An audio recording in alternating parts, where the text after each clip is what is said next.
cloudy day all day long, but just now the sun has peeked through. At 4 o'clock start here at the Big A. The Halos looking to salvage a finale against the visiting Cleveland Indians. Hi, everyone, from inside the Big A. I'm Victor Rojas along with Mark Gubzik. Glad you could join us for Angels Baseball. It's been a tough go once again for this ball club here at home. Over the last 2 games, at least we've seen Torrey Hunter with the power stroke back. This is the guy that went 20 games without a home run, without an RBI, and of late, he's been swinging it well. Well, the majority of the home runs either right field or right center field. We saw that start in Oakland during the day game. He saw a pitch well and drove that ball to dead center field. And that's the important thing for Torrey Hunter. When he starts seeing the ball well, he can drive the ball up the middle. The importance of going with the pitch.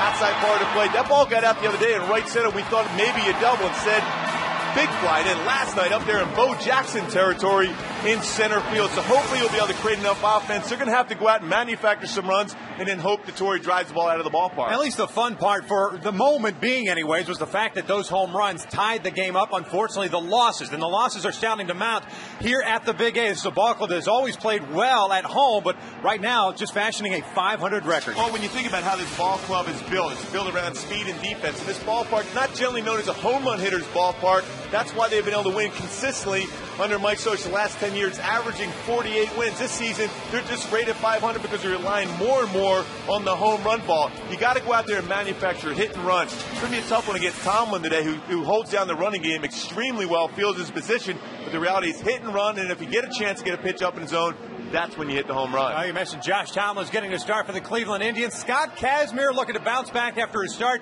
against the Oakland Athletics at the Coliseum. We're just about ready for afternoon baseball here at the Big A. So sit back and relax. We've got the lineups and first pitch when we return.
baseball. Nobody beats Howard's. By the fastest growing car company in America, Hyundai, and by Shakey's Pizza, who holds the record for most innings pitched in a major league season. Go to Shakey's.com/trivia. Inside the concourse here at the Big A, Cleveland and the Angels wrapping up this 3-game set. The first of 3 on this 6-game homestand. As always, this broadcast of Angels baseball brought to you by Time Warner Cable, and it is spectacular. Whiz-bang high definition. Wow. Yeah, you like that? Yes. Well, I tried. Let's take a look at the lineup for the Cleveland Indians. Manny Acta will have Michael Brantley leading things off. We'll run through the entire lineup right now. Michael Brantley leading things off as Drupal Cabrera at shortstop, Shin-Soo Choo at right field, Shelly Duck in the DH, Matt Laporte at first, Andy Marte gets the start at third, Jason Donald at second base, Chris Jimenez doing the catching, and Trevor Crowe out in left field, taking on left-hander Scott Kazmir. His first pitch is down low for ball 1. What do you think with Scott Kazmir? We talk about tempo, even with Trevor Bell last night. Get the baseball. Don't worry as much about your mechanics. Just trust your ability to throw strikes. Scott's coming off an erratic start against the Oakland Athletics, managing to give up just 2 earned runs in 5 2/3, but walked 6, struck out 3, hit 2 batters. Brantley pulls this one foul up the first base line. And Scott ahead of the count at 1-2.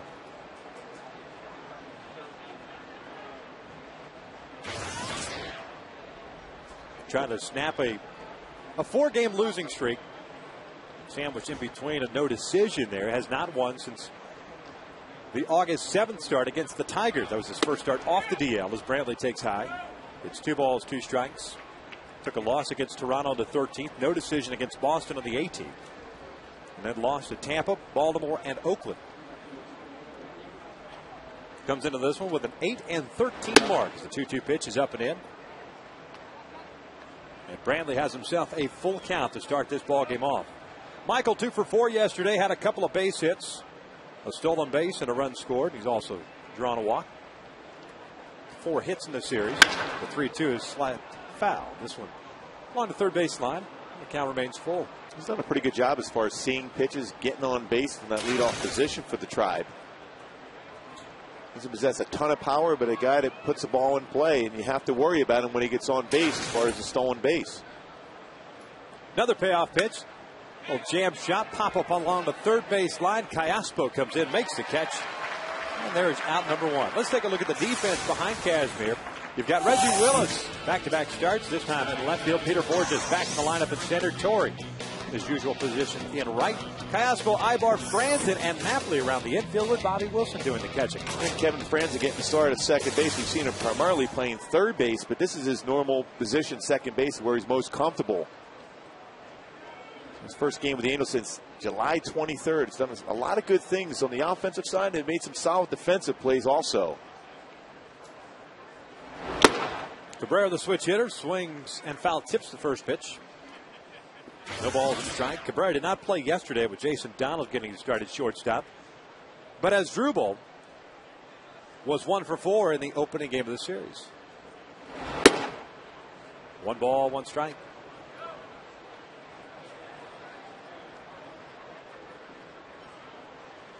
Scott with a 4.13 ERA since coming off the DL. That pitch is way outside. It's 2 balls and a strike. Not helping the situation, the fact that the Angels have been shut out in each of Kazmir's last 2 starts. And 3 of 6 since the return from the disabled list. But this right here, just what we talked about, last number of starts for Scott Kazmir, 11 pitches to 2 batters and falling behind. 3-1 pitch. That is yanked foul down the left field line, so it's a full count. So 2 full counts to start the game, and that's what you're trying to get over as far as the hump is concerned. I mean, the reality is for Scott Kazmir, he's got to realize he's got very good stuff as far as velocity on the fastball, deception. His slider's been a little bit better this season. His changes have been good. Just believe in that and throw those first pitch strikes and get some quick outs. And there's a walk to Cabrera. Puts a man on with 1 out here in the first inning, and Shin-Soo Choo coming to the plate. And again, because you're not consistently around the strike zone, you don't get those borderline pitches, because that was a pretty good pitch to Cabrera that he did not get.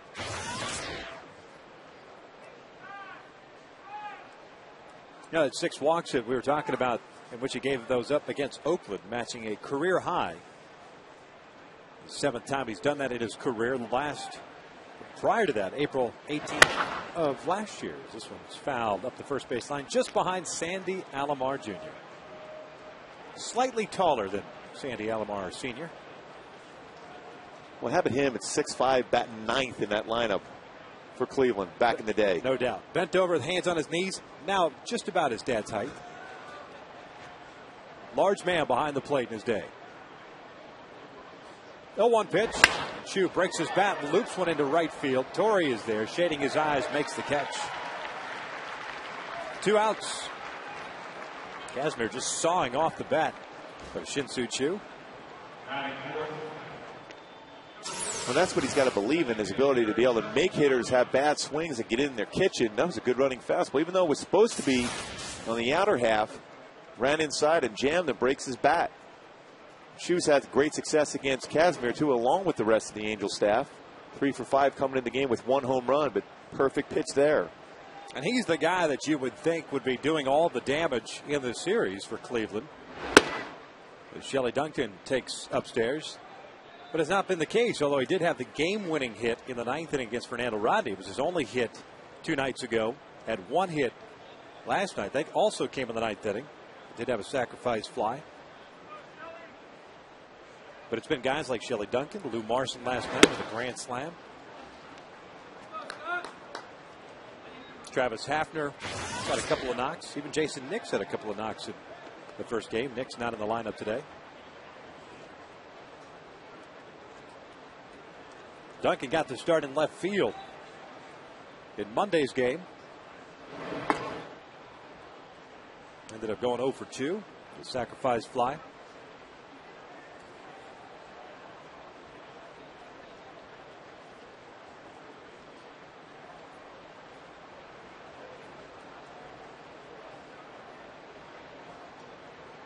Two-0. Outside, 3 balls and no strikes. Again, command issues. 18 pitches thrown in the first inning for Scott Kazmir. Can get through the inning. So 10 out of the strike zone, 8 strikes. Duncan will probably be swinging 3-0 here if he gets a pitch to hit. Duncan takes a strike on the corner, 3-1.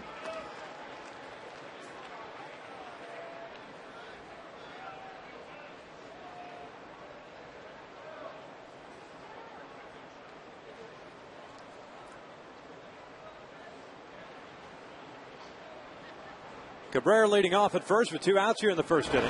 Duncan swings through that one, full count.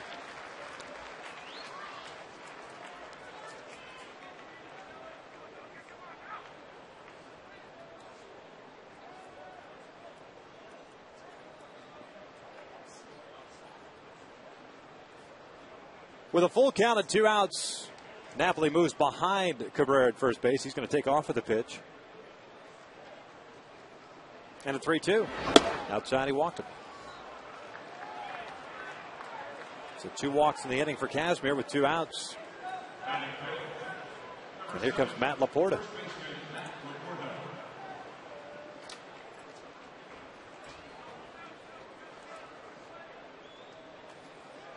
Three full counts already for Scott Kazmir here in the first inning. See the fastball, the velocity, even to the 3-1 count. Duncan threw it right by him at 89 miles an hour. Has good deception with the fastball, but he's just got to believe in it. We could say it all we want, but he's the one that has to believe in it on the mound. He has to attack the strike zone and trust movement and trust deception. Laporta swings through that first pitch. No balls at a strike. Matt's played first base all 3 games. Hitless in game 1, but drew a couple of walks. Hitless last night, but had 3 walks. Just an 0 for 2 game for Laporta last night. Here comes the 0-1. Off speed, broken bat, flare out to shallow center. Peter Borges tracking this one. He'll make the catch, and that will end the top of the first inning. 22 pitches thrown by Kazmir. You got Willis, Franz, and Abreu coming up in the bottom of the first.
Mike Scioscia running out this lineup this afternoon, early evening. Reggie Willis leading things off at left. Kevin Franzen at second. It's Bobby Abreu, the designated hitter. Torrey Hunter, 3 home runs over the last 4 games. He's the cleanup man at right. Alberto Callaspo at third. Mike Napoli at first. Eric Ibart, shortstop. Bobby Wilson doing the catching. And Peter Borges batting ninth and playing center field, taking on Josh Tomlin, 25-year-old Texas native. Willits takes inside to even the count at 1-1. It's definitely a pitch to contact type of pitcher. It's 3-3 so far this season. ERA at 4.14. Fastball 88 to 92 with sink. But he will cut the fastball also if there was a curveball, slider, and a changeup. Kind of a Scott Baker mold. Minnesota Twins. Nothing fancy, very compact delivery. Saw a 19th round pick in 06 out of Texas Tech. 1-2 to Reggie. Takes inside. 2 balls, 2 strikes. Reggie had 3 hits in last night's game and a walk. 3 singles. Never advancing beyond first base because of a couple double play balls. And Willits goes down swinging on that breaking pitch down and in. And there's out number 1. Defensively behind Tomlin, you got Trevor Crow in left, Michael Brantley in center, Shin Soo Choo in right. In the infield, it's Andy Marte at third as Drupal Cabrera at short. Jason Domino second with Laporta at first base. And Chris Jimenez doing the catching. But Tomlin more of a contact guy, will be a fly ball pitcher today in a day game here today. Choo, very good in the outfield, has one of the most accurate, strong arms you're going to see in the American League. Might be tested today. It's been a while since we've had one of these 4 o'clock games. You would tend to believe that now that the sun is out, you're going to have an advantage as a pitcher. Right field is going to have problems with the sunshine. As Franzen fouls this one off to the right, it's no balls and 2 strikes. And that's the approach you have to take, whether you're Kazmir or Tomlin, that it's going to be difficult for a hitter to be able to really track a baseball. So you got to throw a lot of strikes early in the ball game, throw up some zeros, hope your offense will score early, and then mount a bigger attack as the shadows don't come into play anymore. Little looper into shallow right field. Give me a long run for Donald, and Choo will make the sliding catch. And there are 2 outs. Ball hung up there just long enough for Choo to get under it. See, you got a good jump on that one too, because it was off the end of the bat and read it very well. It's running away from him. Slide in and also checks out where his infielder's at, slides in and makes the play. Even if he doesn't make that play, he's going to be able to keep the baseball in front and prevent an extra base hit. Good communication. So 2 outs, bases clear for Bobby Abreu, the DH. Bobby hitting .251 on the year with 17 home runs and 70 runs batted in. And 1 hit in last night's game, going 1 for 4. His only hit of the series. Had that big game on Sunday, but it's just not been able to keep it going. Unlike Torrey is starting to get it going.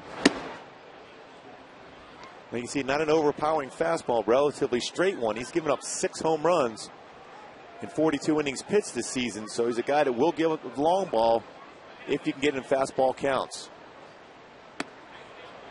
Just enough movement underneath the hands of Abreu there, and it's 1 ball, 2 strikes. Tomlin down to AAA this year, 7-3 and a .241 ERA in 17 games.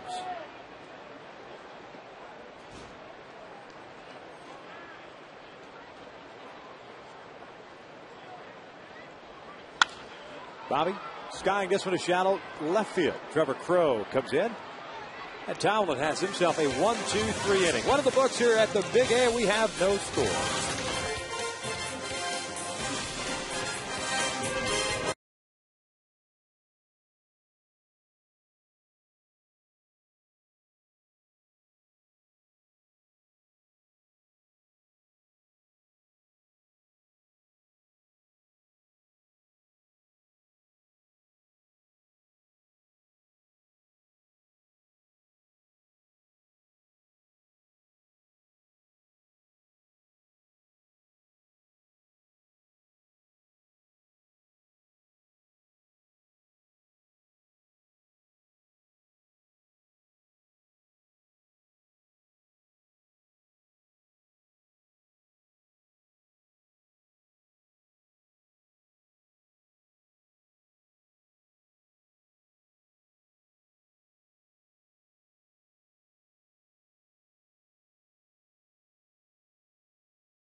know, if I go out there, attack the strike zone, get some early outs, and you know, get back in the dugout early, I think I'll be able to get a little bit more of a rhythm and have a better outing.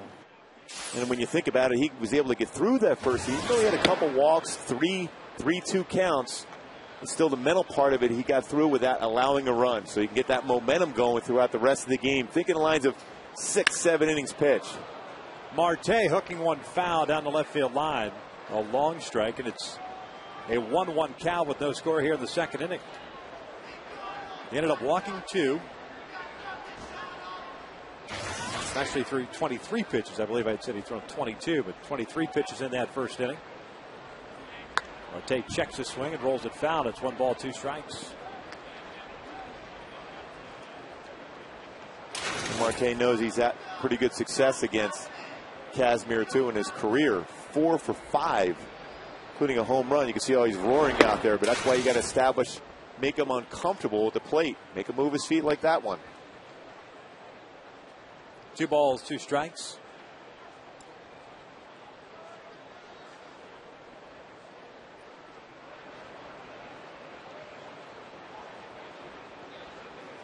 And the one thing that we have not said during a Scott Kazmir start, at least maybe not since Comerica Park, his first start off the DL, is Scott Kazmir making it look easy. Because in that start in Detroit, he was on a roll.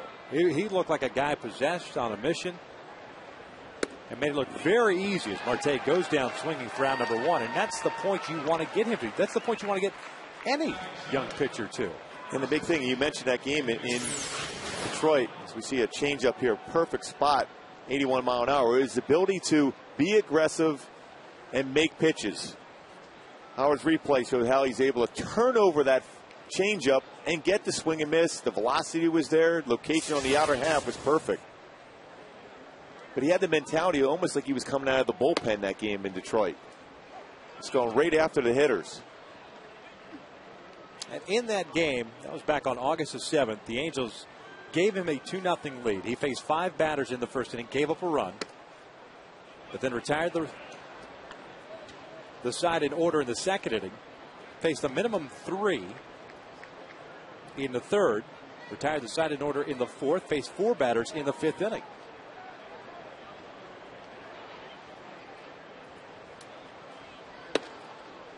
There's a strike on the inside corner. 1-2 on Jason Donald, the second baseman. No, the reality is, we just showed that graphic. He had 239 strikeouts in 07. You just don't do that by accident. You have to have exceptional stuff. And that's the thought process that Scott has to have every time he takes the mound. And every single batter and every single inning.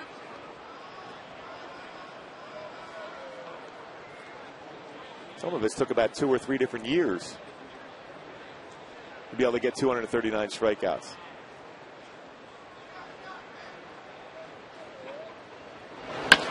Chopped on the ground to Callaspo. 2 outs.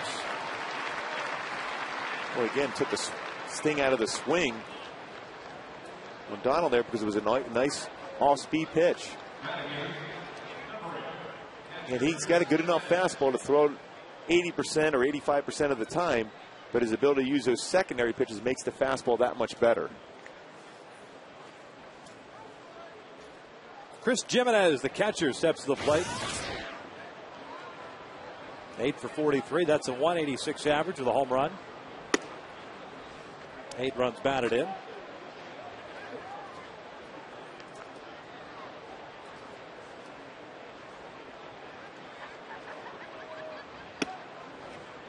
Kazmir falls behind here. 2 balls and no strikes. Jimenez was on the 40-man roster, then was taken off in February when Cleveland signed Russell Branyan. But stuck around as Kazmir is now behind it. 3 balls and no strikes. Started the year at AAA Columbus at 276. 9 home runs and 32 runs batted in. Got to the big club on July the 10th.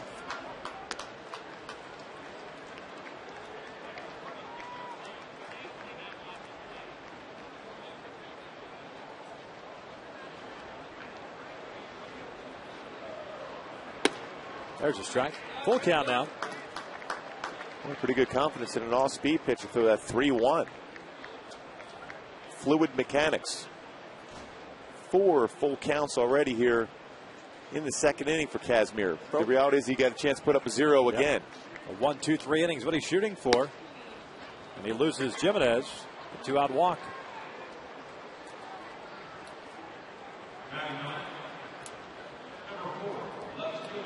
So 2 outs and a man on for Trevor Crowe, the left fielder.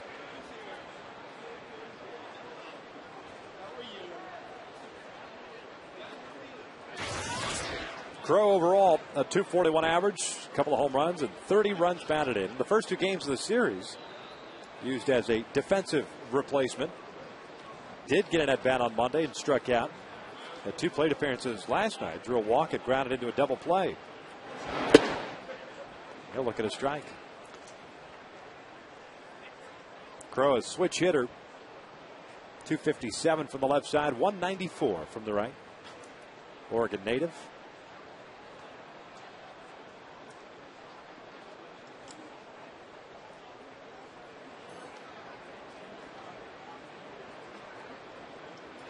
Here comes the 0-1. On the corner, 0-2.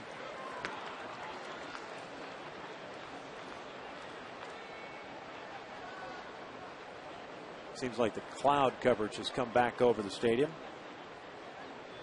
Really, the sun didn't start to peek out until just right before the game. That's the case. No longer the advantage of the pitcher. As Crowe goes down swinging on a breaking pitch. 3 pitches and a 3rd out here on Crowe. Couple of strikeouts for Scott Kazmir. Still scoreless here at the Big A.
Before the game as a nominee for the Roberto Clemente Award,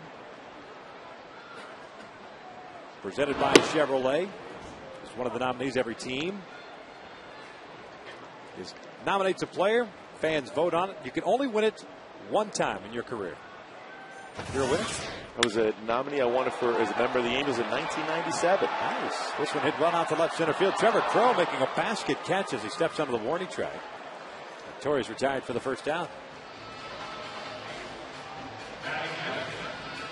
Torre hit that ball very well. Crowe got a good jump. Looks like it reaches out left center field. He's got some pretty good speed. Runs that ball down. Just in case you hadn't heard about the Roberto Clemente Award, recognizing players that best represent the game of baseball through sportsmanship, community involvement, and positive contributions to their clubs. Of course, pretty much typifying what Roberto Clemente was as a person and as a ball player. Callaspo swinging 1-0 and pops it up to shallow right center. Bradley comes in. Put it away for out number 2. Derek Jeter was Major League Baseball's honoree last year. Albert Pujols the year before. Well, Torrey Hunter does so much for the community. Certainly has a great chance of winning that this year.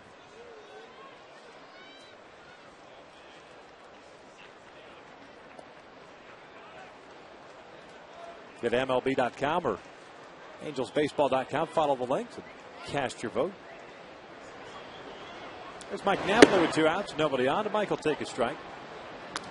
246 with 22 home runs. 62 runs batted in. Got to start behind the plate last night with Trevor Bell on the mound. Went 0 for 4 with a couple of punch outs. Tomlin just painting on the outside corner 0 and 2. Well, when you look at a guy that repeats his mechanics, Tomlin is definitely one of those type of pitchers. Lands in basically the same spot every single time, over, and he lands over, gets over that front leg very well as far as delivering his pitches. Defensive swing there by Napoli, fooled on the off speed. Still an 0-2 count.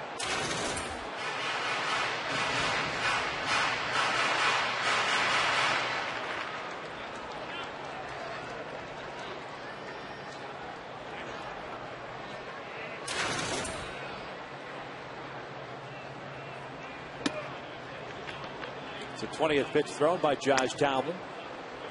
15 strikes. He got 1 punch out, no walks, 4 fly ball outs. He's around the zone. Eventually, though, you're going to make some mistakes. All those fly ball outs. Eventually, if you cover one, it's going to get out of the yard. Breaking pitch upstairs. 2 balls, 2 strikes. Now, if you were drafting a guy, and Josh, of course, a Texas Tech guy, so a college guy, versus a Justin Verlander type, who would you go with? A power type guy or a guy? Maybe Verlander's probably a bad example. Would you go a power arm versus a location guy? We'll continue that conversation as Scott Kazmir takes them out as the Angels go down in order. 2 complete here at the big game. We still have no score.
And Chu. Michael Brantley, a pop-up. Alberto Callaspo in the first inning, so he's 0 for 1. Takes a breaking ball in there for a strike.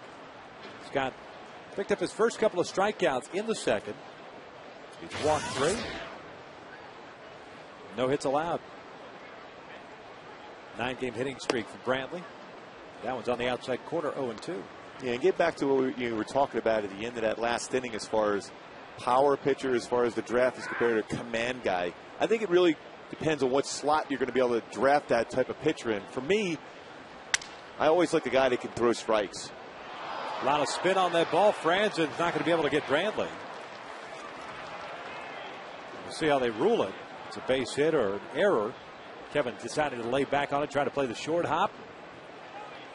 But Brantley breaking his bat there. You knew that ball had a lot of spin coming off of it. On the inner half, off the inside corner, as a matter of fact, well located. Really nice job as far as getting his body in front of it. Because of that spin, though, it spun away from him enough that Brantley's able to beat that out, and he does get an error on that play. So a man on and a speedy man on, and Michael Brantley. That's Drupal Cabrera, the shortstop, at the plate. He drew a walk. No official at bat for him. Kazmir misses upstairs. Yeah, getting back to that, I mean, for a guy that throws strikes, you see Tomlin right now, the guy that's consistently on the outside part of the plate, 91, 92, good breaking pitch, good changeup, good tempo.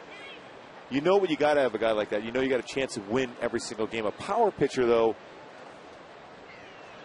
when you draft one, you always worry about, of course, injury anytime you get a pitcher. But a power pitcher, generally it takes some time to develop as far as throwing consistent strikes. So you know with a location guy, the guy that hits the spots well, you can generally bring him along a little bit quicker than you would be a power guy. So depending on your organization and where you are in the draft, that's where you go for it. But if you want to be a long-term guy that's going to be in a lot of games, a power pitcher generally is going to be the guy you have a better chance of being successful with. And that's why I kind of corrected myself on Justin Verlander, because he's kind of the exception. He's a power guy with great stuff, 4 pitches, throws strikes, and can do a combination of things. Those guys are few and far between, especially the younger guys coming out of high school that are just big power arms. Very few of those guys have it all together at the same time. Well, in high school, you could throw a breaking pitch in front of the plate, and you're going to get a swing and miss. But when you go to the minor leagues, the guys don't swing at that pitch anymore. So you got to develop the ability to throw strikes. Cabrera chopping this one to second. Franzen trying to atone for the error. Strike another play, and they get it.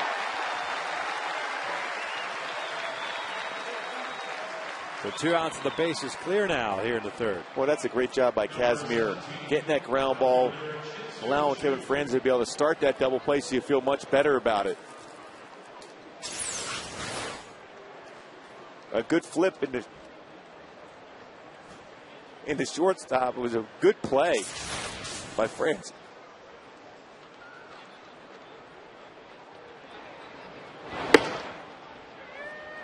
Chu takes a strike. Like the ratio right now of strikes to balls, getting better for Scott Kazmir after that first inning. No balls, 2 strikes. Chu hit a fly ball to right in the first inning, so he's 0 for 1.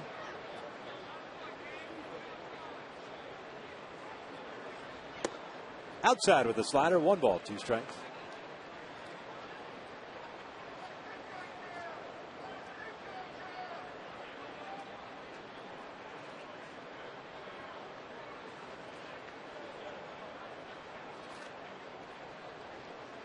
One, 2.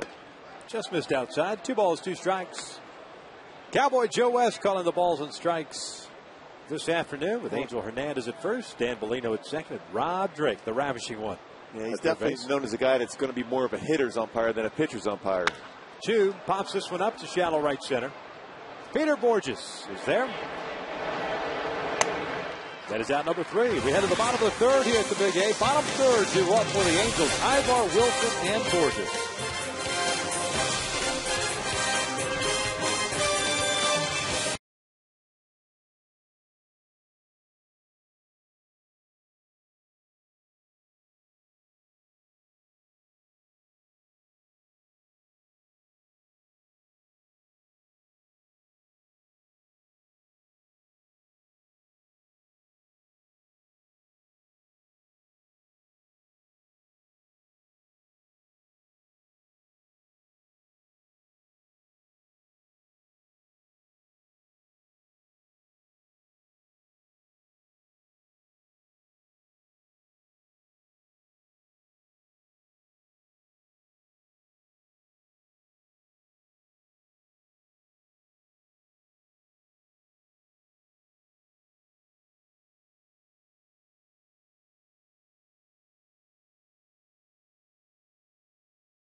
first base runner. Setting up Ibar, Wilson, and Borges here against Josh Tomlin. Trying to salvage a finale here against Cleveland. 34-34 here at the Big A. 32-39 on the road. As Ibar swings the first pitch, and it's a towering shot on the infield. Jason Down is under it. Ibar's retired on one pitch. Here's out number one. If you take a look at our Hyundai key to the game. Well, the key for Mike Scioscia in the club today is situational hitting. And have a lot of power throughout this lineup. You have Bobby Abreu and, of course, Torrey Hunter with the ability to hit the ball out. But you have a lot of other good parts in this lineup as far as putting the ball in play, going first to third. You're going to have to try to do that against Tomlin because he throws a lot of strikes, holds down the running game very well. So if you get a guy on base, go first to third on a hit and run, create opportunities to score.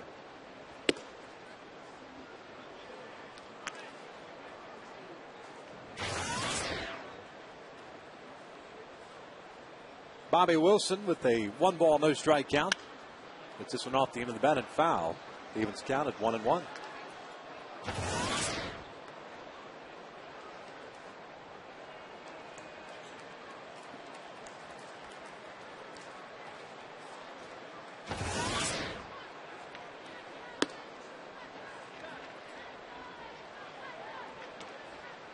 Two balls and a strike on Bobby, hitting .222. It's a pretty good matchup for Bobby Wilson, too, especially if he tries to go fastball in the inner half. Bobby's very good as far as turning on that pitch and hitting down the line. Out in front of the off-speed pitch. 2 balls, 2 strikes.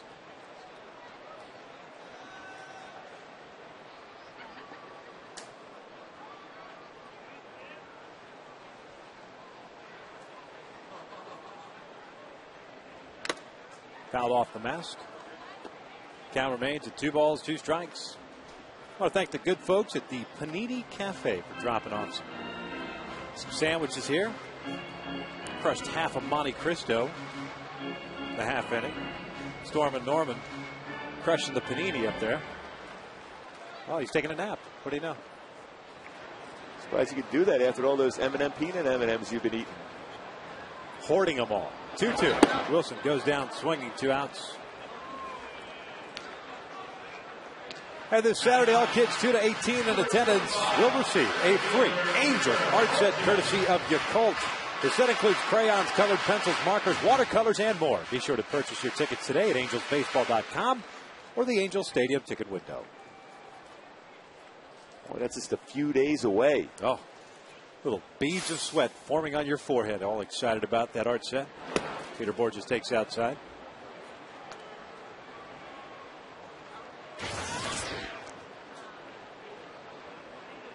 So many things going through my mind. What I could paint for you, Victor.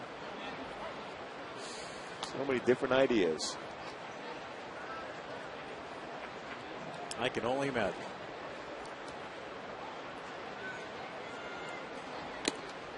So foul back. We've got Sunday night. We're not flying out till Monday. Oh, perfect.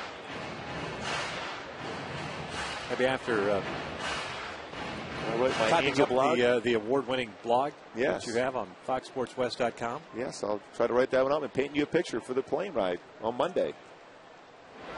Borges lays off that pitch, 2-2. Peter hitting .196 with a couple of home runs, 7 RBIs. Had the night off last night with Reggie getting the start in center.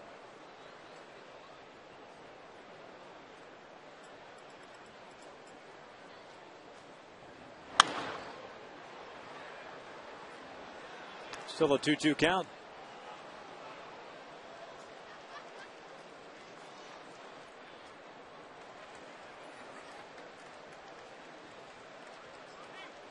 Tama pretty much stays right on the pitching rubber, but does move the baseball around in his glove. Why he does that is because that way you don't feel that you're going to tip your pitch as far as what you're going to throw to the batter. See, good batters can read.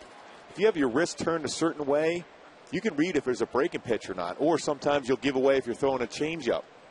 So he just keeps that constant movement. We've seen Urban Santana do that when he thought that the Boston Red Sox were picking something up against him. Borges out to deep right center field. Playable for Chu and Bradley. It'll be Chu, the right fielder, making the catch. And Josh Tomlin has faced the minimum 9, has retired them all. We are through 3 and scoreless.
Trivia question. Cleveland hasn't won a World Series since 1948.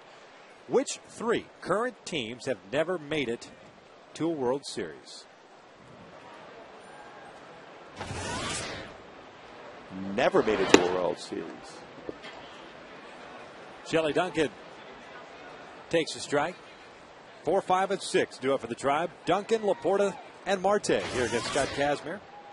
2 strikeouts, 3 walks for Scott. Duncan picked up one of those walks. Well, you got to believe the Washington Nationals are in there. Correct.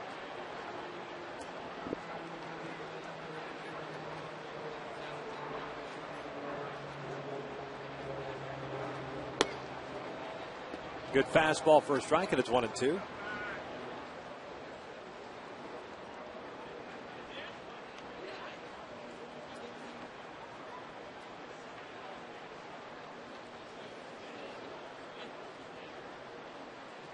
And the 1-2. Duncan reaching for that one, fouls it back. Boy, great location. When you have a hitter taking that type of swing on a fastball, it tells you that comfort zone for a batter is not there. So fastball to the outside. He threw a changeup to him last time around on the outer half, makes him think that pitch. And go fastball in.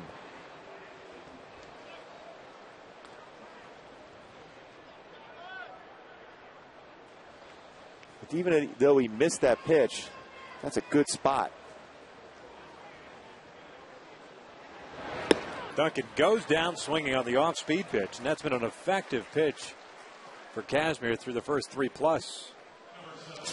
Well, you're talking about a perfect pitch right here. Stay within his mechanics over that front leg with the circle changeup at 79 miles an hour. Honda will show how good he stayed on top of this pitch. Circle changeup, turned it over.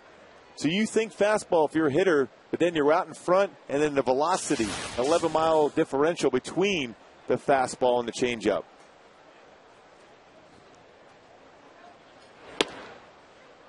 Matt Laporta takes a strike. Hit a fly ball to center field. That came as a third out of the first. Changeup is grounded over to short. Ibar's got it. 2 outs. This coming Sunday, join the Angels for the annual Salute to Kids Day. Upon entry, all kids 2 to 18 in attendance will receive a free Angels reminder binder, courtesy of Union Bank. To purchase tickets or for more information on Salute to Kids Day, visit angelsbaseball.com. Lots of kids in attendance today. Yeah. Able to go to school and then come out for the game.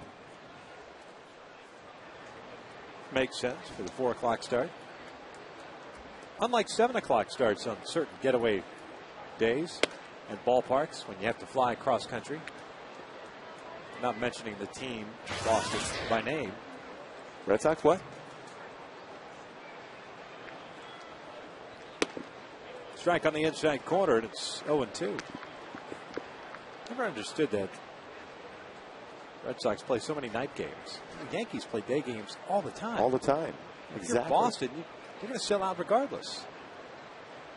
You can start that game at any time at Fenway Park, and it's going to be sold out. How about the, what is it, Patriots Day? 11 o'clock in the morning.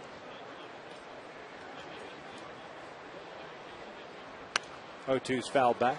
That's always a fun series to be a part of, too. Wraparound series. It's usually a 4-game series for the visiting team. And then on Monday morning, after having played a 1 o'clock game on Sunday, you got to wait around until Monday morning to play that 4th and final game. It's usually at that day of the year where it's not real warm. Scott Kazmir picks up 2 strikeouts, 4 total in this game. A 1-2-3 inning, no score.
more than ever, the smart choice is CarMax. By Carl's Jr. Want a charbroil burger topped with a big juicy Philly cheesesteak? Then come to Carl's Jr. for the Philly cheesesteak burger. And by Hawaiian Gardens Casino. Get your game on. No score here in the bottom of the fourth inning. Cloudy afternoon. Top of the order due up. Reggie Willits, Kevin Franzen, Bobby Abreu against Josh Tomlin, who has 3 strikeouts, no walks, no hits allowed. Reggie, a strikeout victim in the first. Tomlin breaking out that slow curveball now, second time through the order. 37 pitches, 26 in the strike zone. So he's able to throw that get-over curveball for a first pitch strike. Makes it very effective. Evans account of 1 ball, 1 strike. So far, he's done a real good job as far as staying out of the middle part of the plate. Now, if you're an angel hitter, you got to look away on the outside corner. He's doing a lot of fastball throwing on the outside corner. Another curveball, 1-2. I still think you can challenge him to throw the ball inside. You should be able to be quick enough to make good contact if it's in the inside corner against him. Reggie takes that one upstairs. 2 balls, 2 strikes. Mentioned the 3 hits he had last night. First 3-hit game of the season. On base all 4 times. Getting a chance to get back out there once again. And back in that leadoff role. Lays off the hard slider. And it's a full count.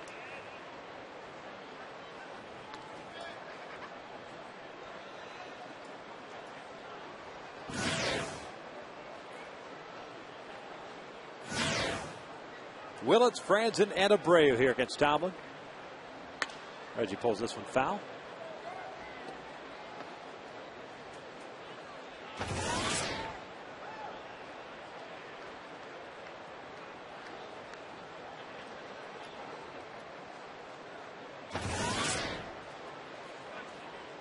Another 3-2.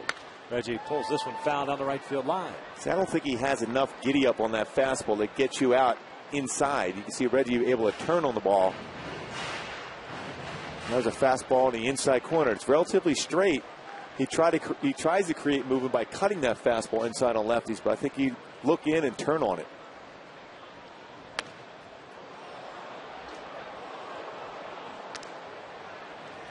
Like that. Essentially. Yeah, pretty much.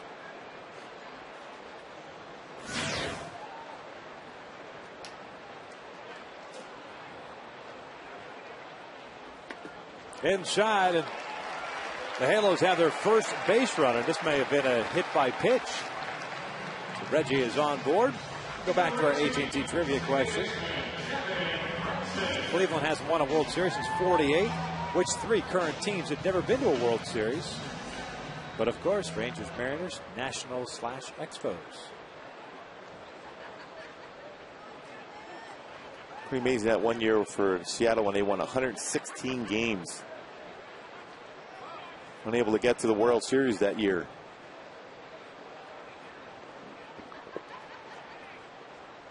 Franzen showing bunt, drops a bunt up the first base line. Tomlin's got it. And the sacrifice works as Reggie moves on to second. Boy, what a great job of deading that baseball by Kevin Franzen. Forcing the pitcher to be able to field that ball. Puts Reggie in scoring position now. Talk about situational hitting and doing the job, whatever it takes to be able to get a guy in scoring position and scoring the run. Playing catch with the bat. Franzen can do so many things, too, offensively. Very good as far as the hit and run. Puts the ball in play. Very difficult to strike out.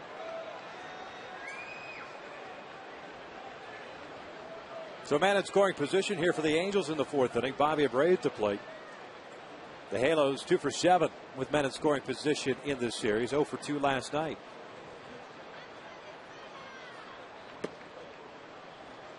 Bobby takes a strike. Abreu hit a fly ball to left field in the first inning.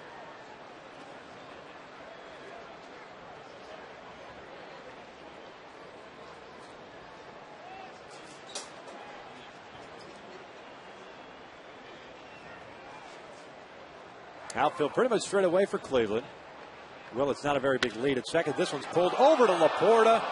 And it's going to be a double play that ends the inning. Reggie breaking on contact. Just like that, the fourth comes to an end for the books. Scoreless here at the Big A.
Great human beings and baseball players.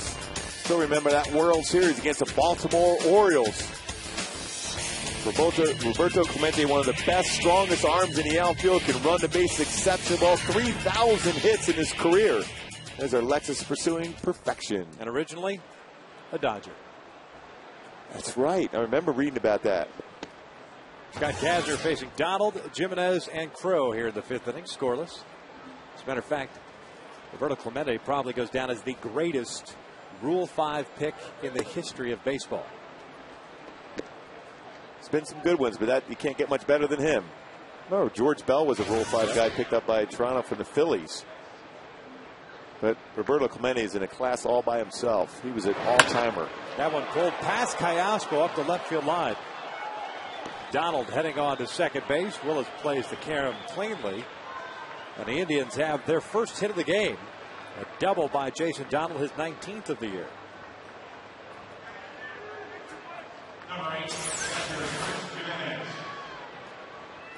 Pitch on the inner half.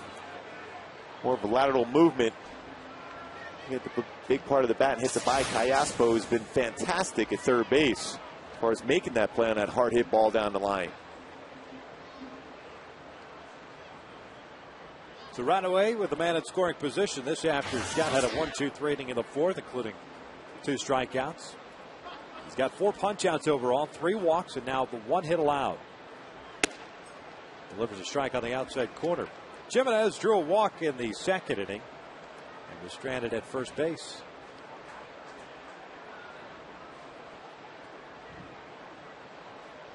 Jimenez, a native of Gilroy, California. Do you know of Gilroy? No. The capital, the garlic capital of the world. And snowballs 2 strikes. Wow, that's a fun fact. Oh, yeah. The garlic capital of the world. Of the world. Absolutely. So there's no vampires up there then, right? Yeah, they've got festivals up there. As a matter of fact, the city's slogan, a community with a spice for life.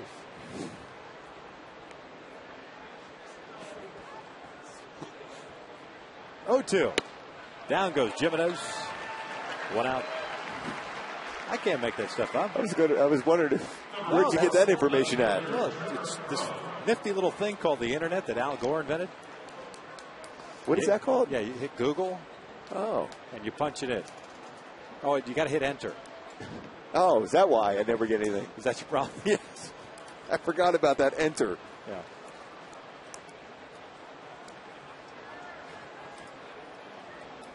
Gilroy just south of Santa enter. Clara. Yeah, he got to hit enter.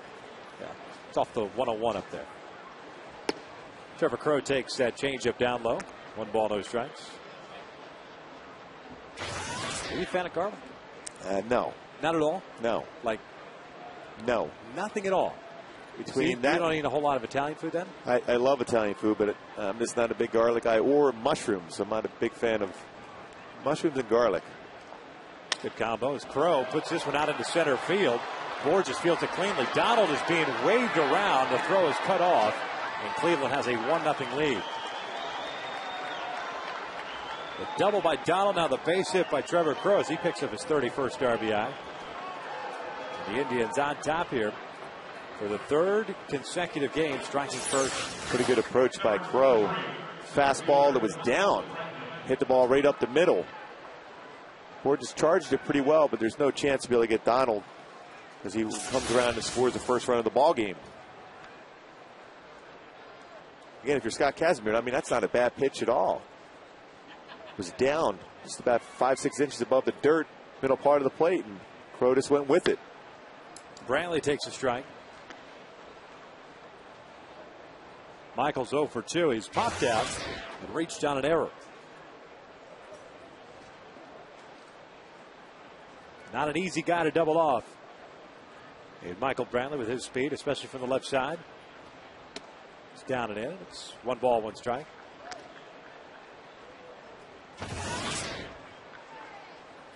Kind of where you'd like to be. Manageable. 5th inning. 75 pitches. And a nice comeback as far as pitches in the strike zone since that first inning now. 48 strikes of the 75 pitches thrown. They threw 23 in that first inning, walking 2.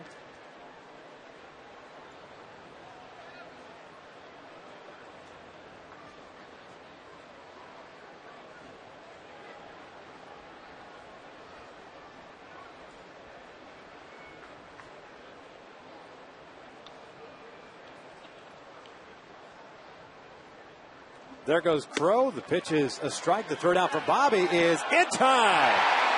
Wilson gunned down. Crowe doesn't like the call. And more than likely arguing the fact that the tag was up high on him, thinking perhaps that he got the foot in ahead of that tag. Good throw by Bobby. Great throw, considered it. Crowe had 15 stolen bases coming into that attempt. That slight look back enabled Bobby to make that quick throw, and great tag. Quick tag by Ibar. Definitely got him before the foot got in. Sure enough. 2 outs. Brantley takes that one low. 2 balls, 2 strikes. Kind of curious that Crowe actually peeked back twice.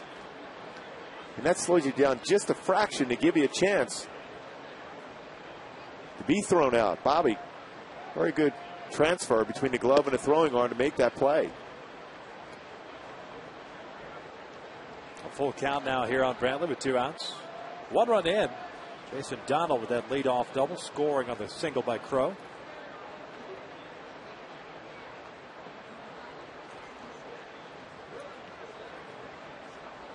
Three-two. Got him looking on the outside corner. Down goes Brantley, but Cleveland strikes first. They get a run on a couple of hits. Bobby Wilson guns down a would-be base fielder, and Cleveland's up 1-0.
Josh Tomlin. 3 strikeouts for Tomlin, no walks. 1 base runner allowed. That was a hit by pitch to Reggie Willits. Torrey takes upstairs. Hunter hit a fly ball to left field in the second inning, so he's 0 for 1. Now 21 home runs, 74 runs batted in. That one just missed outside, and it's 2 balls and no strikes. Well, he's done it the last 2 times out. Down by a run, 1 swing of the bat. He's tied the game up. Got a good fastball count also. Oh, we got that fastball to drive. And last night, of course, like cold, hard blast. Torrey Hunter goes where Bo knows to go. The center field. Some trickle up with that center field batter's eye. That was, of course, like cold, hard blast.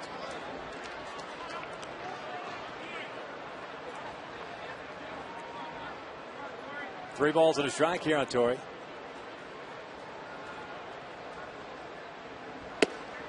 On the corner. Torrey thought it was ball 4. A full count instead.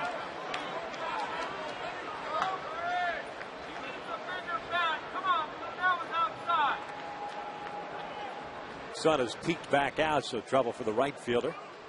Shouldn't suit shoes. That pitch is down low, and there's a leadoff walk. First base on balls issued by Tomlin.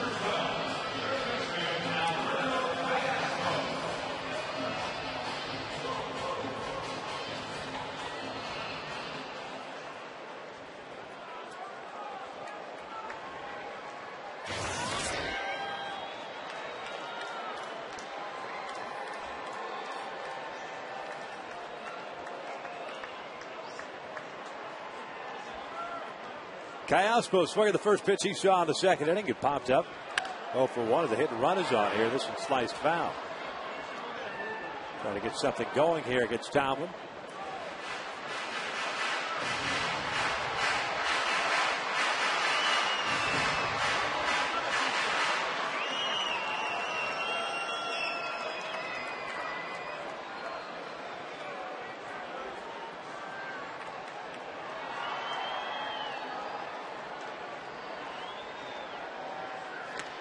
Quick throw over there. Torrey back safely. Was not the case last night. He was on board. With first and second, nobody out in the 7th inning. Tried to steal third base and was gunned down for the 5th time this year. The 12th overall time he's been caught stealing. And obviously had some harsh words, not only for himself, but on behalf of the team. We go back to last night's play. Rather easily there. Especially when you're down by 5 and you had some momentum going with 2 base runners there in the 7th inning. He's embarrassed. Team's playing terrible. Not just terrible either. Callaspo takes that one outside. It's 1 ball, 2 strikes. Charles Barkley, terrible. I just thought Charles was a pretty good player. That's what I thought originally when I read the quote this morning. He's a Hall of Famer. Just a chuck. I'm thinking, wait a second, this guy wants to run for office. He's not that terrible, is he? 50 all-time best.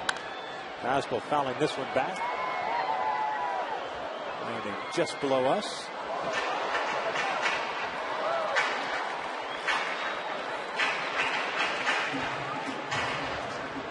And the count remains at 1 ball and 2 strikes.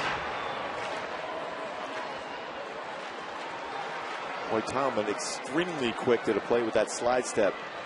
Under 1-1. Over 1 second to the plate. That's how hard he is to be able to try to steal against. This one toward the middle. Donald with a diving stop. Flips on to second. They get the lead runner in Torrey. And Callaspo will reach on the fielder's choice.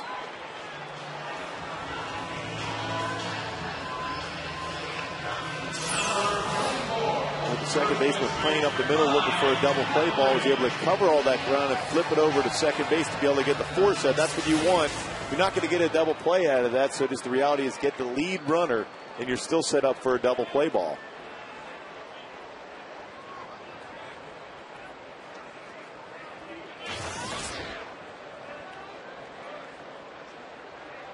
Napoli a strikeout victim in the second. 1 of 3 for Tomlin.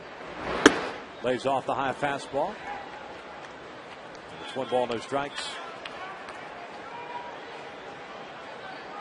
Tomlin, in his last start, faced the Seattle Mariners, gave up 3 runs, all earned. 7 hits, 6 innings of work, struck out 5 and walked nobody.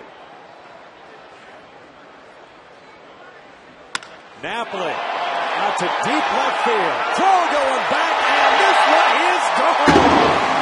Big fly for Mike Napoli, a 2-run shot puts the Angels up 2-1.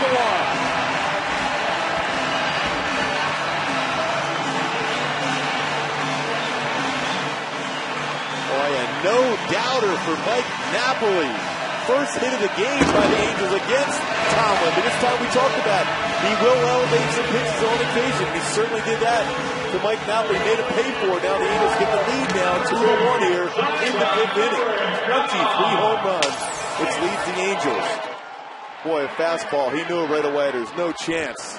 We got this little look back to see how far that home run went. Ibar trying to bunt his way on after the home run, fouls it back. Boy, great leverage.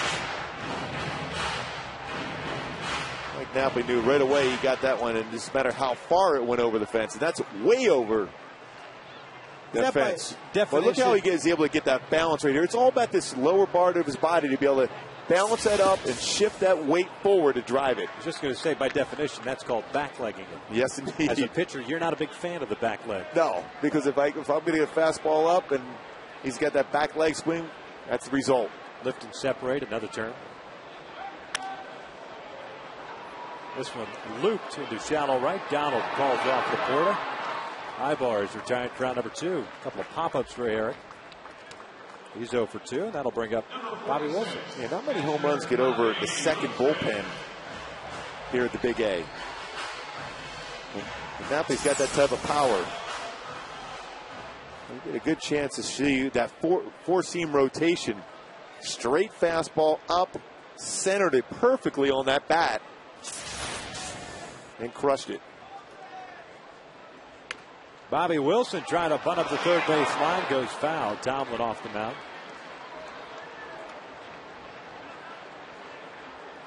See, opposing clubs will come out here the first day of a series and roll baseballs. The coaching staff will down both the third base line and the first base line. And Tomlin realized, along with Marte at third, that ball has a chance of rolling back into play. That's why you see them both run off and try to field that ball quickly as it's out of play, because that would have rolled back into fair territory for a base hit.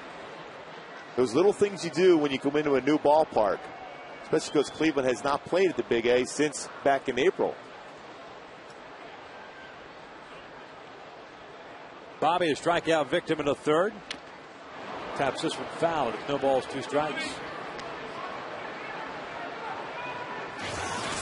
The Angels again responding, but via the long ball. Situational hitting has been still very sketchy since the 1st of August. The runs coming via the long ball for the most part of late as that pitch is into dirt. Wilson went around, says Angel Hernandez.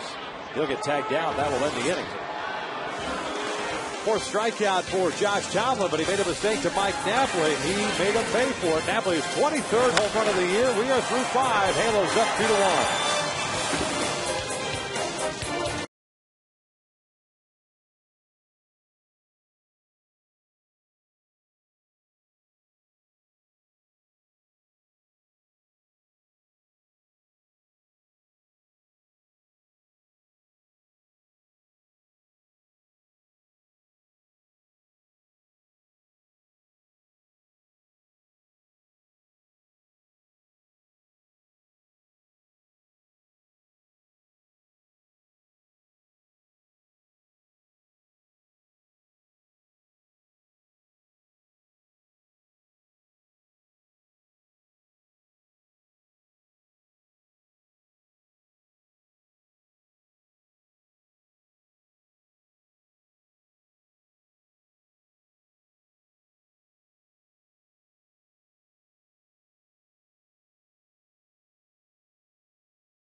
cam.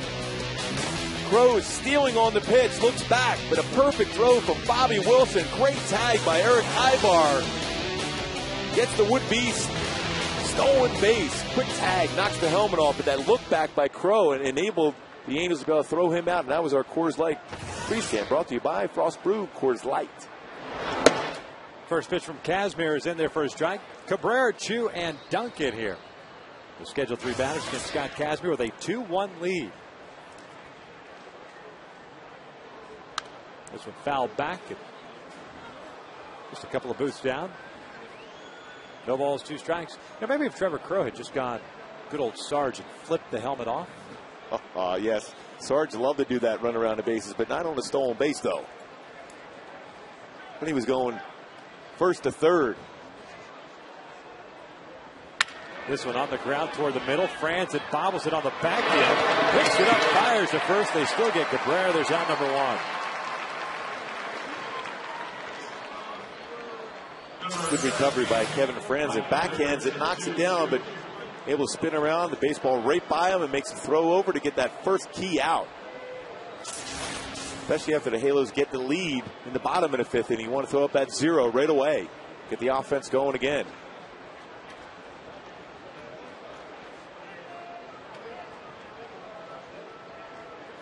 Here's Shin-Soo Choo, 0 for 2 with a couple of fly ball outs.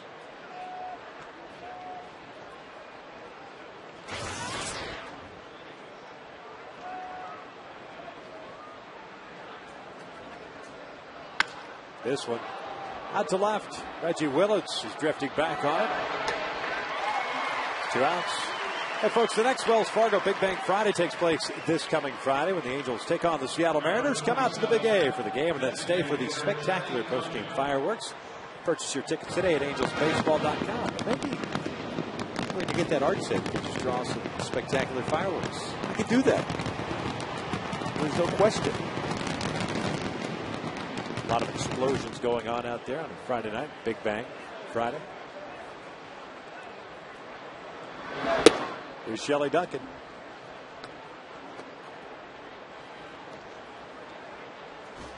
Francisco Rodriguez is loosening in the bullpen. Casper's thrown 85 pitches here in the 6th inning. He has a 1-ball, 1-strike count here on Duncan.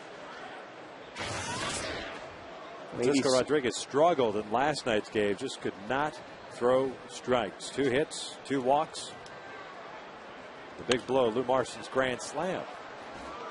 Well, Scott Casimir attacking the strike zone since that first inning. 87 pitches, 56 strikes. Not wasting time, not walking around that mound, staying on that pitching rubber and attacking down. That's what you want to do here. Change up or fastball down and away.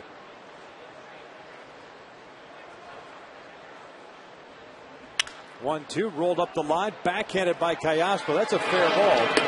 And Duncan is retired. Scott Casimir. A 1-2-3 inning. We are heading to the bottom of the 6th inning. The Angels up 2-1.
details by your Southern California Ford dealers, where you'll find the new Transit Connect. Check it out at scforddealers.com. And by 76 Gasoline. We're on the driver's side. 2-1 Halos here in the bottom of the 6th inning. It'll be Borges, Willits, and Franzen against Josh Tomlin, who's been getting his pitches up in the strike zone of late. Made him pay for it. Did Mike Napoli. The 2-run shot in the 5th. 1-0 to Borges. There's a strike on the corner. 1-1. Peter hit a fly ball to right field in the 3rd inning, so he's 0 for 1.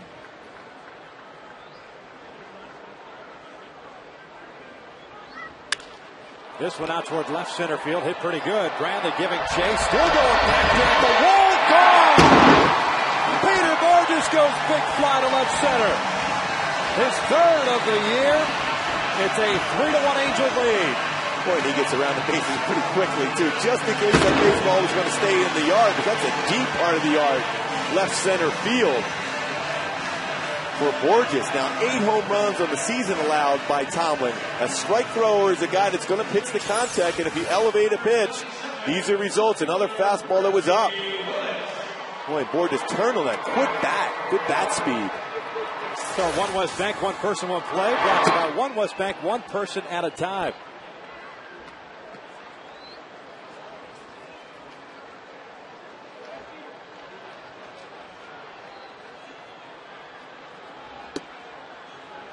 Willits has a 1-ball, 1-strike count.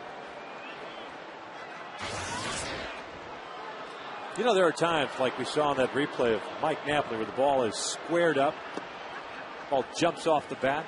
I think this is how strong Peter Borges is. Not quite the sweetest of spots, maybe toward the end a little bit, but still. You know, generally you want to get the ball right in the middle part of the bat. And you're right, he got it towards the end, but he's so quick with his hands through the zone. When you think about it, he had double figures in home runs, triples, and doubles in AAA this year, so he does have pop. This one landing in the seats. It's a 2-ball, 2-strike count here on Reggie.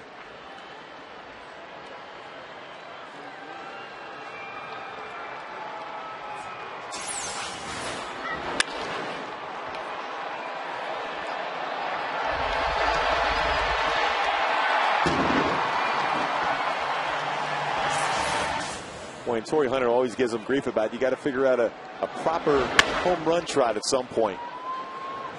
He was giving him grief even in the dugout, but I like a guy that's flying around the bases myself after he hits a big fly. Number 18, second baseman, How could Torrey be giving him grief? Remember after that first home run he hit in Minnesota, he said the same thing. He goes, hey, listen, I got to show you the proper technique as far as getting around the bases the right time after you hit a big fly like that. Hanging out with Mark Trumbo. I saw him take early batting practice today. First time I'd seen him. I had a chance to see Hank Conger a little bit in spring training. But some of the balls that Trumbo was hitting, and I know it's just batting practice, big deal, but you can get a tell or a sense of the ball jumping off someone's bat. Big pop. And you're creating all that bat speed and power yourself during batting practice. That baseball's coming in about 65 to 70 miles an hour, so it's all by you, your power. 36 home runs at AAA this year, 122 RBI.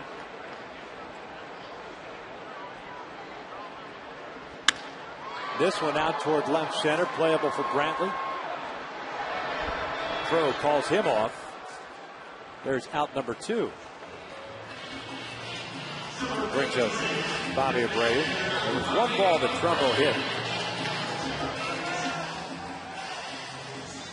Here's the rocks out here. See the cameras on the right-hand side. He hit a ball right in here, off the side of the rocks. That's in batting practice. That's pretty far. I mean, when you look at it from here, it's colossal.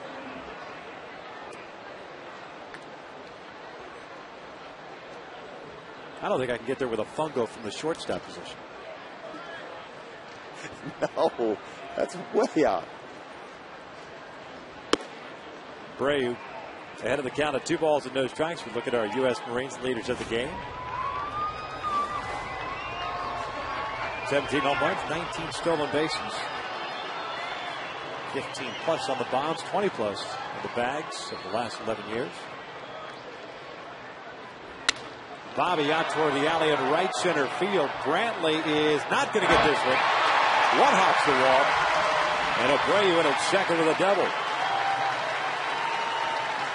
That may have been one of those, I'm not sure Brantley saw it cleanly, because it was very close to him in proximity. Yeah, it looked off the bat that he had a chance to make this play, but then slowed down at the end. That was a two-seam fastball that ran over the heart of the plate. At the very end, just shied away from that baseball just as it got in front of the wall. It's another double for Bobby Abreu, now 35 on the season.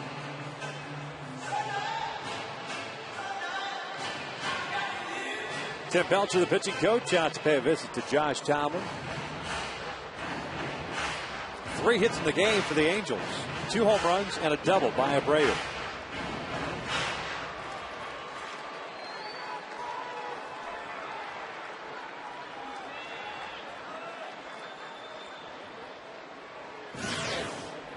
Frank Herman is up and loosening.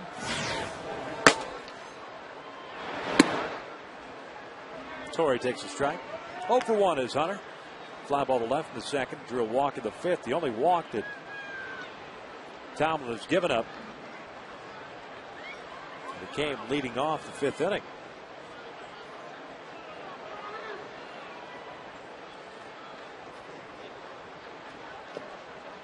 Well, with the changeup there, evens the count of 1-1. Torrey was then erased on the fielder's choice by Callaspo. And then Napoli hit that 2-run home run to put the Halos up 2-1.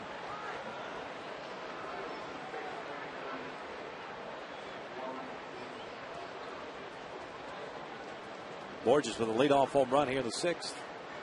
1-1 pitch. In the dirt. It's 2 balls and a strike. 85 pitches now thrown by Tomlin. Perhaps running on fumes now. Vacation's been a little bit off of the last 2 innings. Adjustments have been made against him also. Laying off that pitch down in the strike zone or the outer half and looking for something elevated. A 3-ball, 1-strike count.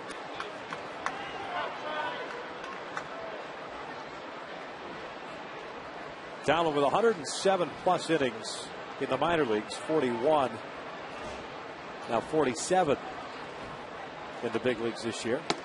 Torrey picks up the intentional walk. They're going to face Alberto Callaspo here with 2 outs and 2 on. Number 12, Listen, after he fell behind in the count, Maniacta wasn't going to take a chance that Torrey was going to get a fastball to be able to drive and do some more damage.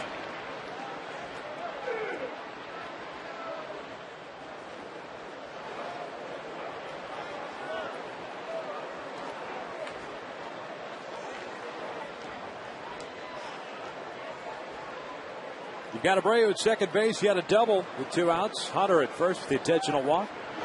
Alberto takes outside for ball 1. Callaspo, a fly ball to center in the 2nd inning. Reached on the fielder's choice and scored the run in the 5th. 0 for 2 game. Tomlin's in a tough position right now. Callaspo very good with the fastball. And command is not there any longer. Early in the game, hitting the spots both inside and outside, staying away from the middle. 2 balls and no strikes. Trevor Crowe playing extremely shallow in left field. I mean, very shallow in left field.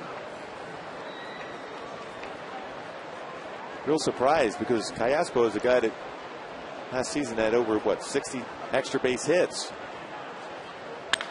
This one out toward right field. Chu giving chase. Finds the baseball, will make the catch, and that will end the inning. Peter Borges extends the Angels' lead with his 3rd home run of the season. Cubs leading off the 6th inning. We are through 6 here at the Big A. Halos up 3-1.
served with curly fries and a drink for only $3.99 plus tax at participating restaurants. And by Toyota. Get a great deal on Toyota's full line of hybrid and fuel-efficient vehicles at your Toyota dealer today. Top of the 7th here at the Big A. 3-1 Angels lead it. Peter Borges making it 3-1 with his 3rd home run of the season. The leadoff man in the bottom of the 6th inning. Here in the 7th, Jordan Walden takes over for Scott Kazmir, who's looking for his first home win since April 28th. Well, I like the way he threw the baseball. He talked about in that little sound bit before the game about the fact that he just wants to get through that first inning. And after he was able to get through, he walked a couple guys at 3 full counts. But he made some pitches to get through, and then all of a sudden got on a great run after that. Very good changeup, good velocity on the fastball. Didn't waste any time in between pitches, which was good to see. Laporta tardy on that fastball. It snowballs 2 strikes. So it'll be Laporta, Marte, and Donald here against Jordan. 1 ball, 2 strikes. Scott went 6 innings, struck out 6, walked 3, gave up a run. 2 hits allowed, both hits coming in the 5th inning. The 1-2 pitch is cut on and missed. Down goes Laporta. There's out number 1. It's back-to-back 100-mile-an-hour fastballs from Walden. When you go up in the zone with that pitch, it's virtually unhittable. Well, just to go back to Scott, we were talking about earlier, it's been since August the 7th since he's made a start, which he has made it look rather easy. He got back to that today. Even though he scuffled a little bit with the control through 22 pitches in that first, 23 pitches in that first inning, he got back to making it look easy, and he did that primarily really with that straight changeup. He established that straight changeup early on and got hitters out in front, and you can do that when you pitch ahead of the count. Exactly. Good arm motion. Mentioned that changeup. It looked like a fastball because he was able to stay in that same arm slide as his fastball and hit his spots. He had a lot of hitters from the Cleveland out in front of that pitch.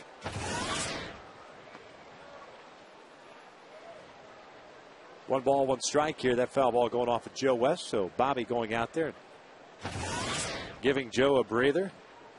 Cowboy Joe's done a nice job behind the plate. Been Through very, the first 6 innings. Very, very consistent. We will stipulate. Marte lays off the breaking pitch. 2 balls and a strike. We kid because we love.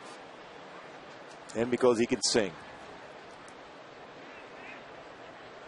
I mean, by definition, a crooner. Marte fouling this one off to the right. 2 balls, 2 strikes.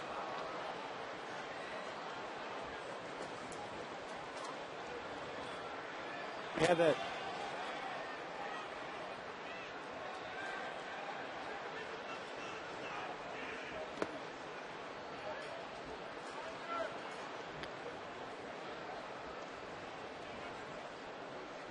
Boy, 3-2 count. Marte up at this plate. If you got a fastball like Walden has, you just go right after him with that fastball right now. 3-2. Marte hitting one high and deep to left. This one's got a chance to get out. Reggie back. And it's a 1-run game. Marte with his 5th home run. And it's a 3-2 Angels lead. Boy, the one spot he threw that fastball down and in. He's able to turn on it, but the reality is you still want to make them swing their way on. And with that type of velocity on a fastball, you just center up the baseball. If you're a hitter, you got a good chance of having pretty good results. Inner half and down. And some good carry in this game today as far as the baseball. Marte's 5th of the year. Now with 17 runs batted in. Mason Donald takes a strike. Donald with a double. It was the first hit that Cleveland had coming as the leadoff man of the 5th inning. Shoots this one foul. It's no balls, 2 strikes. Came around to score the first Cleveland run, courtesy of a Trevor Crowe base hit. Low hit totals for both teams. Each with 3. Single, double, home run. And for Cleveland, I pointed out the 2 jacks, the double by Abreu. 3 hits for the Angels. 1 ball, 2 strikes now.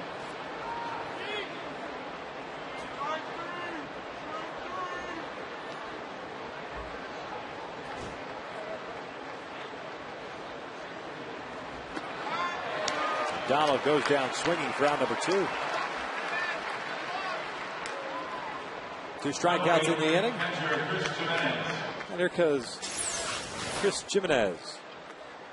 Well, doing a nice job is keeping that front shoulder locked in, spinning out and getting over the front leg. What a nice sharp slider on the outside part of the plate. Great location on that one.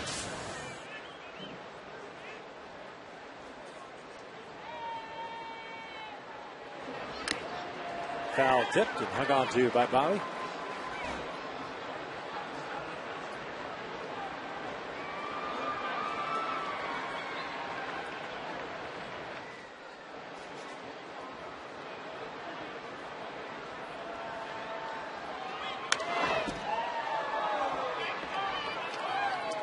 Jimenez a walk and a strikeout, so an 0 for 1 game.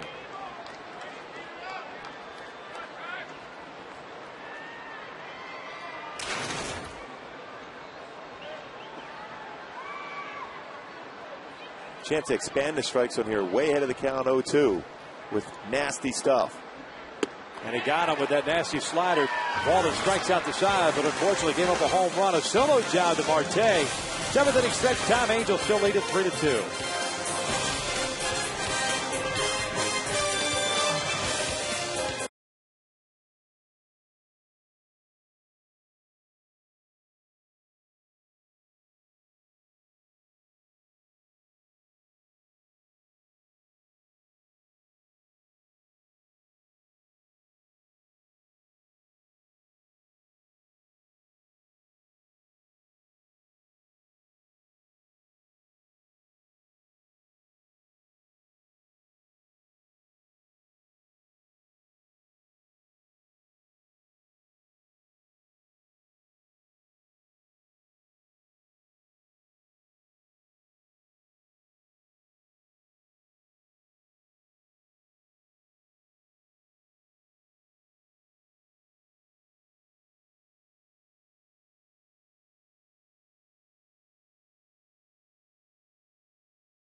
Tomlin, who was throwing the ball so well at that particular point, but that pitch was up, and Napoli hit it over the second bullpen in left center field for a 2-run bomb.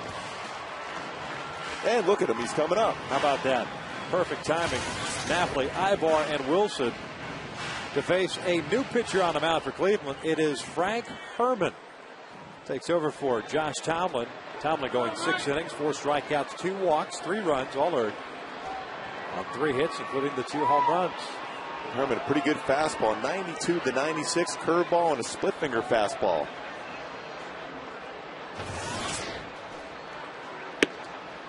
That fastball is in there for a strike. Napoli 1 for 2 with that 2-run home run and a strikeout. Herman, a great story, 26 years of age. Out of Rutherford, New Jersey. This is a kid who played all the sports at high school. Football, baseball, basketball. He was a fantastic football player. As a matter of fact, heavily recruited at the Big East and Ivy League schools. Went to Harvard. Decided to go to Harvard, get an education.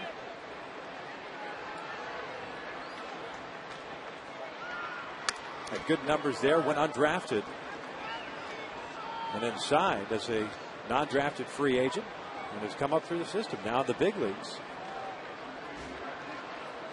There have only been 15 players that have reached the big leagues from Harvard. The last, Jeff Musselman, back in 1990. Now, the big man's in the house. Well, you definitely don't want to get in a situation if you're a hitter, you try to think your way through on where he's going to throw the pitch. Get him early in the count. You're toast. Napoli fouling that one off the mask of Jimenez. It's still a 1-2 count. Oh, that's smart. Oh, directly straight in on the catcher's mask. Especially with that type of bat speed that Napoli has through the zone. Fell straight back.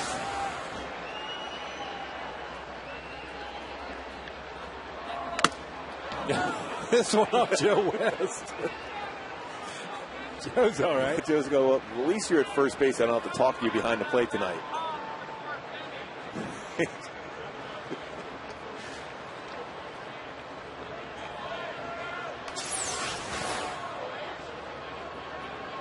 Right off the shoulder. Didn't even flinch. Yeah, he said, I'm not going to flinch this time around. I don't need no time in between. This one looped out to right center. Brantley is under it. Get away.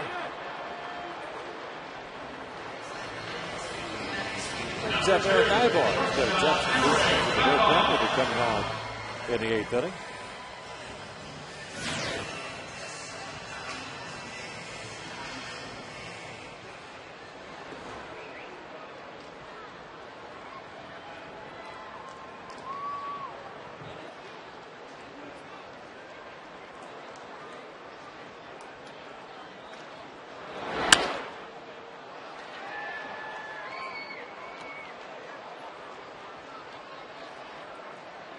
Moyark is still trying to stay back long enough to hit the ball on the ground or on the line instead of elevating a pop-up or a fly ball.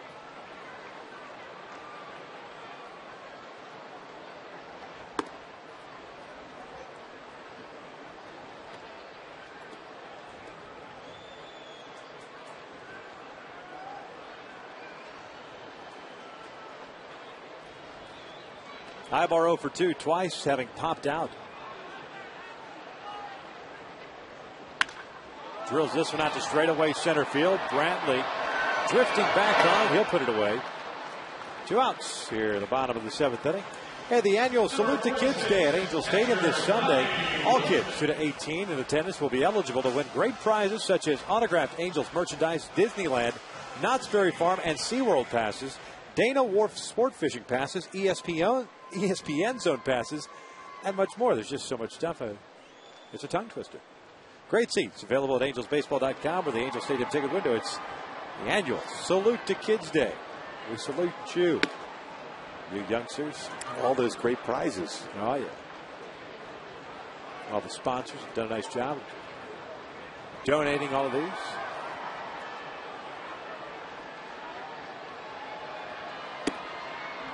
Wilson takes outside. It's 1 ball, 1 strike. Bobby 0 for 2 with a couple of strikeouts.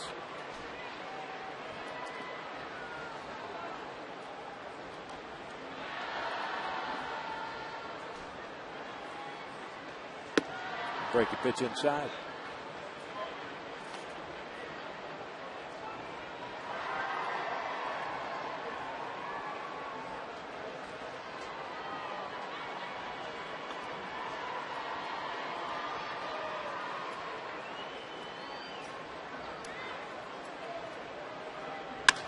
This one out towards center. Brantley. A chance to make all 3 putouts. And he does. A 1-2-3 inning for Herbert. We're through 7. Angels still up 3-2.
of the game.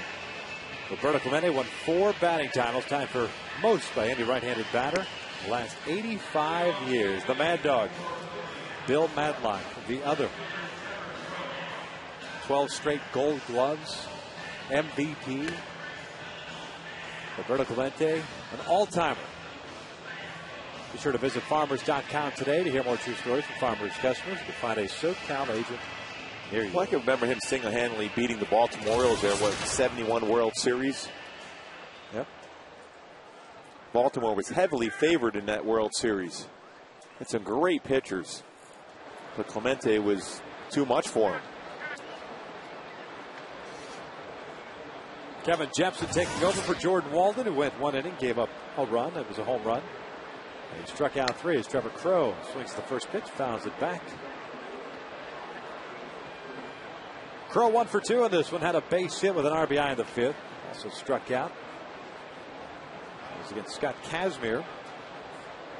Scott going 6 innings, striking out 6, walking 3. Terrific outing for him. 0-1. Upstairs, 1 ball, 1 strike. Indians sending up 9-1 and 2. Crowe, Brantley, Cabrera. That's spinning of the lineup for Manny Acta.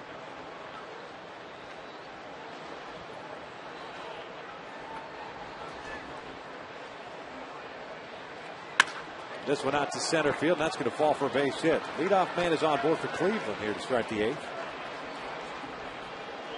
And here comes Brantley.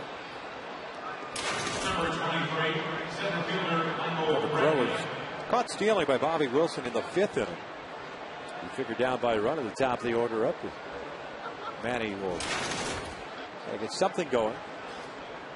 With great speed at the plate, very good speed at first base also. There's a lot of pressure on the defense.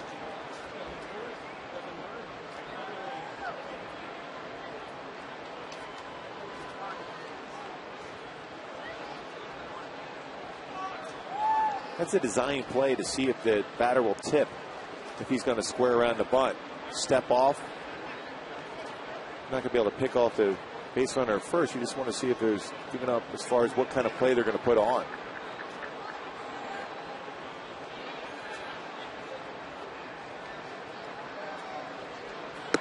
Brantley not showing anything, takes that fastball upstairs. He's 0 for 3 in this one. Popped up, reached on the error by Franson, and struck out looking.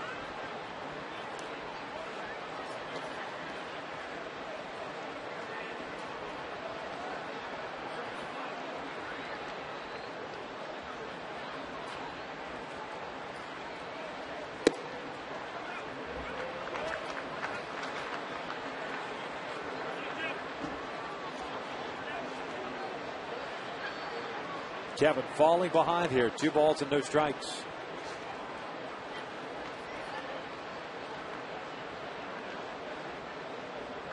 Jepson pitched 2 days ago, went 1 inning, walked a man, struck out a man, threw a wild pitch. That one line to left, and there's a base hit. So back-to-back hits. The Indians have their first 2 men on board to start this 8th inning, and now you really anticipate a bunt situation with that Jubal Cabrera coming into play. A lot of speed on the bases right now.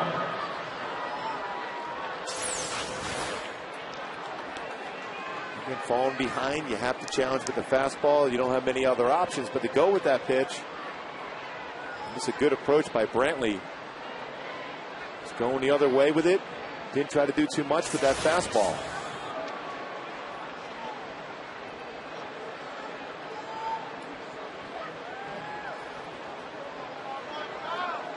Joe Smith and Jensen Lewis, a couple of right-handers for Cleveland.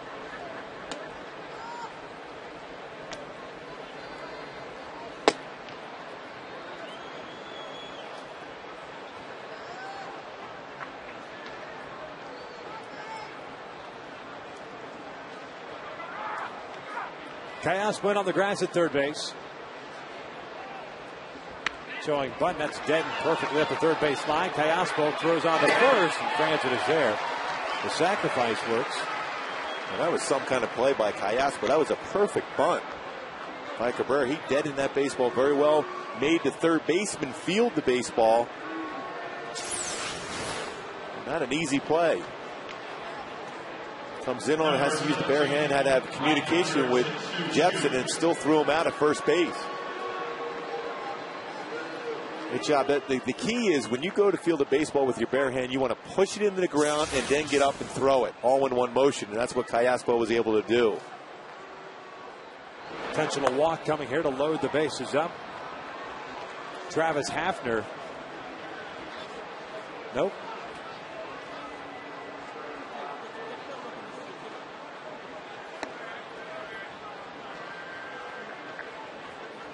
Pinch hitter coming up for Shelly Duncan here. The DA spot, cleanup hitter.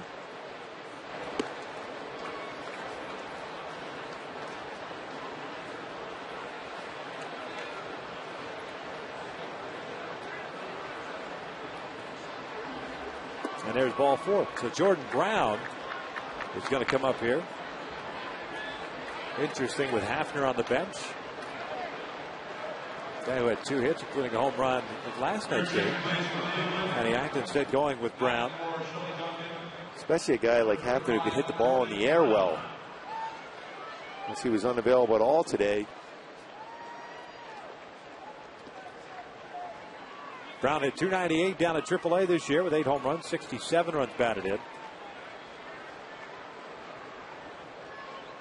It's Crow at third, Brantley at second, and now Chu over at first base. So speed all over the bases for Cleveland.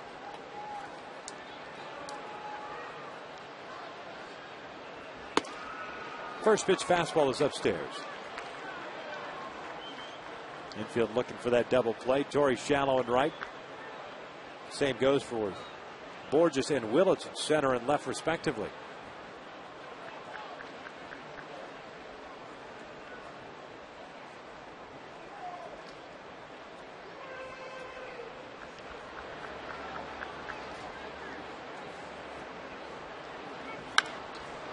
One ball, one strike. Nice break there by Brown swinging at that pitch out of the strike zone. Could have been a 2-0 count. Yep. It definitely was not in the zone. For Kevin Jepson, you got to feel that's a break you might need to now to be able to get that ground ball double play. Brown's 0 for 2 as a pinch hitter this year in limited action.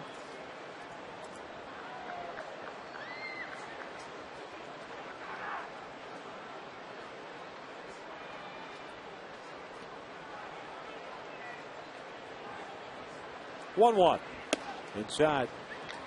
2 balls and a strike.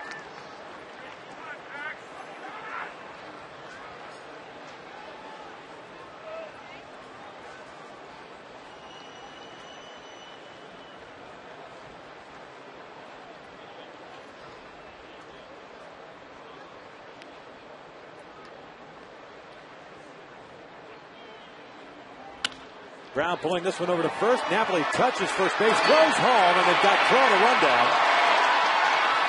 And Crow's going to get tagged down for the double play.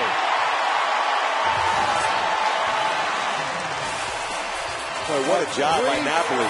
2-5 double play. Sends it to the bottom of the 8th, but the Angels up 3-2.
The story was Scott Kazmir early.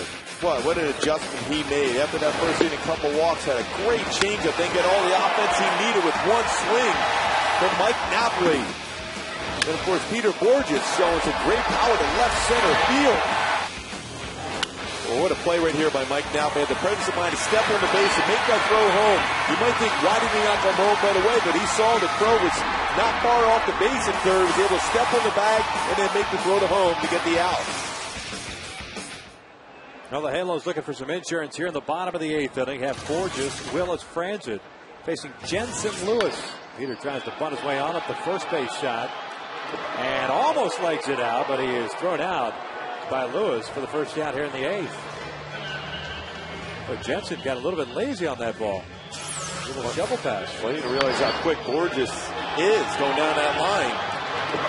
Well, that was a lot closer than anticipated. Jensen Lewis in the game, his 28th game of the season, ERA rated 4. Fastball 87 to 91 range, a slider and a changeup. He relies on the sink on the fastball.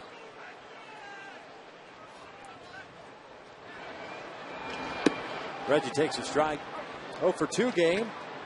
Strikeout, a ground out. He's hit the tip of the toe on a 3-2 pitch in the 4th inning. So what? Mike Napoli's done a nice job playing first base defensively. 0-2 the count here on Willits. Very aggressive. Made some strong throws from that first base position also.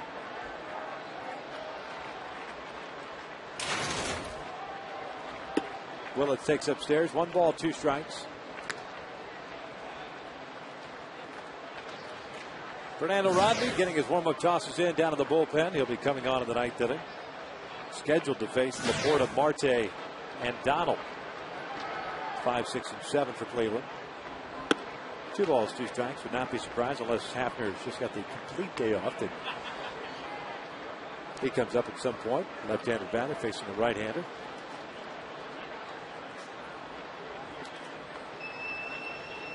Doesn't appear to have a jersey on, but you never know. Full count now. It's okay with me if he stays on the bench. How about you, Victor? You all right with that? With Cronk hanging out in the dugout. When we go to Cleveland next week, let's see if we can get some finagle, some Cronk bars.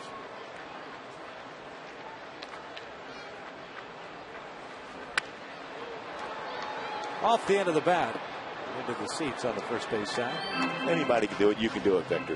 Finagle some Cronk bars? Yes. It's one of the things I put on my resume.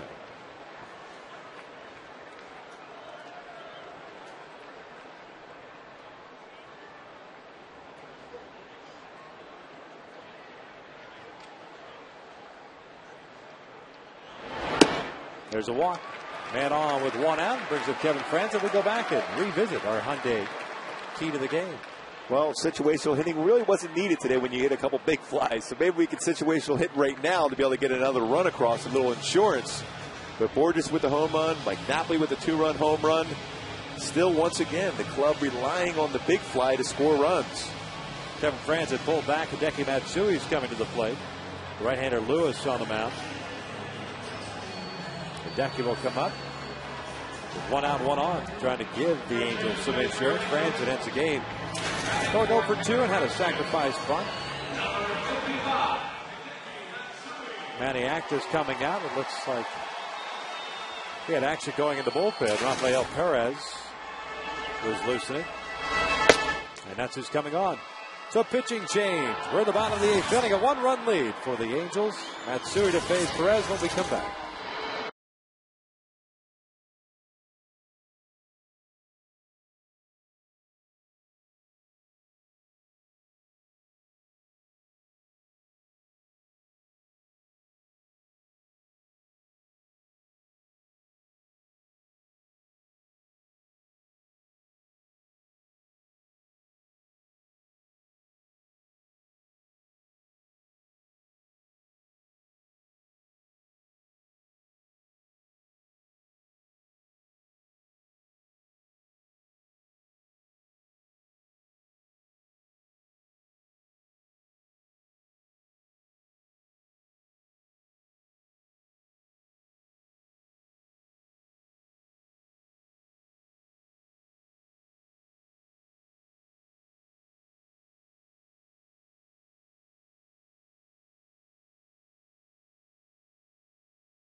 Then Mike Sosha pulls Hideki Matsui back and brings out Howie Kendrick. Kendrick is yet to be announced, but he will be coming in to face Perez.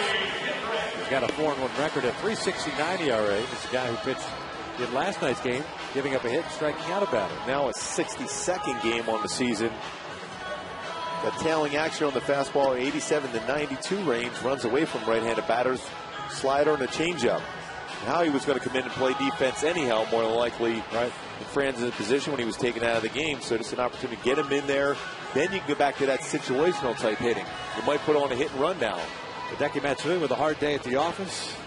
Go ahead and shower up. You're done. You were effective as the announced pinch hitter. Now, if he's got a hit streak going, does that mean it's over with? Yeah, if I'm not mistaken.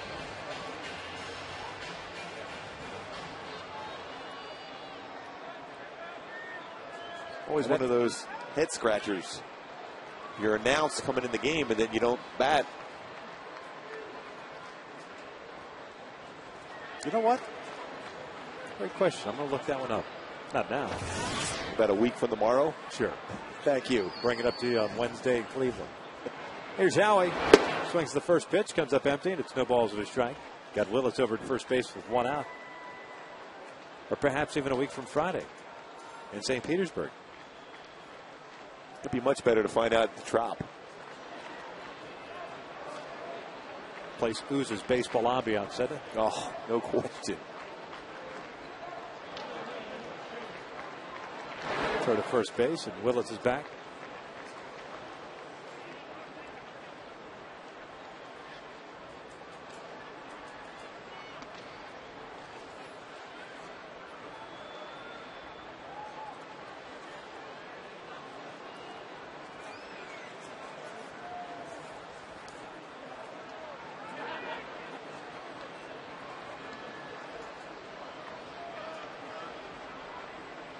Oh, 1.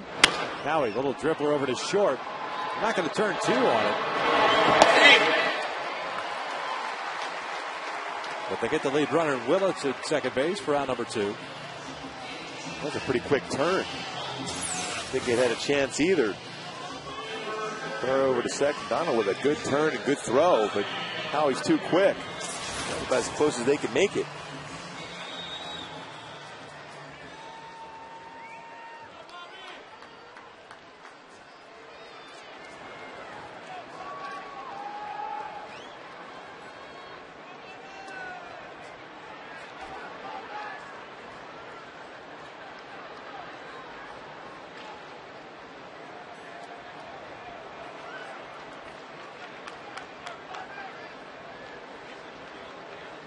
Here's Abreu.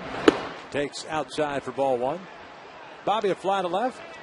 Lined into a double play. That came in the 4th inning and then doubled into the alley in right center field in the 6th inning. His 35th double of the year.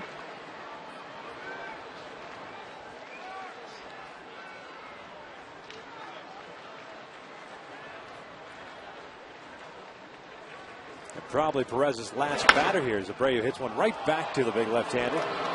Bobby's retired for round number 3. We head to the 9th. The Angels up by the score of 3-2. Turning the ball over to Fernando Rodney. Trying to pick up the finale here against Cleveland.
His warm-up pitch is in. He's got a new second baseman behind him, Howie Kendrick, who pinch hit for Hideki Matsui, who pinch hit for Kevin Franzen. Stays in the game and playing second base. Here in the ninth inning, Cleveland sending up Laporta, Marte, and Donald against Fernando Rodney. A 4-2 record, a 3.97 ERA. Came into a 2-2 tie in the ninth inning of Monday night's game and gave up the game winners. Matter of fact, faced 6 batters in that ninth inning. Retired the first 2, but then gave up the double to Brantley. The hit by pitch to Cabrera, and then that followed by the base hit by Shin-Soo Choo. 10 career saves against Cleveland. ERA at 3.55 in his career. Again, establishing that fastball, the great arm action on his changeup. In the save situation, which he's been very good at.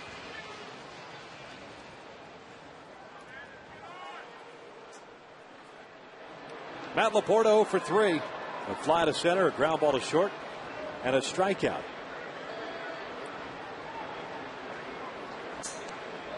Rodney, the 4th pitcher today. Scott Kazmir still in line as Laporta breaks his bat and loops one into right field for a base hit.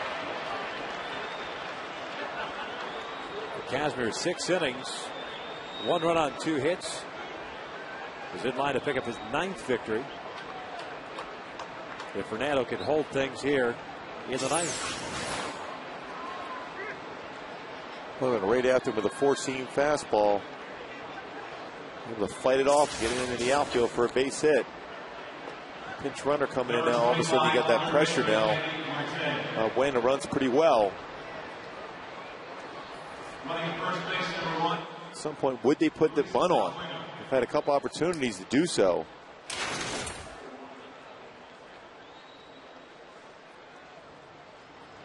We've got Andy Marte at the plate now. He's 1 for 3, had a home run in the 7th off Jordan Walden. That meant a 3-1 game, 3-2. Marte takes a strike. Very susceptible to the punch out. The home run by Marte in the 7th, his 5th of the year. 30 strikeouts on the season, just a little over 130 at bats, so he will strike out. There's the off-speed pitch, no balls, 2 strikes.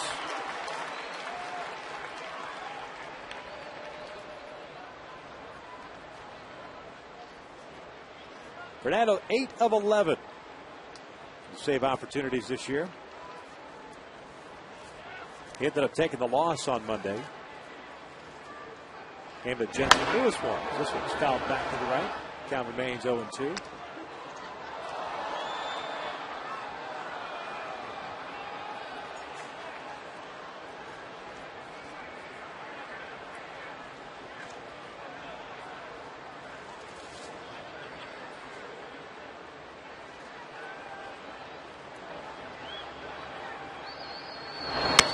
This one popped up. Eric Ibar calls off Callaspo, and on the grass makes a catch. There's out number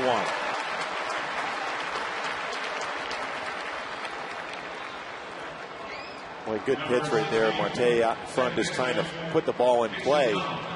Took away his aggression when he got ahead of the count. 1 out. Valbuena is still at first base.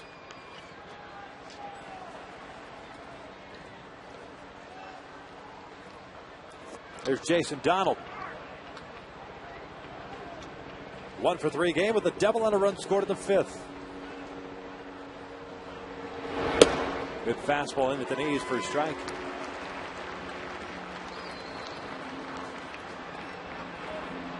Cleveland with 2 runs on 6 hits. They've stranded 5. The Angels 3 runs, 3 hits, 1 error. And they've left 3 on base. A 2-run home run by Mike Napoli, a solo home run by Peter Borges. 3 runs for the Halos. Donald chopping this one high over to second base. Napoli's got it. He's got no play. Regardless of who fields that ball, there's no play. That's an infield base hit. So 2 on and 1 out. Anytime you chop a baseball off the plate, if you have any type of speed at all, you get a great chance of beating that out and getting an infield hit. Well, right off the front of the plate.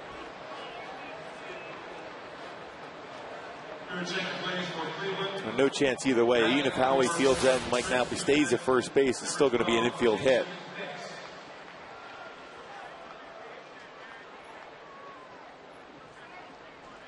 A broken bat flare to right. Now the chopper off the plate. 2 men on board here in the ninth for Cleveland. Jason Nix pinch hitting for Chris Jimenez, who had walked and struck out twice. Valbuena representing the tying run is at second base. And Donald over at first. How about a double play ball then? Nix has hit into 6 double plays on the season. 242 average overall. Takes a fastball for a strike. 12 home runs, 28 runs batted in. He started the year with the Chicago White Sox. Picked up off waivers. He's 1 for 6 as a pinch hitter this season.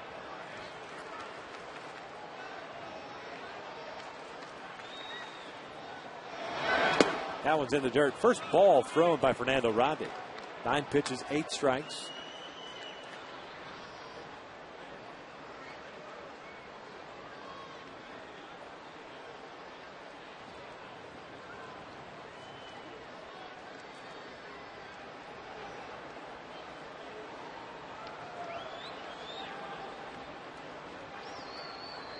The 1-1 pitch. Inside with a changeup. 2 balls and a strike.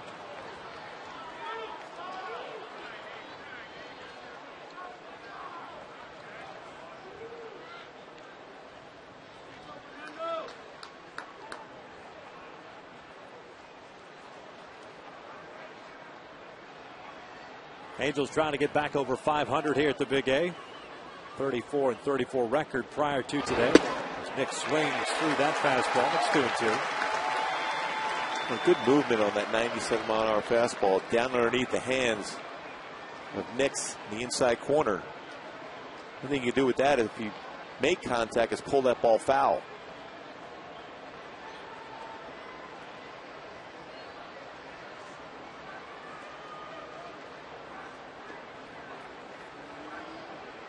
And the 2-2.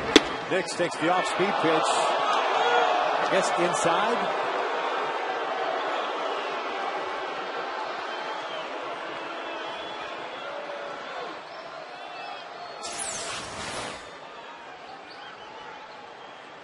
Boy, a changeup. It's a pretty good spot right on the inside corner. So full count. Changeup looped out to left field. That's a base hit. Valbuena's coming around. He's going to score, and we're tied up at 3.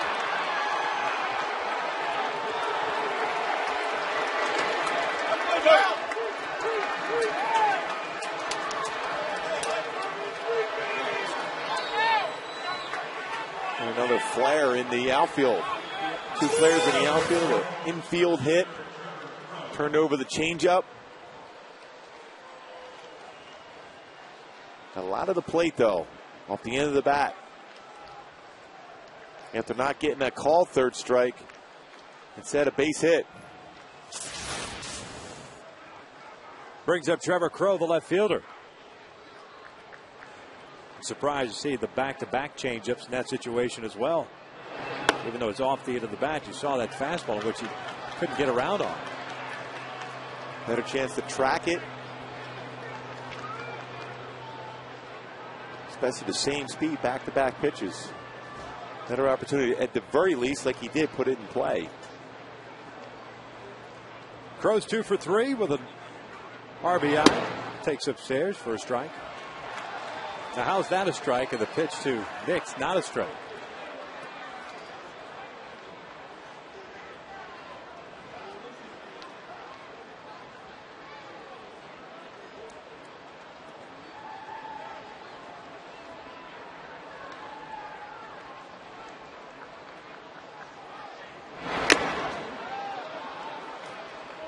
That one got Bobby Wilson on the foul tip. Like right in the thumb area. A little bit too good of an 0-2 pitch.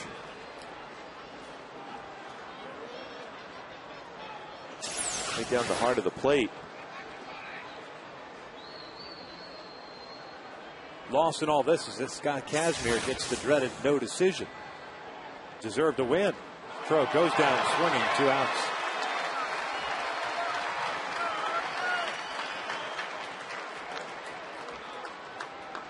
tough hitter right here. And Michael Brantley's had some pretty good at-bats this entire series. A guy that doesn't hit the ball necessarily hard, but he puts it in play.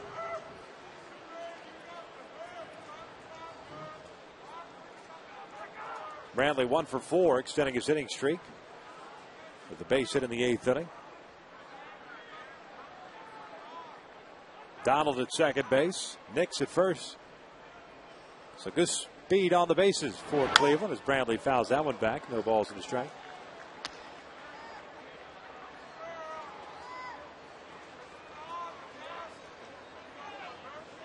In the 9th, bottom of the 9th, Halos have Hunter, Callaspo, Napoli.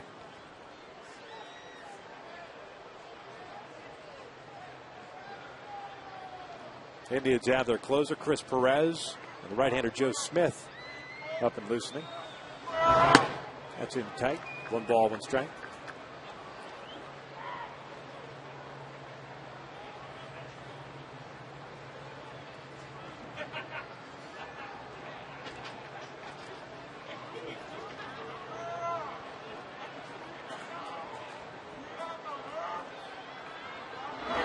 Off speed out toward left field. Reggie is there. Will make the catch, but Fernando Rondi blows the save. A run is scored in the top of the 9th inning. Torrey Hunter trying to get it going as we are tied at 3.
Followed by Alberto Callaspo and Mike Napoli. They'll be facing a new pitcher in Joe Smith. And Corey, the big hero of late.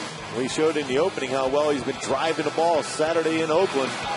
It's been out to dead center field. And, of course, first game of the series went opposite field. Then that mammoth home run to center field last night. Corey loves the dramatic home run. This is certainly a situation for him to do so again.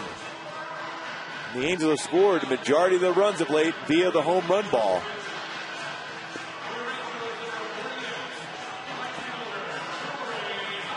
Joe Smith takes over for Rafael Perez.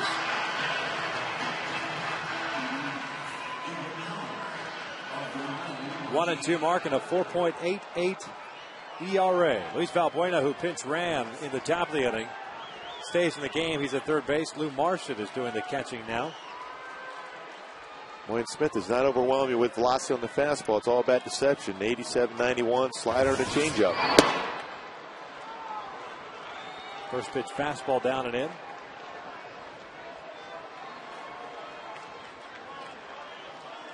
Has given up 4 home runs in 31 and a third innings pitched. They wanted to appeal. Angel Hernandez says he went around. And it's 1-1.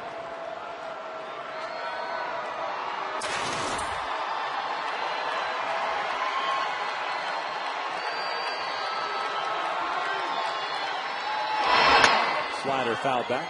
1 ball, 2 strikes. Fernando Rondi, 1 inning, 1 run, 3 hits, a strikeout.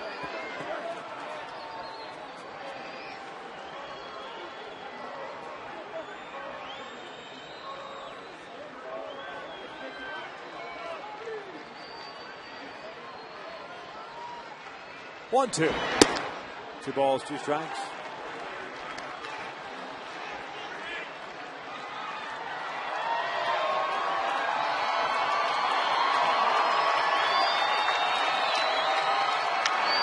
Torrey hitting a high fly ball to left center field. Brantley is there. Right away.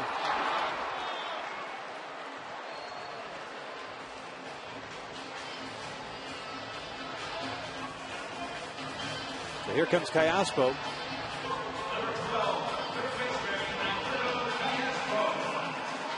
Alberto's 0 for 3.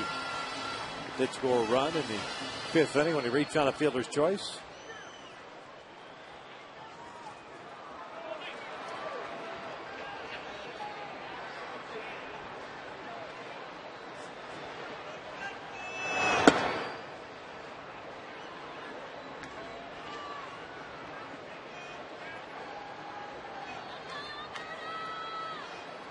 Alberto now 1 for 10 in this series.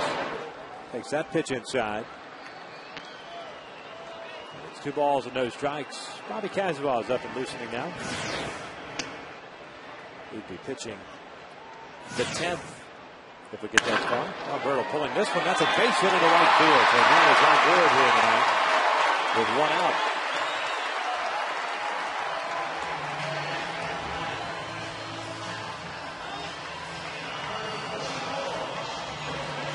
It brings up Mike Napoli. Napoli back in the 5th inning did this. He got an elevated fastball, and he did not miss that. Crushed that out to left center field.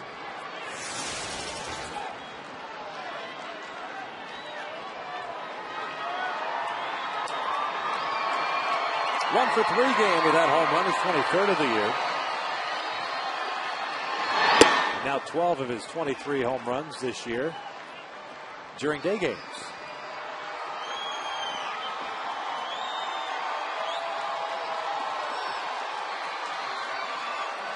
Outfield very deep for Cleveland. That slider's outside. 2 balls and no strikes. Well, Mike's got to be patient right here because he might not get that fastball. He's going to probably throw him a slider.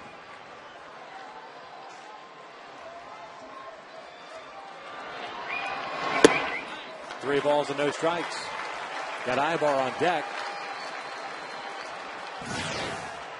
Eric's been scuffling, but what a great opportunity if he gets a man in scoring position to kind of wipe the struggles away with one swing of the bat. Napoli's hit 2 home runs on 3-0 counts this season.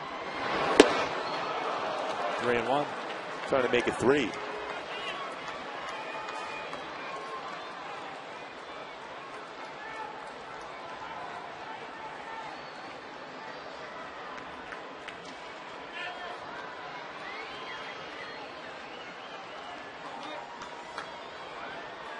And the 3-1 from Smith. Way outside. That's ball 4. So Callaspo moves into scoring position here. Ibar coming to the plate with a chance to be the hero. 0 for 3 in this one. A couple of pop-ups and a fly ball to deep center. That came in the 7th inning. Well, if anybody could use a base hit in this spot, besides the fact you win the game, it's Eric Ibar, who's been struggling for a long period of time as far as hitting the ball on the line or on the ground.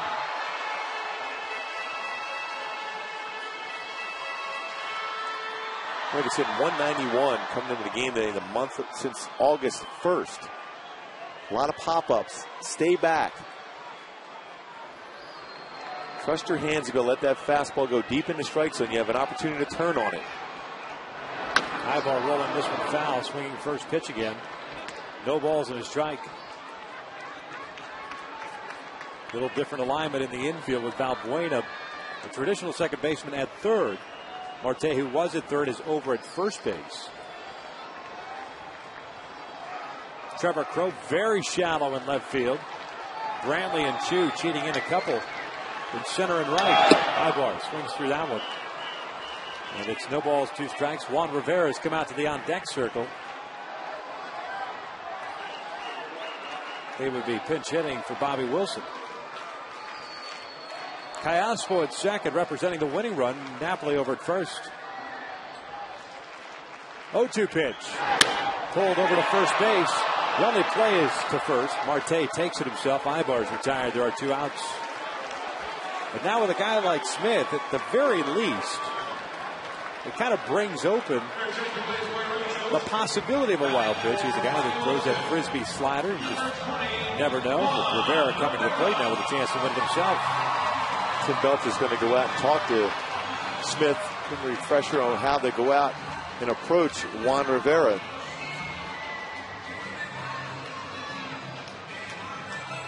Anytime you have a guy that throws from that type of arm angle, there's a chance if you try to force that pitch through, you could bounce it into dirt. And a wild pitching ball game would be over.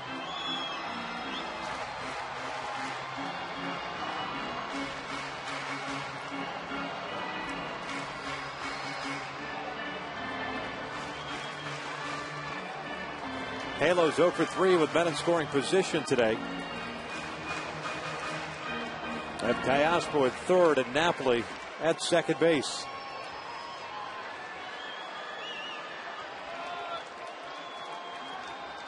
Juan played last night, went 0 for 2, including a walk.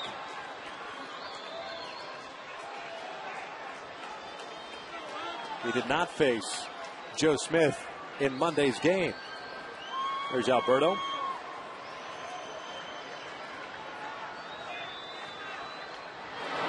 Slider outside. Juan 1 for 4 as a pinch hitter this season with an RBI.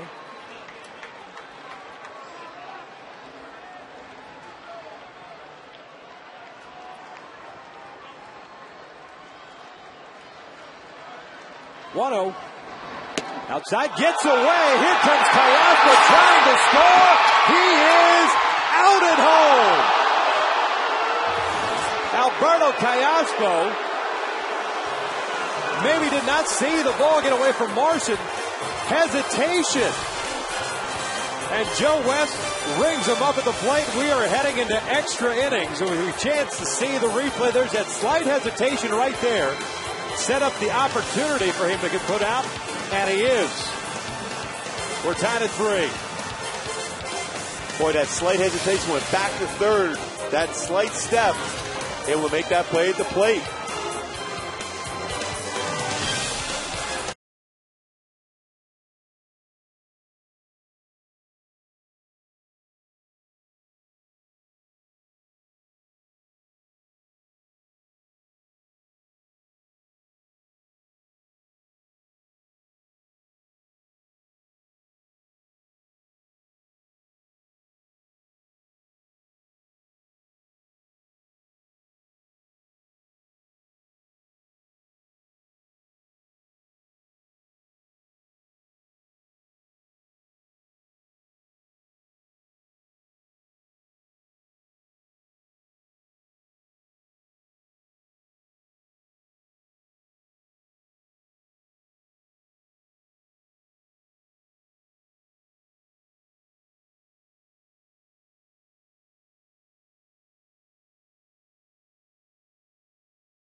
Winning run, really, it just goes back to not a very good secondary lead. It was flat-footed, as you just saw right there. And that gave Martian and Smith the opportunity to get the play out at home. Joe West bringing him up. Joe Smith applying the tag. The lead foot did not go in there. The tag applied on that back foot. Joe West rung him up. But the reality is the pitch before was a slider that they had to reach out. It was way off the plate, so that has it give you a sense of urgency at third base that he might do that again. It's just bad fundamentals all around. That's been really the Achilles heel for this ball club of late. And it's a shame because it's not been the way it's been under the Mike Scioscia era.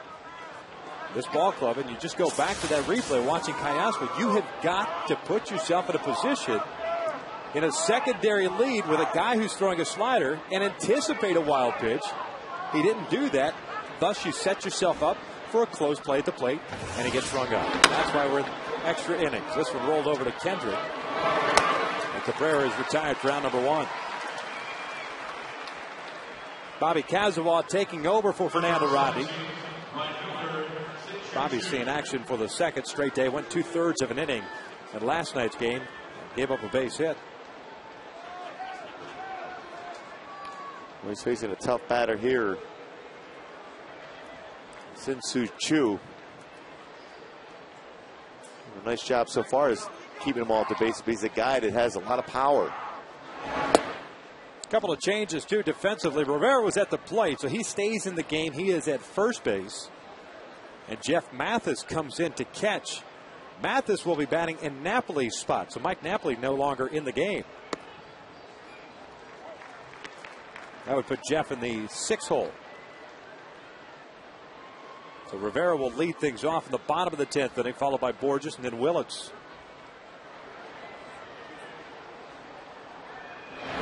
One is outside, 2 balls and a strike.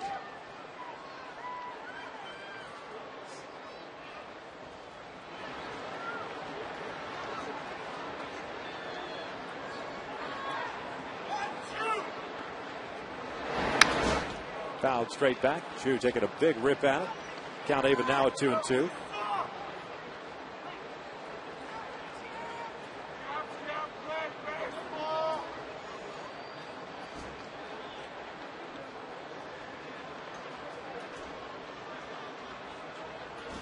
Choo in this one 0 for 3 with a walk. Count remains at 2 balls, 2 strikes.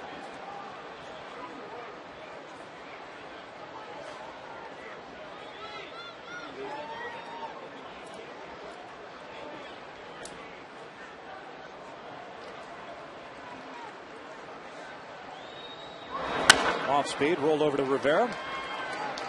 Flips on to Cazawa, 2 outs. Looking at weak ground balls here. Induced by Bobby. And here comes Jordan Brown, the DH. Number 35, designated hitter Jordan Brown.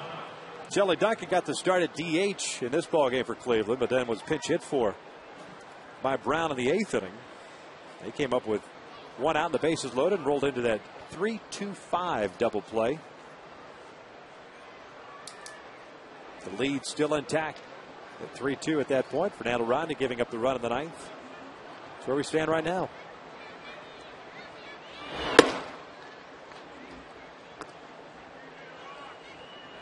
Cazawa doing a nice job with that fastball. You can see that at 93 with some movement. Staying away from the heart of the plate. Taking the sting out of the bat by staying down and away. The outer half. Force him to roll over on the ground ball.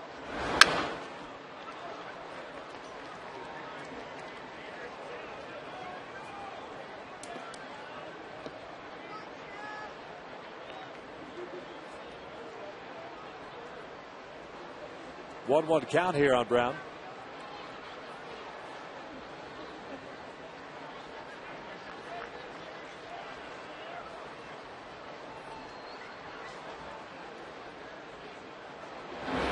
This one line to left. Pretty good piece of hitting right there with 2 outs. Cleveland gets a man on. It'll be Luis Valbuena. Third baseman coming up.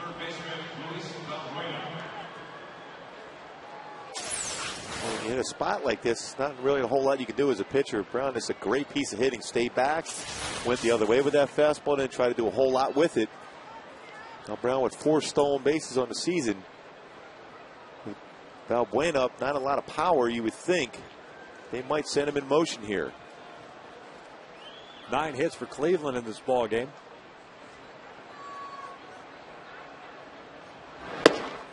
Bobby missing outside. 1 ball, no strikes. Cleveland with 8 hits last night, 7 in the opening game of the series.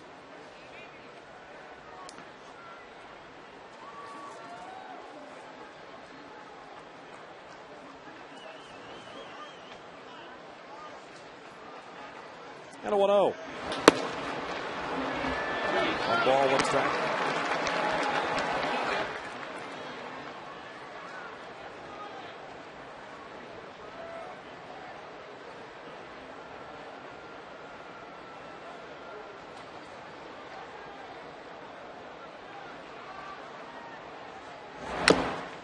Foul tip. 1-2.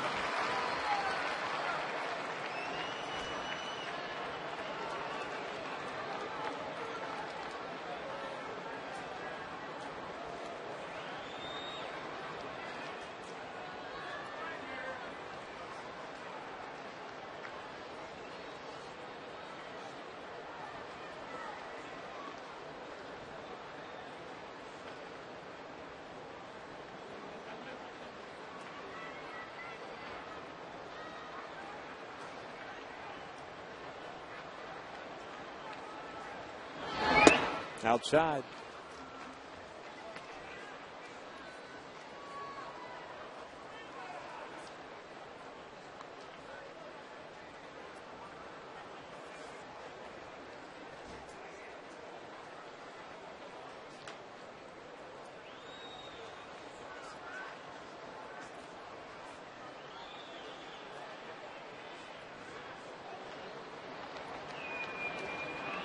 The 2-2.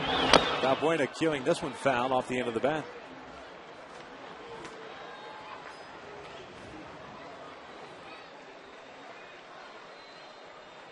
Brown heading back over to first base. 2 outs here in the 10th.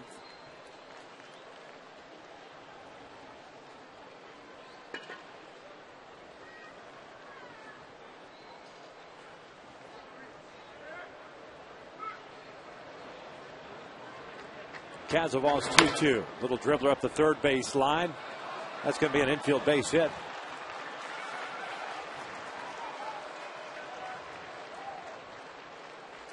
Well, we saw that last inning. A little infield hit, a couple flares to the outfield.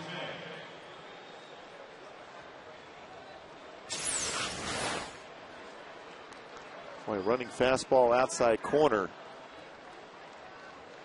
Just off the end of the bat, rolls it down the third base line. There's no way that ball's going to roll foul. Here's Marte, the first baseman now. 1 for 4 game with a home run in the 7th. Popped out against Fernando Rodney in the 9th inning. It was the first out in that 9th.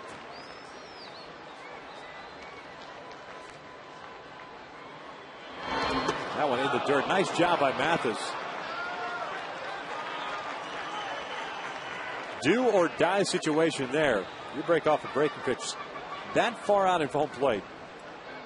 You can only hope as a catcher that ball just gets a piece of you and it stays close to home plate. Well, the technique is to try to keep your body squared up as much as possible and hope the spin doesn't hit your shoulder and go away too far where the base runners can advance. 1-0. Down low. Lays off the changeup. And it's 2 balls and no strikes. Pretty good pitch to lay off of right there. Well, you got to be seeing the ball pretty well out of the pitcher's hand for a batter not to swing at that pitch.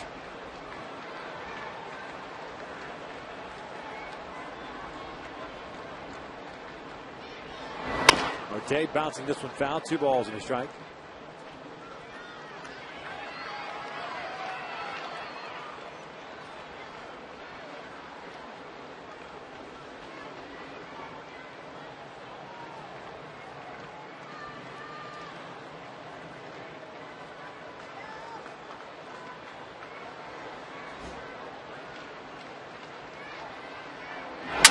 Breaks his bat and rolls this one foul up the third base line again.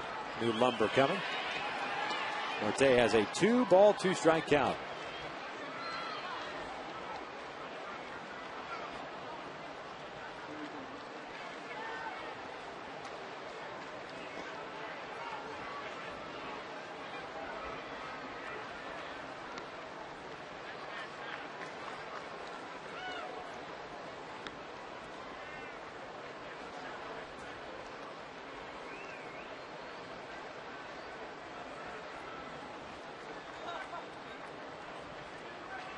Brown with a big lead at second base. The 2-2 gets by Mathis. The runners will advance.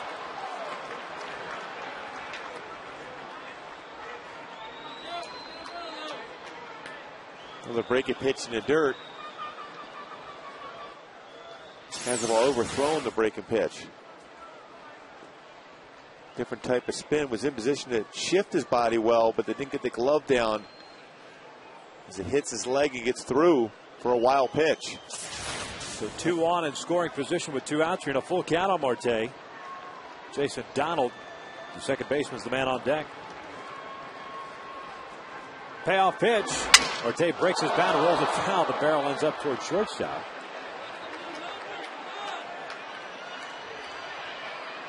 Andy Marte running through his stock of lumber.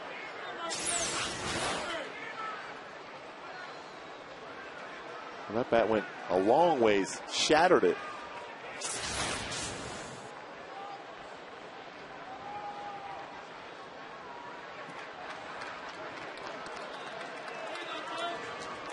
Joe West just threw his mask. I think clearly in frustration at the fact that Marte had to go back to the on-deck circle to get some pine tar for his bat. Mathis went out to the mound and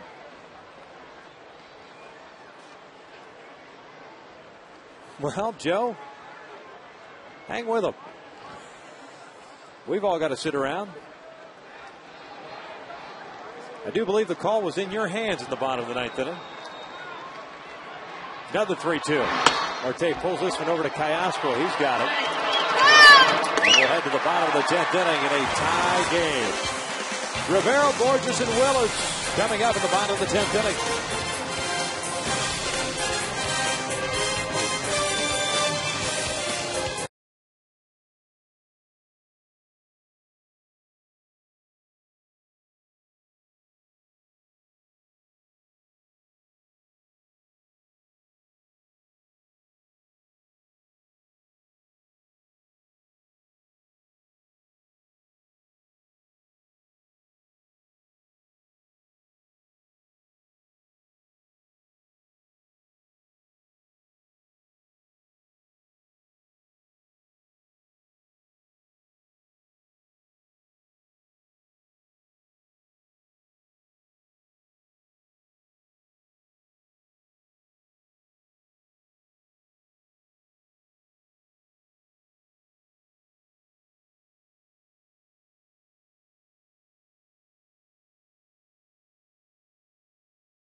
Home run by Mike Napoli in the 5th inning. He's no longer in the game. Jeff Mathis batting his spot and doing the catching, and the other by Peter Borges. He'll be second up as Justin Germano takes over here. Germano pitched in last night's game, went 1 inning, struck out a man, and walked 1. Germano with a very good ERA, 1.31 fastball, not overpowering, but relies on movement on that fastball. 87 to 91, a curveball, a slider, and a changeup. Very comfortable with his changeup also. Probably his 4th best pitch is the slider. He throws the curveball, fastball, changeup. Well, he's got 8-9-1. Rivera, Borges, and Willits trying to get some base runners on again. And see if they can cash it in and pick up the victory here this afternoon, which has turned into early evening. This was a game that was cruising along up until the last couple of innings.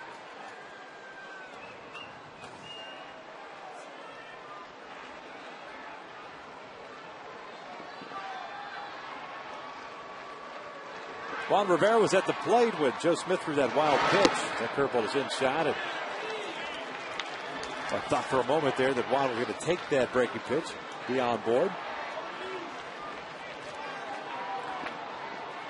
Well, Juan's thinking in line of, I'm going to hit a home run and win the game right here. It's a lot sexier that way, isn't it? Yep. 1-0. Loops this one out to center field. Brantley going back on it. Still back up on the off. Brantley makes a spectacular catch, robbing Rivera. I can't believe that ball got out there as far as it did. It's off the end of the bat. Yep. Juan Rivera was out in front of that pitch, too. Well, that ball was almost on the ground. Dead center. Brantley brings back a would-be walk-off home run.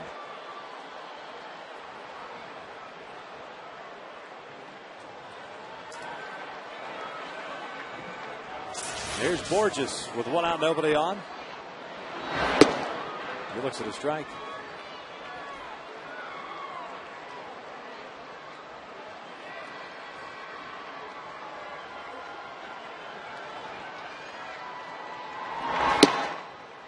Peter in this one, 1 for 3 with that home run in the 6th, his 3rd of the year.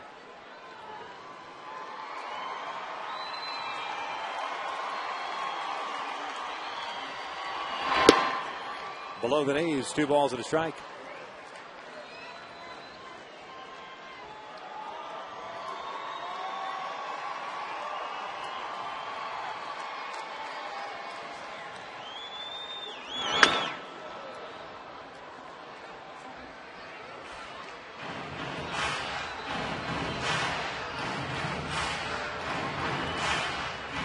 Reggie Willetts on deck.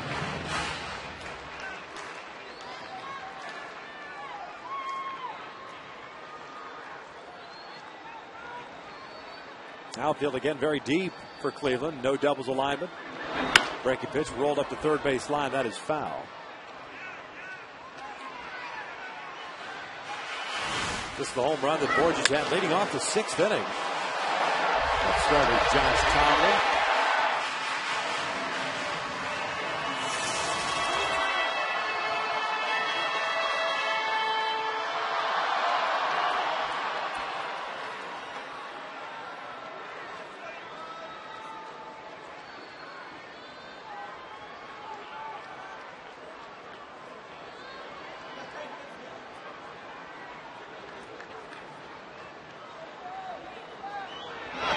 Two curveball got him. 2 outs. Big slow hammer. Base is clear and Reggie Willetts coming up. He threw that curveball in the 60 range. 65 to 68 mile an hour curveball. Tough to stay back if you're a hitter.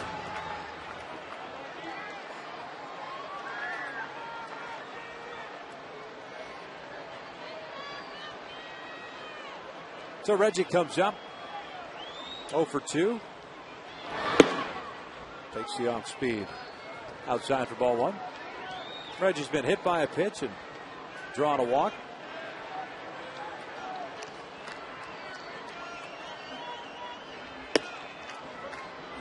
Count evens at 1-1. Might have been able to throw this curveball at 65 miles an hour, and his fastball has been 90. So he's not overpowering with the fastball. But when you throw that slow curveball, that looks that much faster.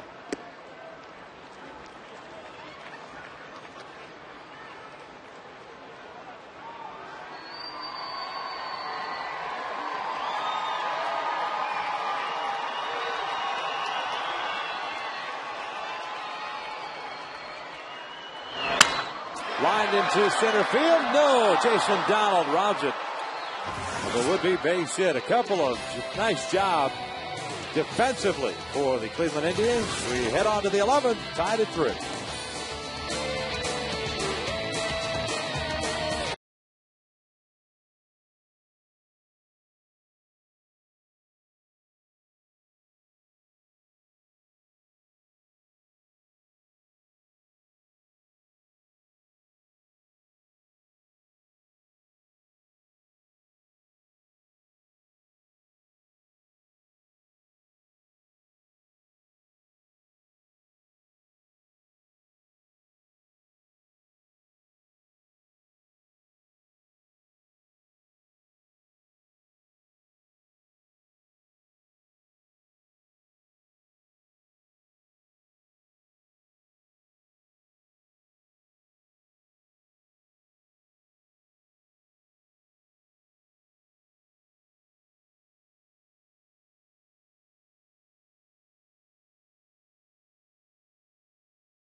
as to why we're tied at 3. Gooby.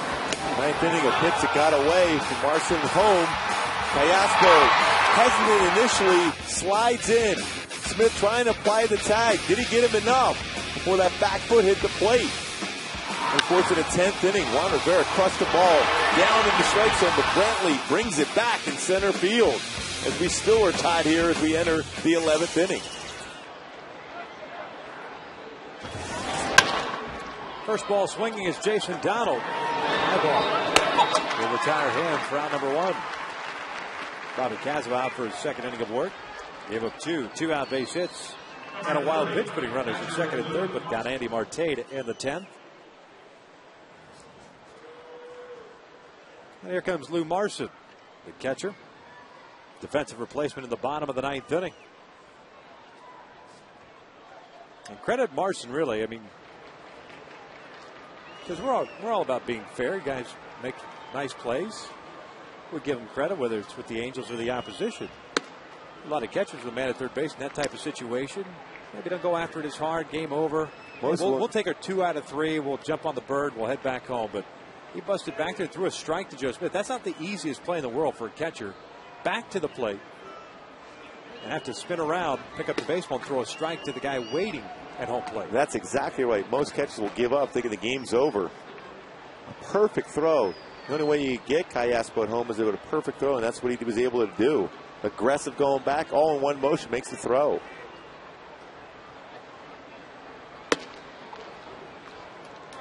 Casabal misses inside. It's 2 balls and a strike. Back on display, there's that slider from Joe Smith that just got off the end of the glove. That's exactly how you're taught to do it, too. Slide for the baseball, pick it up, and throw in one motion. And also, Smith did a nice job as far as what you're supposed to do as a pitcher on that play. Ibar near the bag, gets rid of it quickly. Marson is retired for round number 2. And what you're supposed to do as a pitcher, you're supposed to be behind the home plate area, the first base side of home plate, to be able to feel that and apply the tag. Because if you're in front of the plate, you're susceptible to a slide in and take you out, or that base runner can knock you off the plate. You're fair game at that point.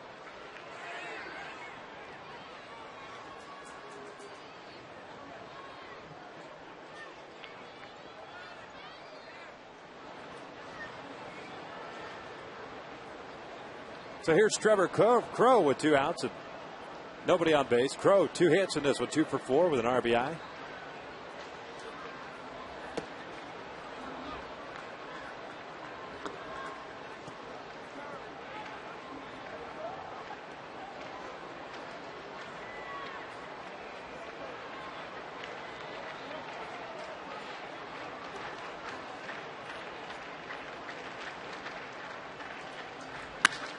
This one lined over the head of Howie Kendrick and into right field for a 2-out base hit. So a 3-hit game for Crow.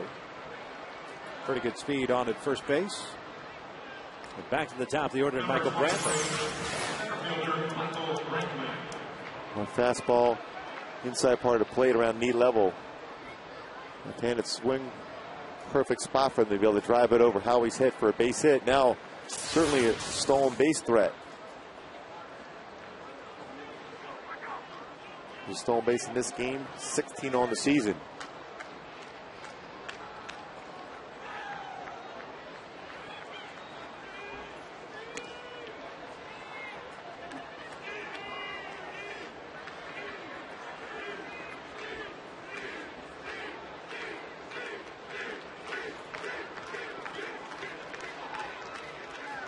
Michael Brantley 1 for 5, extending his inning streak. Takes a strike. 0-1.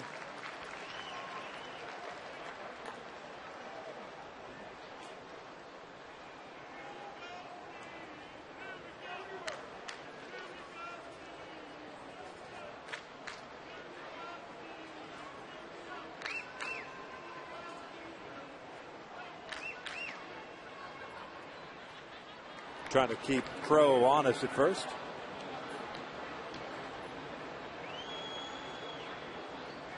Michael Combs now up and loosening.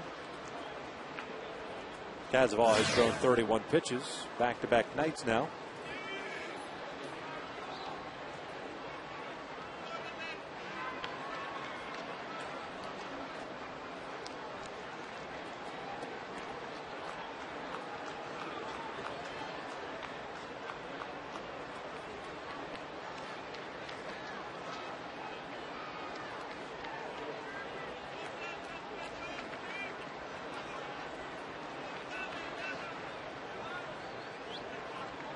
Crow's got a pretty good lead over at first. The pitch out, nothing's happening. He started towards second and then stopped. Saw it a couple times in this series where they've read they were going to go on the pitch out and they stopped.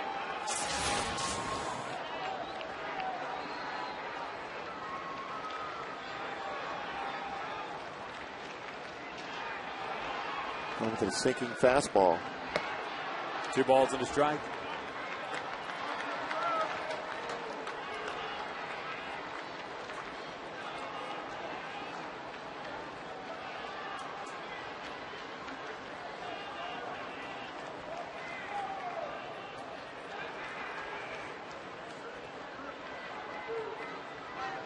Quick throw over there, and Crow again back.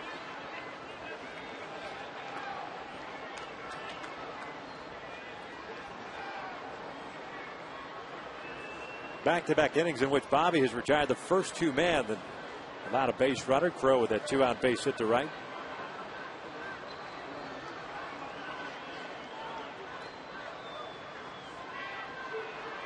Two on to Brantley. Outside, 3 balls and a strike.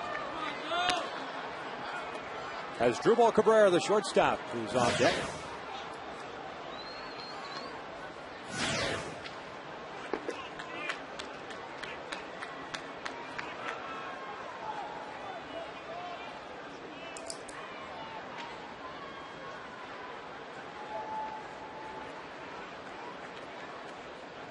There goes Crow. The pitch is lined to left field, a base hit.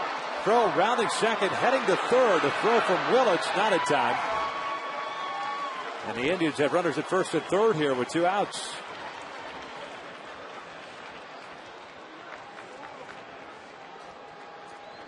A couple of bats in this game for Brantley, which he went very well the other way. As Crow was going on the pitch. Mike Butcher's going to come out and pay a visit. Read that very well. Saw it was right at the Reggie Willits. The play's in front of him. It's in the third base. Part of the reason to go out there is talk strategy as far as going after Cabrera, but also what they're going to do just in case Brantley goes to try to steal second base. Is it going to be through to second? It will be a fake throw to second, throw to third. But different options for Mike Scioscia. Well, both guys have very good speed. Crow at third, Brantley at first.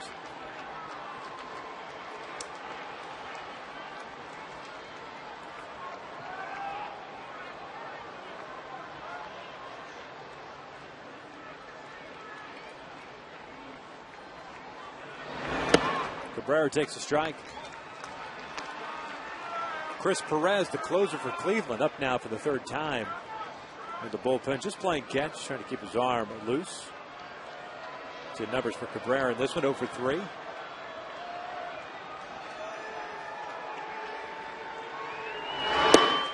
Good off-speed pitch. No balls, 2 strikes.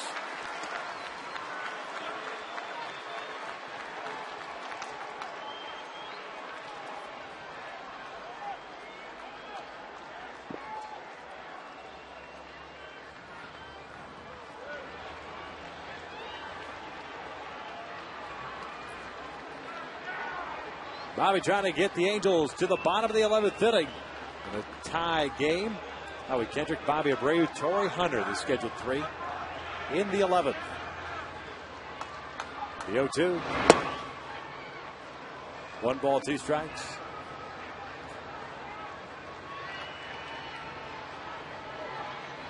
Obviously, with a man on third, Mathis, he puts down the sign for the off-speed pitch, has to be in position to be able to try to keep the baseball in front of him in case Casabal bounces this pitch.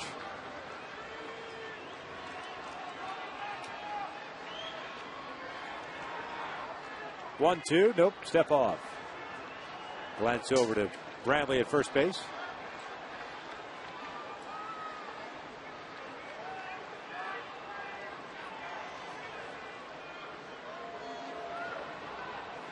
Cleveland with 12 hits in this ball game. They've left 9 men on base. The 1-2 in the dirt. Nice job by Mathis. 2 balls, 2 strikes. Well, he was in position. He'll lock that, kept in the front, the glove between the legs, and make sure there's no way to get through.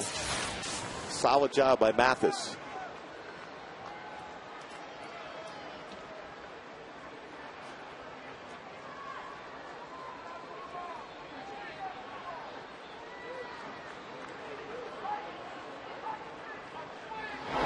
Cabrera fouls this one straight back, going back to the fastball. This one at 95.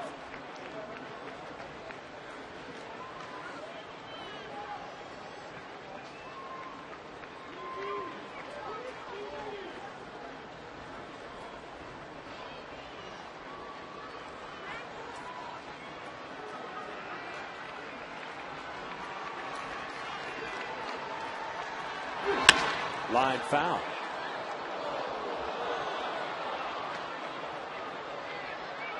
Tenth extra inning game for the Angels this year. Halos 5-4.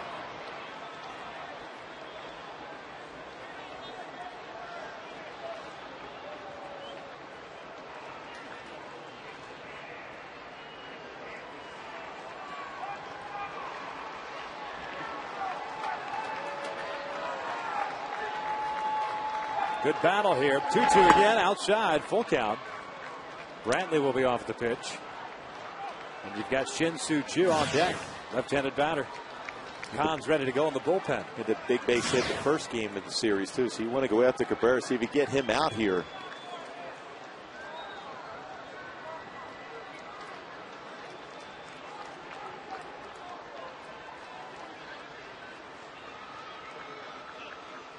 Brantley goes, a 3-2, bouncer right back off the glove of Casaway, finds it, and they get Cabrera for out number 3. No runs, 2 hits. Cleveland leads 2 more on. We're into the bottom of the 11th. Still tied at 3.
Facing Germano. He pitched a 1-2-3 10th, including a strikeout.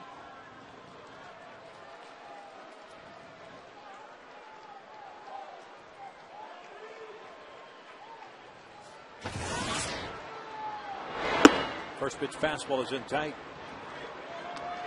Howie's first plate appearance came as a pinch hitter in the 8th inning. Reached down the fielder's choice.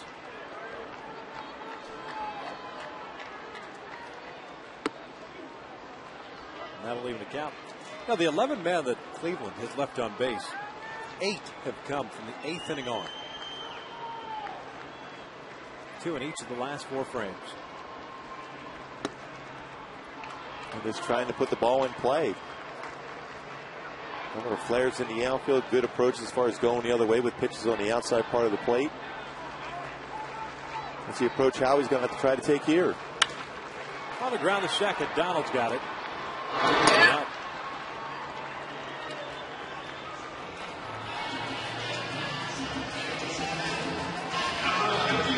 comes Bobby Abreu. A 1-for-4 game, had a double in the 6th inning.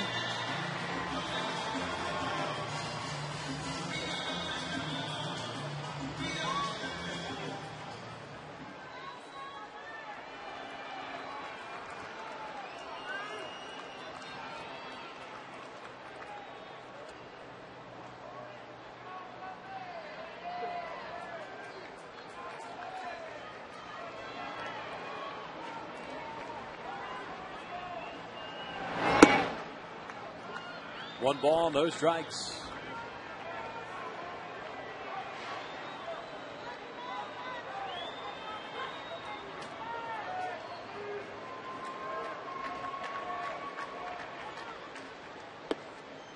A couple of off-speed pitches out away. 2-0. Boy, Bobby generally pretty patient on a 2-0 pitch. Feels comfortable going 2-1, but if he gets a fastball right here, try to do some damage on this pitch. Germano staying on the outside part of the plate. It's 2-1.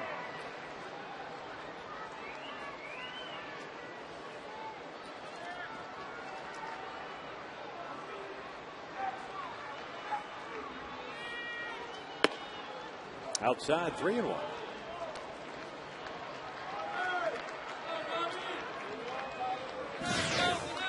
Torrey's on deck. Bobby trying to win it.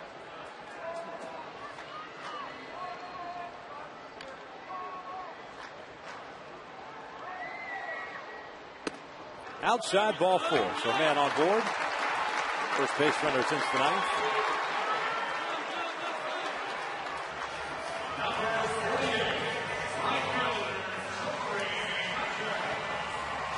Brings up Torrey.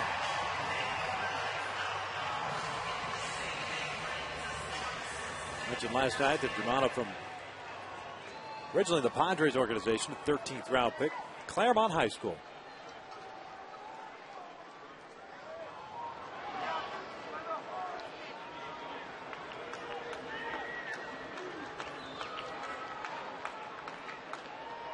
Torrey 0 for 2 with a couple of walks. One was intentional.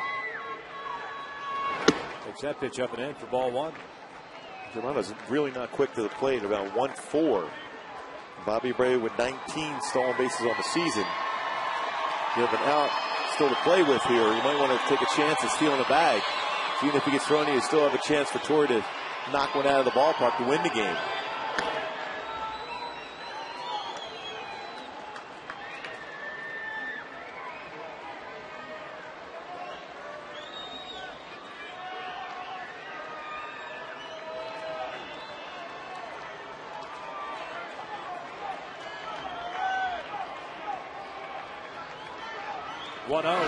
Torrey takes a strike right down the middle. Evens the count.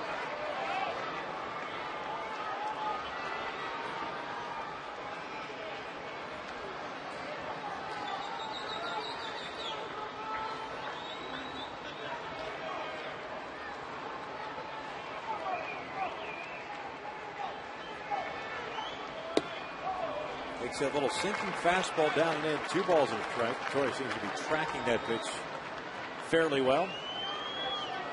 That's the thing, he sees it well. That's what you want to do as a hitter. Track some pitches first, and then you get a pitch to be able to do some damage.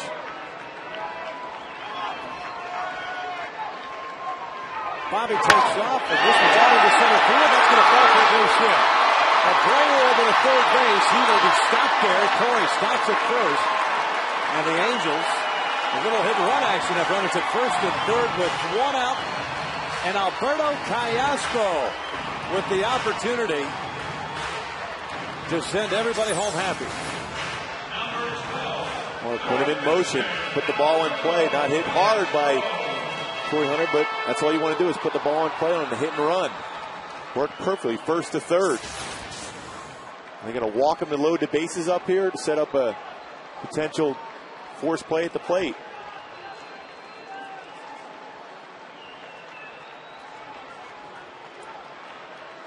Jeff Mathis would be given the opportunity.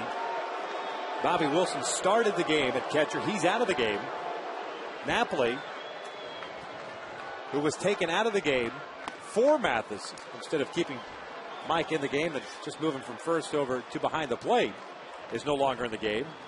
So it's going to have to be Jeff Mathis in this situation. And the key in a bases loaded spot is having patience. Look for a fastball. If it's up in the zone, that's when you can hit it in the air to get the run across.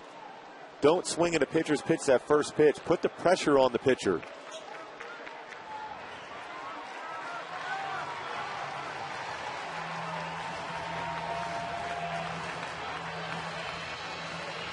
So Maniac is coming to come out, talk to his infield and his pitcher. Intentional walk to Kayaspo, loading things up here.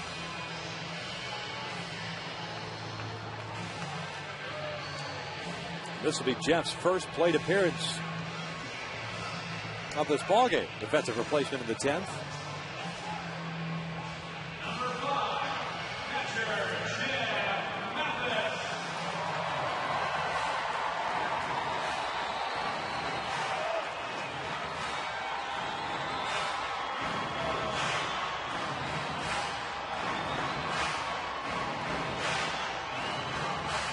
Bobby Abreu at third, Torrey Hunter at second, and Kayaspo at first. The only run that matters is that guy right there.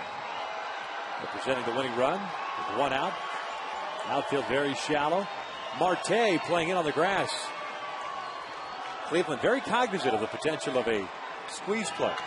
It happened to him.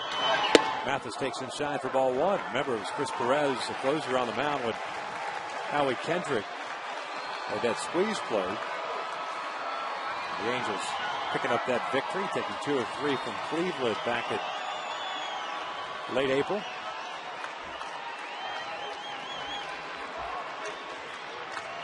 (1-0). Mathis pops it up. 2 outs.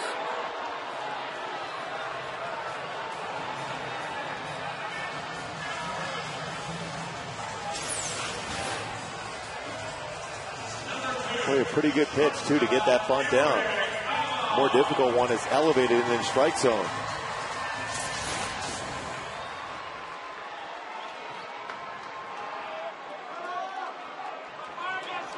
So it's up to Ibar. The base is still loaded. Valbuena in on the grass at third base just in case Ibar has any ideas of dropping one down.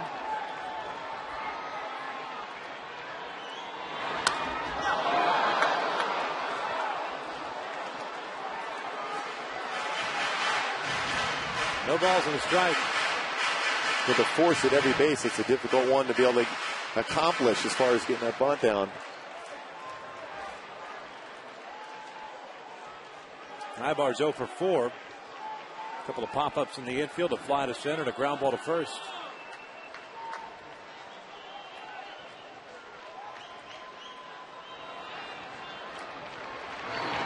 Breaking ball is on the corner.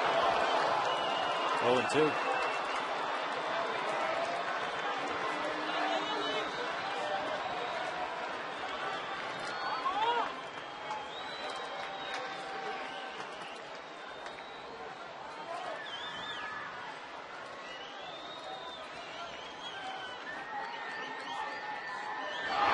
Breaking ball, and Ibar goes down swinging. And the Angels leave him loaded.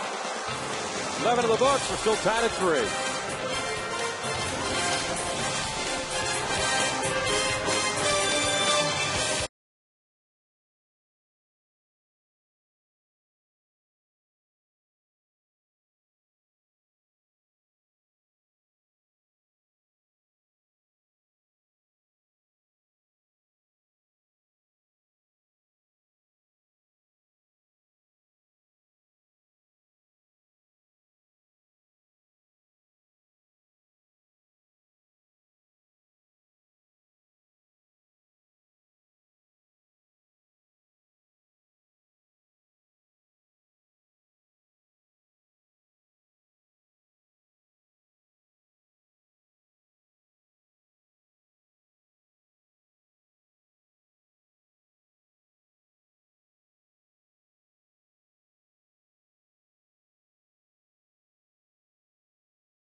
begins with a Fox NFL Sunday doubleheader. First, the Panthers take on Eli Manning and the Giants, or the Falcons battle the Steelers, or the Lions Bears. Then the Packers take on the Eagles in Philadelphia, or 49ers Eagles, Seahawks, pardon me, or Cardinals and Rams. Coverage begins this Sunday with the Ford Fox NFL pregame show at noon Eastern, 9 a.m. Pacific.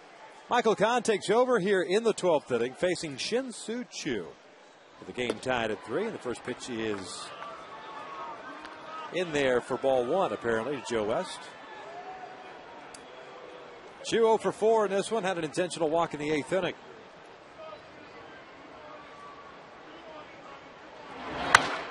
Fouls this one back, and it's 1 ball, 1 strike. Bobby Kazavaw, 2 innings, 4 hits, no strikeouts, no walks, no runs scored.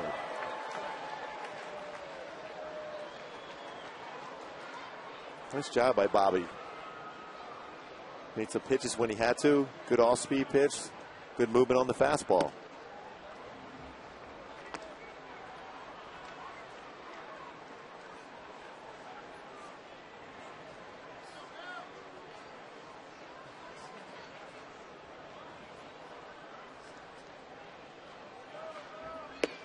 Breaking pitch on the corner, 2-2.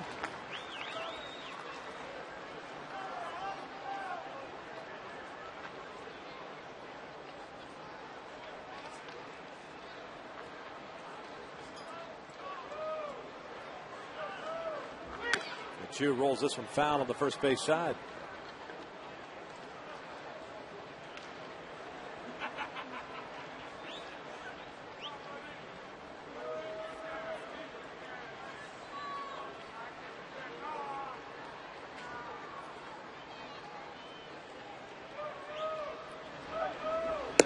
Choo goes down swinging for out number 1 here in the 12th.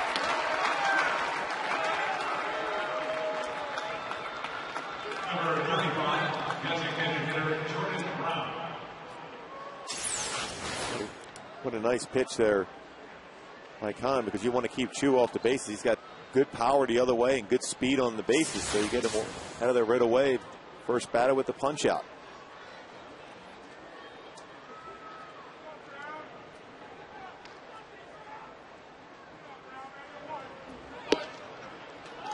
Breaking pitch is in for a strike. Left-hander Tony Sipp is up and loosening. Fireball.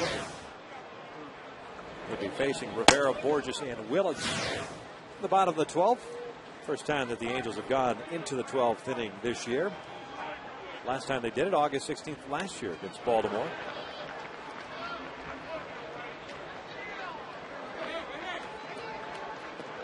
The old 17-8 win in extra frames. 13 innings. A lot of runs in extra innings. At that point, don't you just throw the hands up and say, "Uncle"? We get it. 1-2 count here on Jordan Brown. Starting to get a little bit chilly.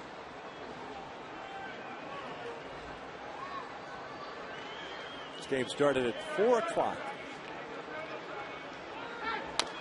This is rolled foul. It's still a 1 ball, 2 strike count. Brown 1 for 2. A double play ball in the 8th inning and a base hit in the 10th.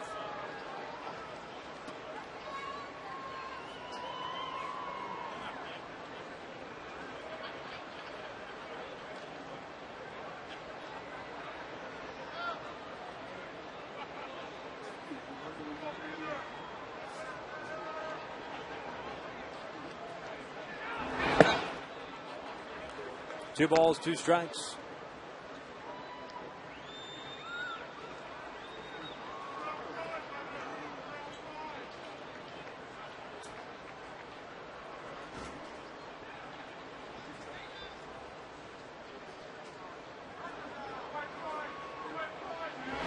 Outside, full count. Luis Valbuena, the third baseman, is on deck.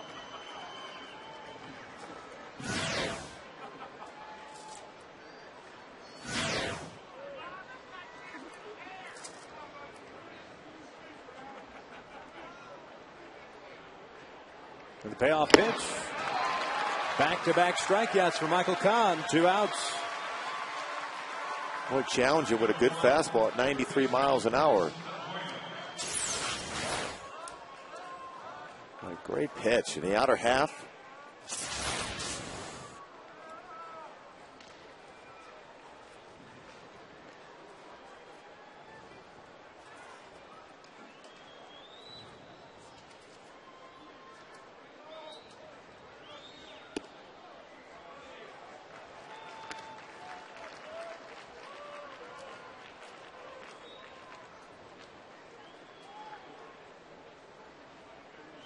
Valbuena came into the game as a pinch runner in the 9th inning. Loops this one foul, and it's no balls, 2 strikes. 1 for 1. Well, Michael Kahn's doing a great job as far as this at challenging batters with that fastball. Good life on it. Trying to finish off Tribe right here. Valbuena out to left. Reggie Willits is there. 1, 2, 3 inning for Michael Kahn. We head to the bottom of the 12th. Rivero, Borges, and Willits. We're still tied at 3.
Tony Sip, left-hander, has got a pretty good fastball, Googie. And he will throw that fastball off, and he will challenge batters with that fastball. Rushes up there 89 to 93 miles an hour. He's got a slider and a changeup.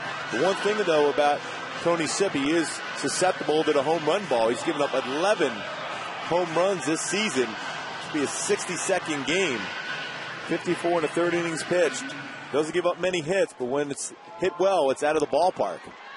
Germano went two innings for Cleveland. Struck out 2, walked 2, and got out of a bases-loaded jam with 1 out in the 11th. We've resulted to sharing our pretzel M&Ms with the visiting broadcast booth. Matt Underwood. Pretty good. Rick Archie Manning.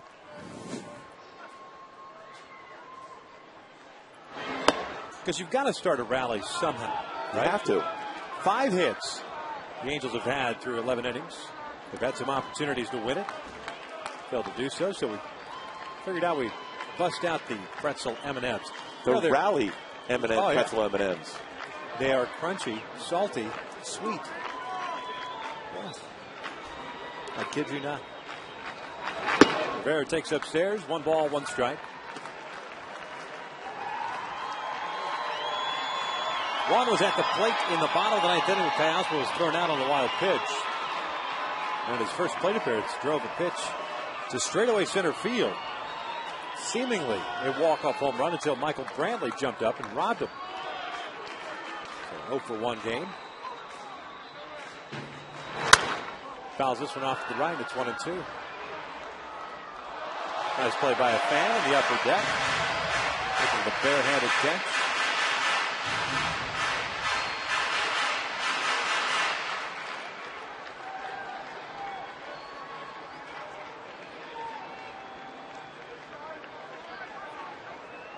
Sip pitched on Monday, went 2/3 of an inning, struck out a man and allowed a hit.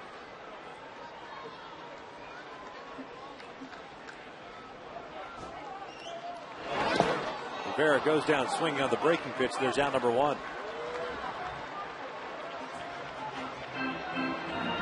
So Peter Borges will step to the plate here with 1 out, nobody on. Breaking pitch in the dirt, standing the strike zone. He does have a good sharp slider. Juan was looking for a fastball.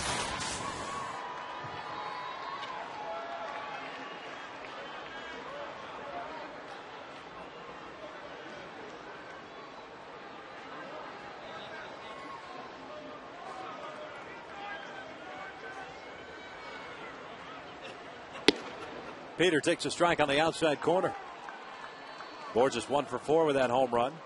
Came in the 6th inning.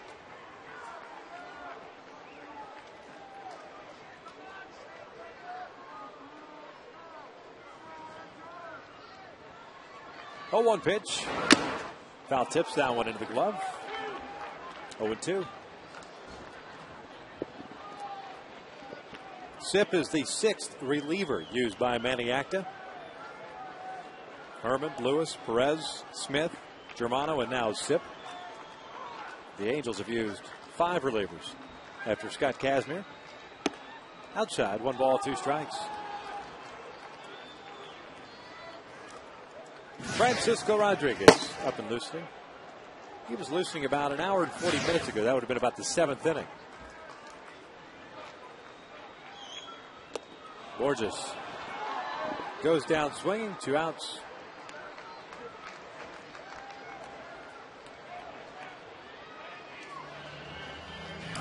Here comes Reggie Willards. Reggie 0 for 4 in this one. Pardon me, 0 for 3. Hit by pitch and a walk.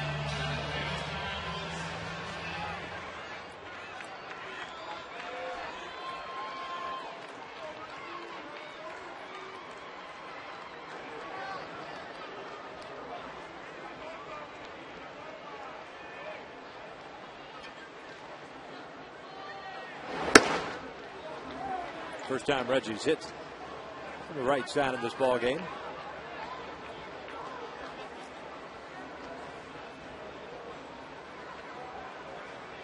So you're saying there's a chance? It's a good shot at it right now. You never know. 1 ball, 1 strike.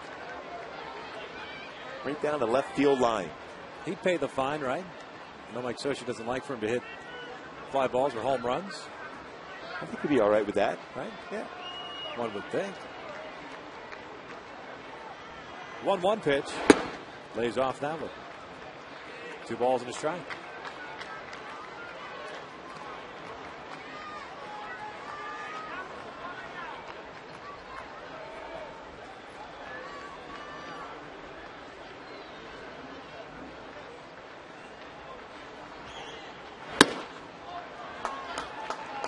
Three balls and a strike with Howie Kendrick on deck. He's going to do it. This would be the pitch, right? He's going to get a fastball. There's no question about it. 3-1 on its way. Reggie looking for the walk. He's going to get a fastball now also, 3-2.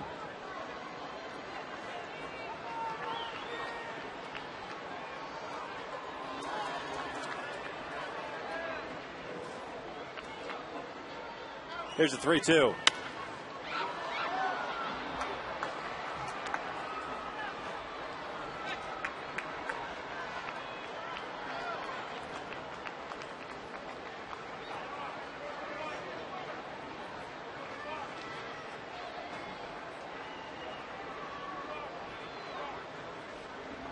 Reggie, another crack at it.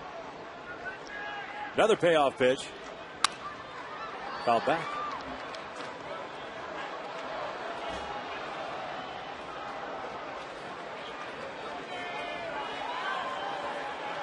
Well, at one point there were 37,000 plus here at the Big A. It was a 4 o'clock start. A little bit later, the middle of the week. Angels have an off day tomorrow.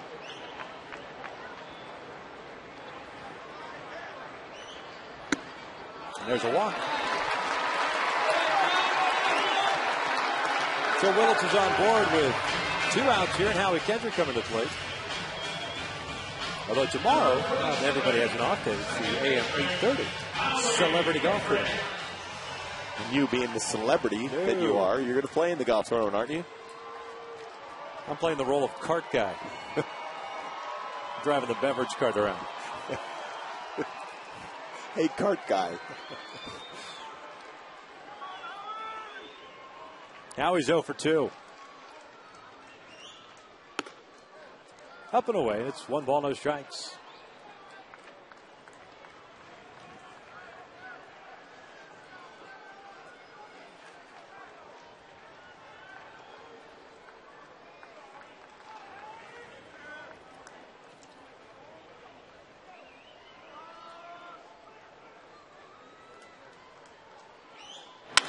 Howie skying this one up the right field line. Marte is over, so is Donald, and they run out of room.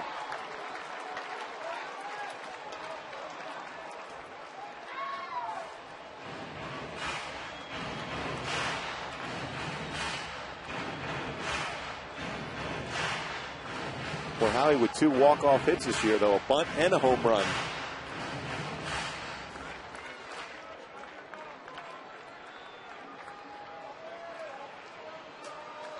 There's all the walk-offs this year.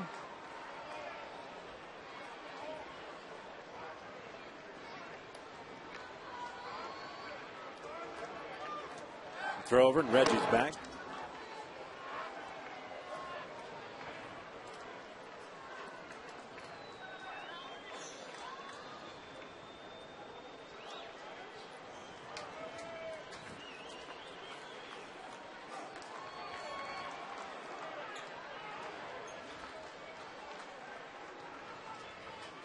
Another throw over there.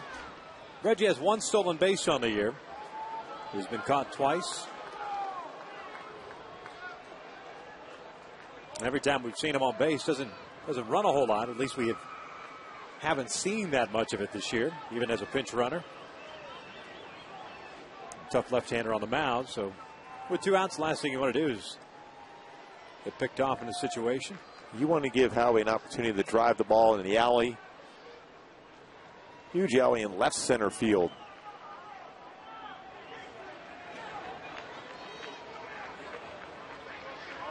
Reggie takes off. The one up in the dirt. Reggie dives in at second base. Doesn't see that the ball's a wild pitch. And stays at second. So his second stolen base of the year for Reggie Willits. In scoring position now. Well, he overthrew this pitch, and Reggie got a real good jump, getting his second stolen base of the season. Now a decision to be made by Cleveland. See that throw almost hit the grass. The right-handed batter up, and Howie Kendrick behind in the count. SIP is 2-1, and you got Bobby Abreu, left-handed hitter, on deck.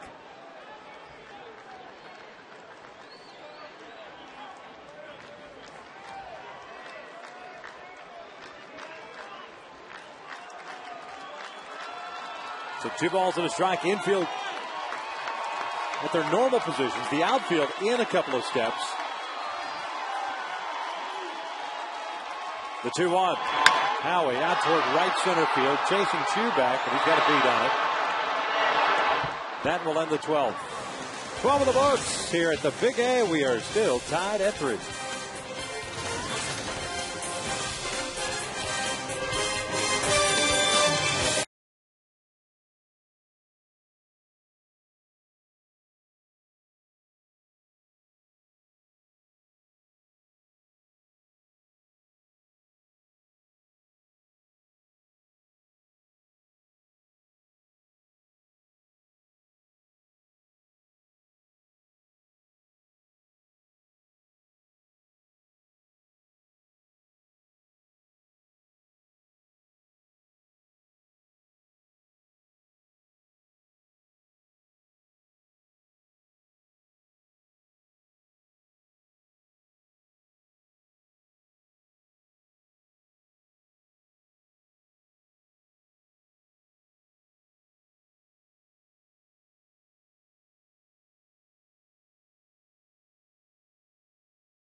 1, 2, 3, 12, including a couple strikeouts.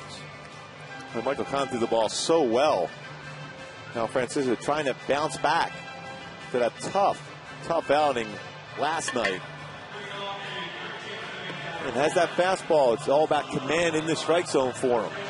And being aggressive and the confidence back. Well, he'll be facing Marte, Donald, and Marson, the guy who gave up the grand slam to. Andy Marte had a home run back in the 7th inning. A 1-for-5 game.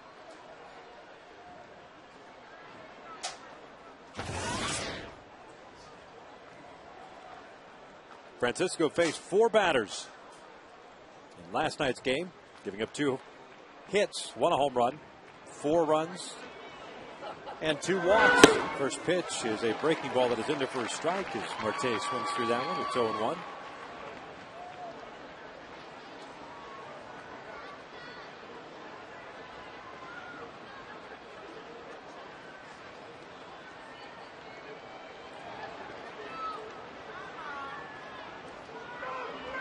That one's inside.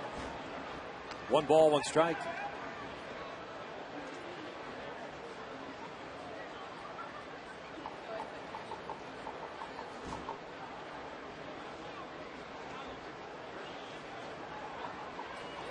One. That is pulled over to third. 1 hopper played by Kayasper to get back. And Marte's retired for out number 1. Well, what a great play. Seeing Kayasper make a ton of those plays since coming over in that trade from the Royals. Playing some solid third base, backhand. Look at himself gather and make that strong throw across to get the first out.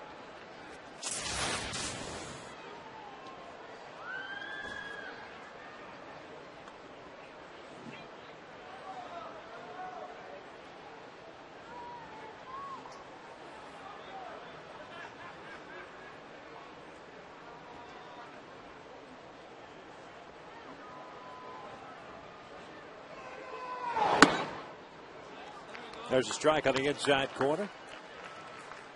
Donald a 2-for-5 game with a double and a single.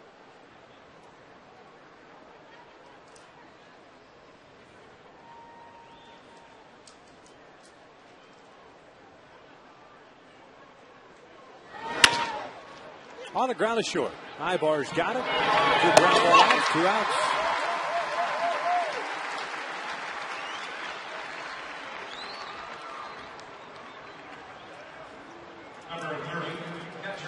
So that'll bring up Marson, the catcher.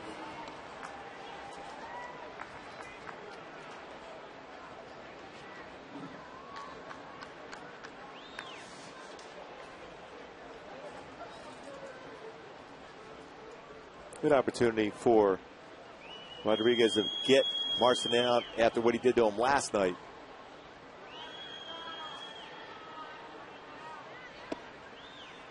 Francisco falls behind at 1 ball, no strikes. Marson 0 for 1, a defensive replacement in the 9th inning. With his first career grand slam off Francisco last night.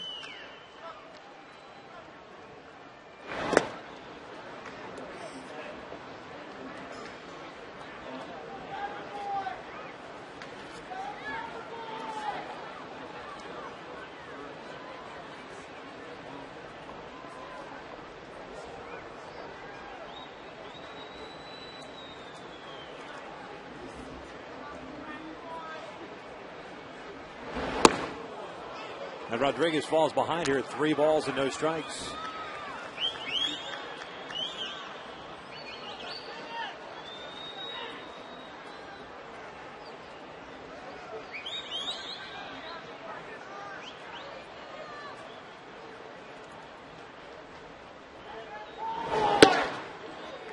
That's a 4-pitch walk to Lou Marson. So man on with 2 away. Mike Scioscia's coming out.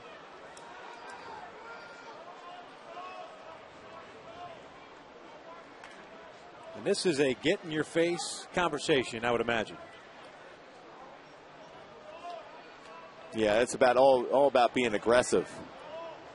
and you got 2 ground ball outs, and you fall behind a walkabout and now put a guy on base. Marcin, for catcher, runs pretty well also.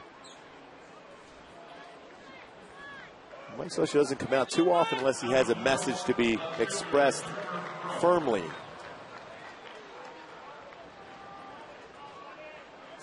Facing Trevor Crow.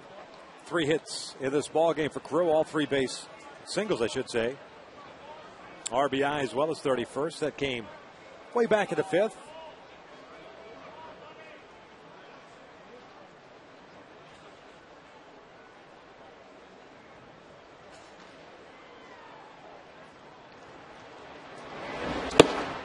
The first pitch is in there for a strike. Cleveland has a right-hander up in their bullpen. Hector Ambrose, Rule 5 pick from the Arizona Diamondbacks, local guy. Went to Valencia High School. Makes his home in Placentia, just up the road. 0-1. Crow rolls this one foul. No balls, 2 strikes.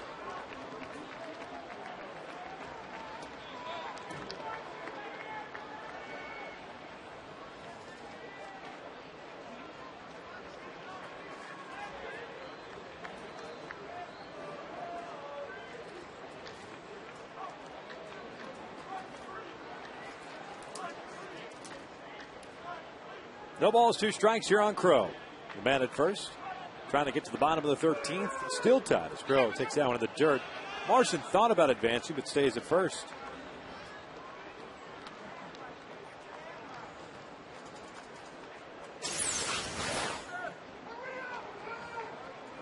A nice job, though, by Mathis. Not only keeps that ball in front, but bounces on that baseball right away. Marcin thought about going, but more than likely, Mathis would have threw him out.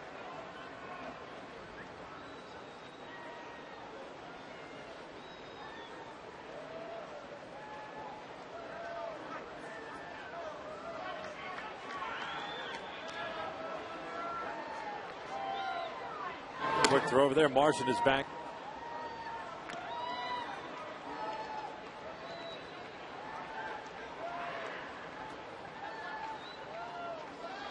Quickly approaching the 4-hour mark here in this ball game. The bottom of the 13th, the Angels have Abreu, Hunter, and Callaspo due up.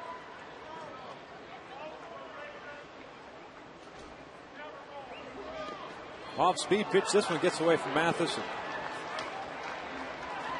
Marcin advances on the wild pitch.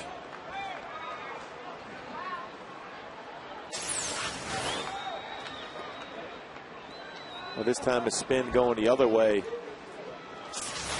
Mathis did that as well as you can do. Try to keep the ball in front, but when you throw a breaking pitch, the spin is different each time it hits the dirt.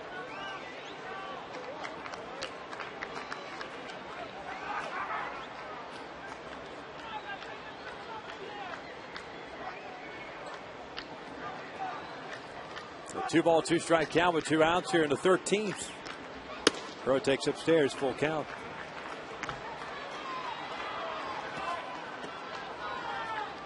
Top of the order, Michael Brantley on deck.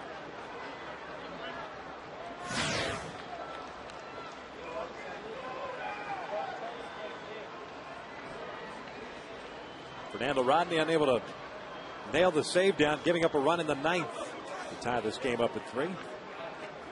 The 3-2 is outside. He walked it. He went from 0-2 to 3-2. Back-to-back walks here for Francisco.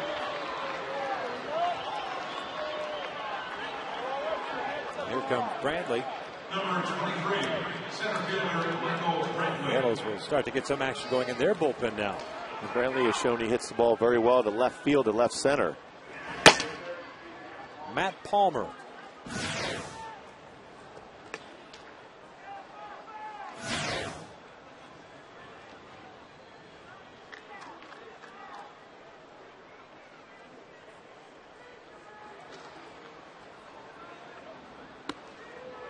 Brantley takes the off-speed pitch in for a strike. Palmer might just be the last man standing. Jason Bolger's out there, but Jason's been battling some shoulder issues all year long. Bramley fouling this one off, and it's no balls, 2 strikes. Scott Shields left the game yesterday with a tightness in his elbow. So that would be it. Francisco Rodriguez and Matt Palmer. Boy, Francisco, similar situation, 0-2. Mindset has to be finished off the batter right now.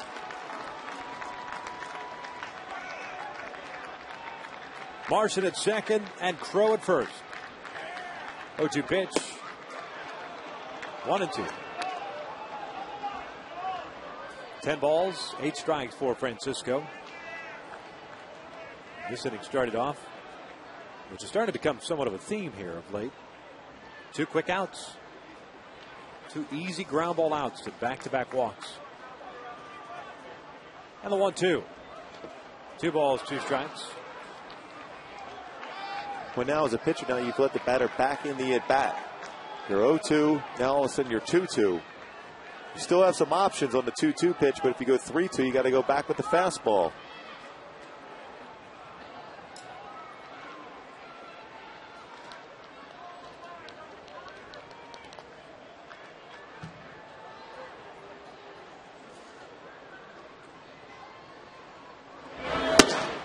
Full count. No place to put them. And the runners are going to be going here with 2 outs.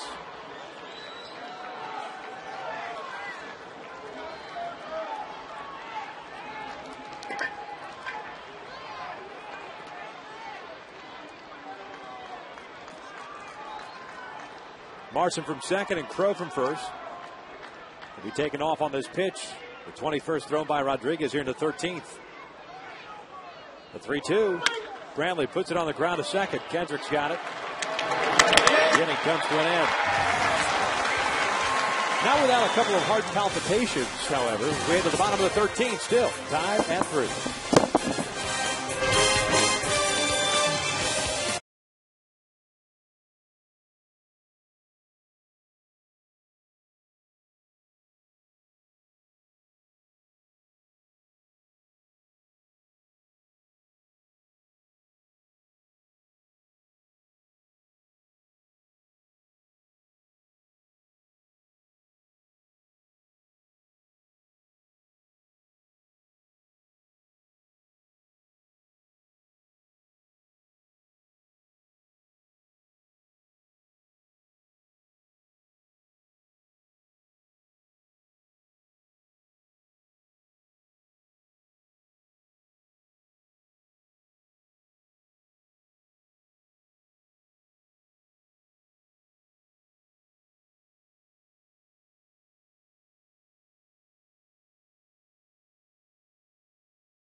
Another inning of action. They'll be facing Abreu, Hunter, and Callaspo. So more than likely, depends how many active wants to play this. Sip probably just facing Bobby Abreu, and then perhaps going to the bullpen. It's still a fastball, primary fastball pitcher in Sip. Bobby still, if he looks early in the count for that fastball, has a chance to do some damage. He has to look early for the fastball.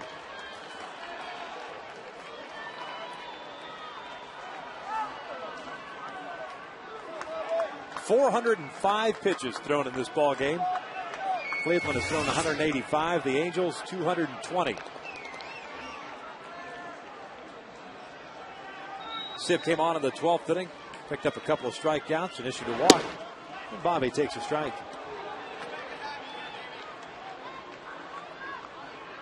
Bobby a 1-for-4 night. Had a double back in the 6th inning. He's also drawn a walk.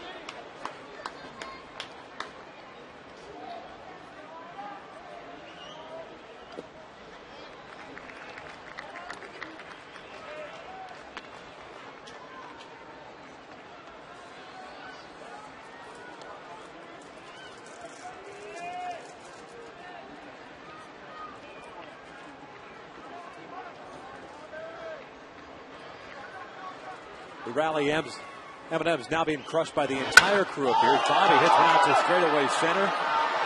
Did his tracks as Brantley makes the catch for the first out.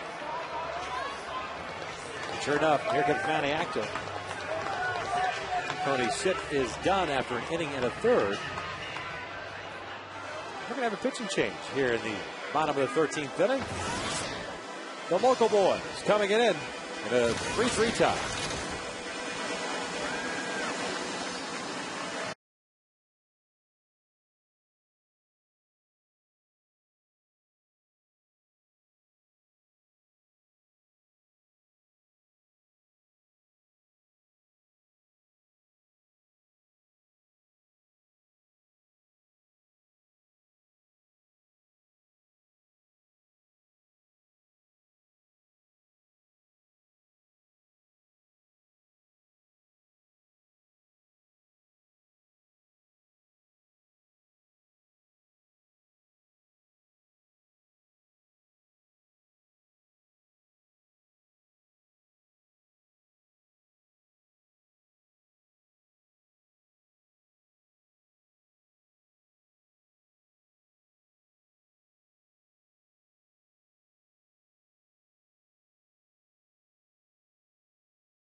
Tony Sipp with one out here in the 13th inning, taking on Torrey Hunter. Rule 5 pick. 34th game. Ambrose has a very good fastball, 91 to 95, curveball and a slider.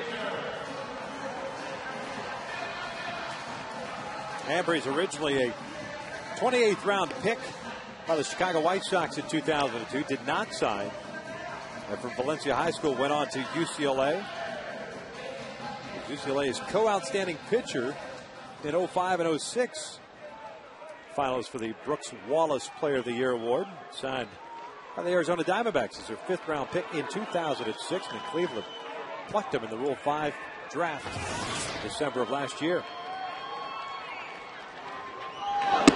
Breaking pitch is outside for ball one.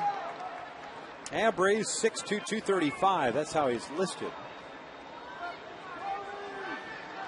I told you the last inning makes his home just up to 57. Make a right on Yorba Linda Boulevard, and he's in Ascension. Oh, you're like a Thomas guy. You like that? Yes.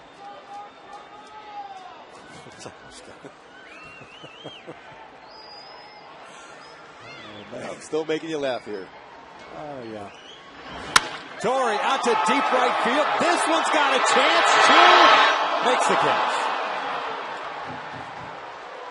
Nice effort on the part of Torrey Hunter. Nice running catch by Shin-Soo Choo.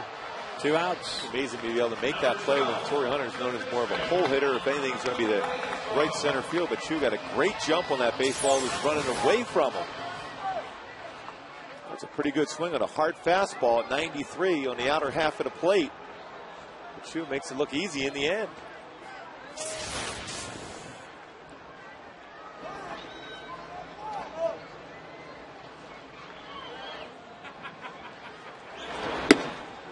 Kai Aspa takes the breaking ball for a strike.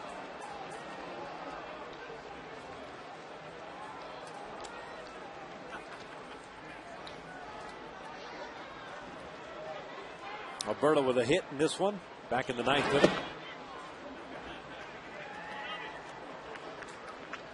Been on base 3 times, reached on a fielder's choice, scored a run in the 5th. That base hit in the 9th, but then was thrown out, representing the winning run on a wild pitch. The stutter step cost him as he pops this one up. Jason Donald is going out. And the Angels go down in order here in the 13th. 13 in the books. We head to the 14th inning. Indians with 2, 3, and 4 coming up. Tied at 3.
Victor and myself following the game versus the Seattle Mariners. Purchase your tickets at angelsbaseball.com. Why don't you go ice? Did you pull a hammy on that? Yeah, I'm ready to go. Are you? I'm gone now. Good night, everybody. See, tied at 3. We start the top of the 14th inning here. Matt Palmer takes over for Francisco Rodriguez, who went 1 inning. Walk 2. Matty comes on here, and he'll be facing Asdrubal Cabrera, Shin-Soo Choo, and then Jordan Brown. Those are the scheduled 3 guys. You see the numbers for Matt, 0-1, a 6.26 ERA. First game with the Halos since back in early May. Last outing on May the 6th at Boston, went an inning and 2/3, gave up 2 hits and walked a man. He was sent down on the 7th. Had the option rescinded on May 11th and was placed on the DL. Called up on Monday. Facing the switch hitter Cabrera, and the first pitch is upstairs. Matty down at Salt Lake, 2-3 and a 2.72 ERA.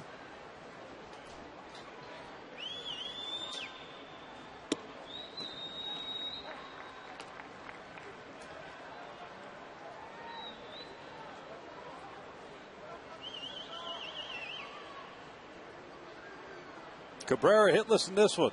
He has walked. He does have a sacrifice bunt. But overall, 0 for 4.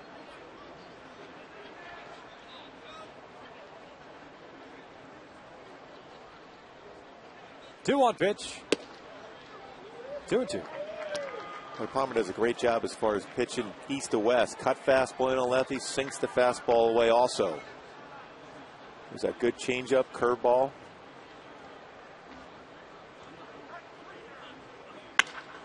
Cabrera hits one out toward deep center field, giving chase is Borges. He'll track it down for the first down.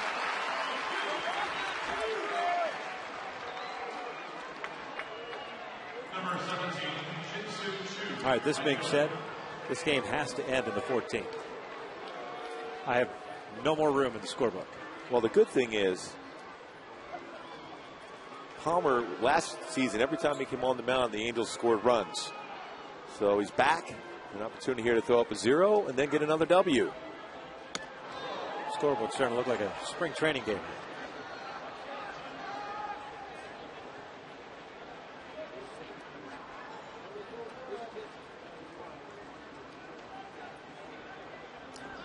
Choo out towards center.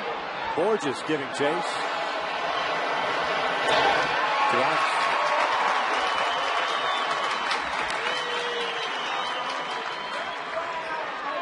Second game in the last 5 years, 14 or more innings.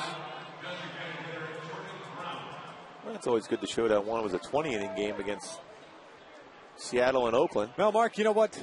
Records are meant to be broken. Tomorrow is an off day. You could sleep in. Sure, those pretzel M&Ms have tied you over for another hour and a half. Oh, I'm feeling really good right now. Oh, yeah. Jordan Brown takes the strike.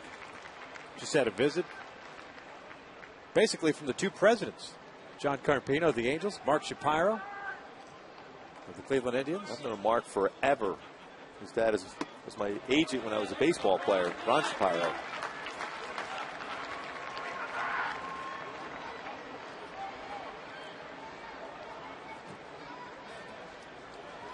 Gooby, I don't know who said it best. It was Johnny Carson or Simon Lasorda, but nobody likes a name dropping. Well, once in a while, you have to do that. 2-out base hit here for Brown. With man on.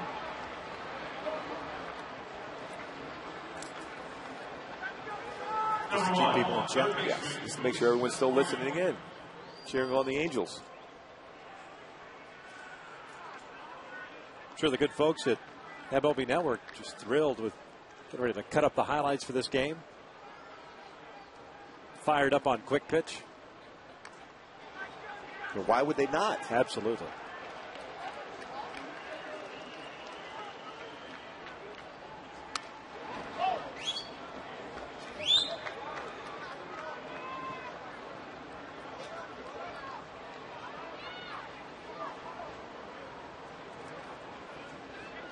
Oh, 1 count on Valbuena. He's 1 for 2 with a base hit and a fly ball to left. Some folks nearby the booth, they could whistle really loud. This one on the ground toward the hole, backhanded by Ibar. He decides to go to first and safe at first. Much more difficult play to try to go to first base. I thought for sure that Eric would try to go to second to try to get Brown, but very close play. Nice job. Nice effort, too, on the part of Juan Rivera to apply the sweep test. Boy, backhand, it looked like it was going to be a base hit all the way, but Ibar showing some great range at shortstop. Tried to make that throw all the way across the diamond. You know what? I think Juan thinks that he may have gotten the foot. And it looked like he did. Right there. Right there. Can't tell where the other foot is at, but well, he looked right away. Yeah. The Angel Hernandez explained to him he did tag his foot. So 2 on, 2 outs. Again, first 2 batters retired. Back-to-back base hits. Andy Marte takes a strike. Marte is 1 for 6 in this ball game.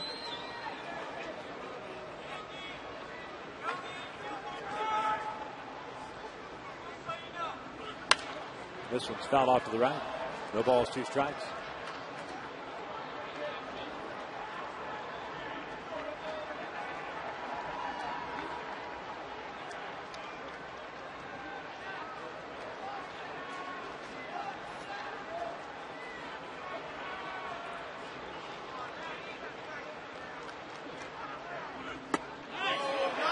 Did he go with a fastball? He did not. So it's Angel Hernandez.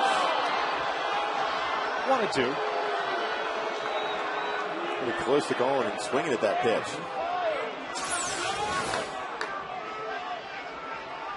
Probably didn't go. Proper call by Angel Hernandez at first base.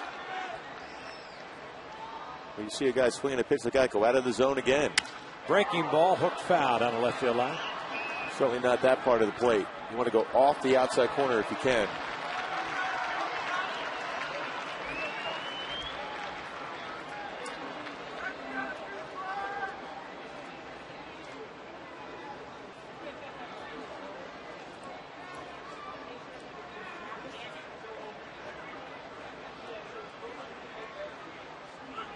Marte skying this one down the right field line. Torrey giving chase.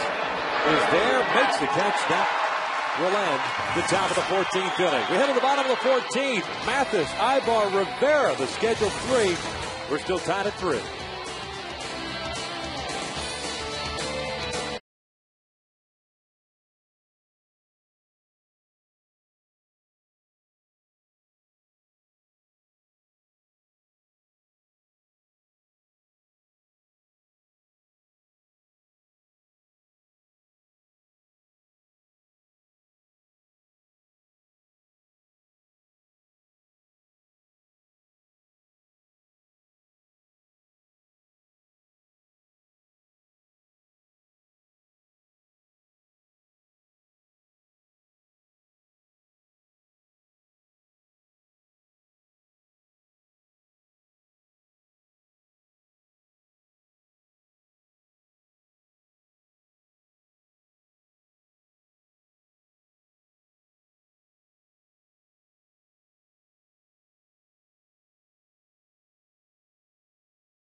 You know what that means? Oh, that's right. 2 doses of Buttercup. Oh, yeah. That's a double Dutch. There's a lock. It's a lock victory right now. I'm calling it, Victor. Gotta be. I'm well, done. As a player, when you go this far in the game, you always feel you have the advantage as the home team. As a visiting player, I've been on a number of those games. You just sit there and you think, all right, eventually, if we don't score a run here quickly, the home team is going to get you. See, they get 6 outs compared to their 3 outs. So this is the inning for the Halos. Jeff Mathis swinging at the first pitch, fouls it back, landing in the lower levels.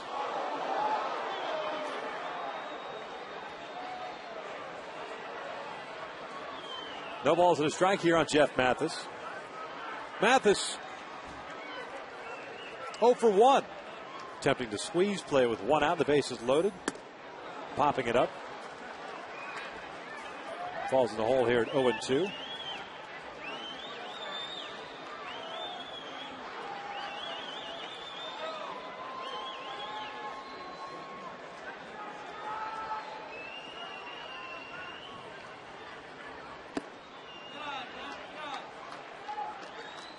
Ambry's trying to get that breaking pitch over.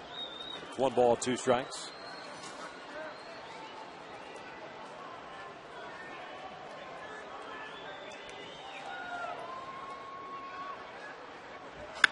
Mathis ripping 1 foul. Well, the Indians only have 1 other guy in their bullpen. Just by looking at the roster here. They've used everybody else. Chris Perez is out there. That's their closer. And you'll see some starters putting their cleats on to go back out there to the bullpen. You want an opportunity to get a win.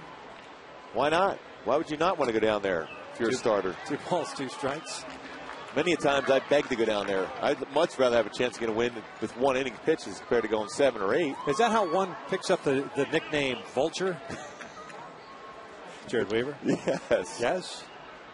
You swoop in. Yep. Mathis out to deep left. Not enough. 1 out.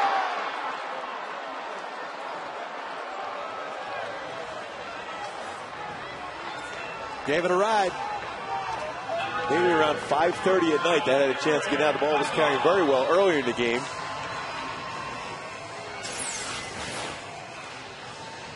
Oh, fastball right down the heart of their plate. He tailed right back, too.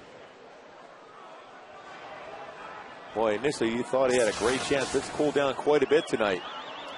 Here's Eric Ibar. Takes the curveball in for a strike. Eric 0 for 5. 3 fly ball outs, a ground out, and a punch out.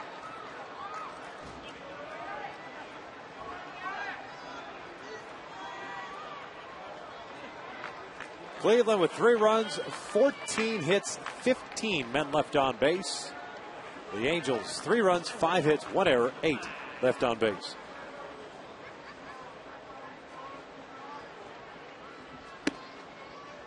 Eric in the hole now, no balls, 2 strikes. More than likely, like we've seen this entire series, and for the stretch against Ibar, a lot of breaking pitches. Now ahead of the count 0-2, probably try to bounce one in the dirt.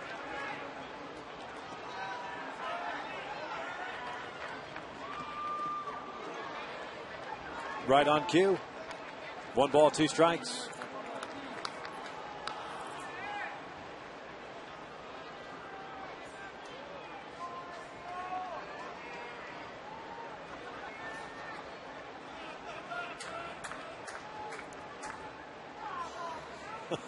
One-two pitch.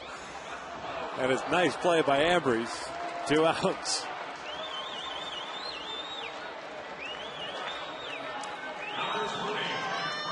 So that'll bring up Juan Rivera.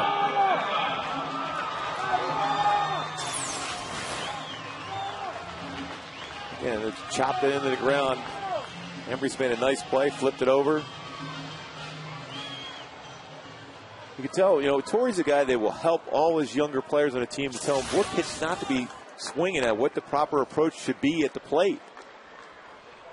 Now he's a superstar, but he's also a teacher, defensively on and on the offensive side. So Juan up with 2 outs. Nobody on. Takes a breaking ball down and away. Hey, remember when Joe West threw his mask back about an hour and a half ago? I do remember that. How do you think he's feeling now? Much better. You think? Yes. It has cooled off. Breaking pitch is down low. 2 balls and no strikes. Singing cowboy. He's humming to himself right now. Oh, yes, he is. Yeah.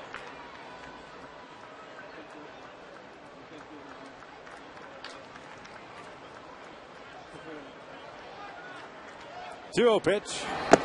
3 balls and no strikes. Boy, green light right here if he gets a fastball.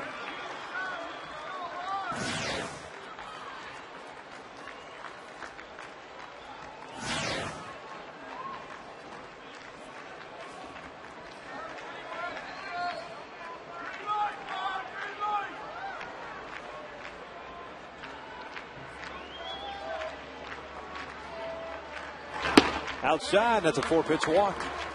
So man on for Borges.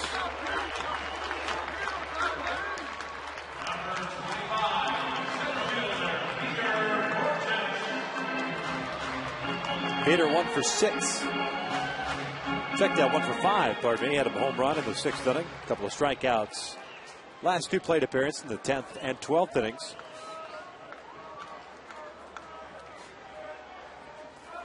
Now working from the stretch.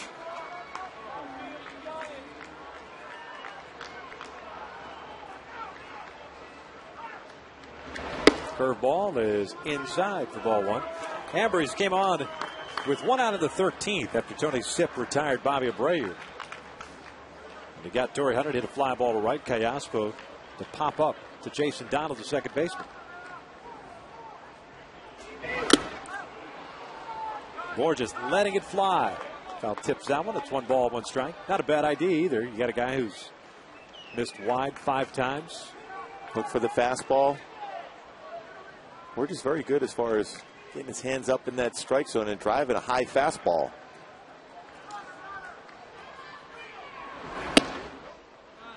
Two balls and a strike.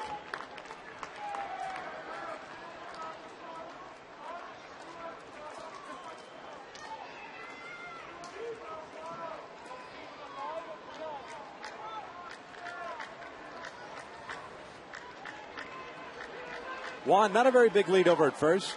2 outs. 2-1 pitch. Down low. 3 balls and 1 strike.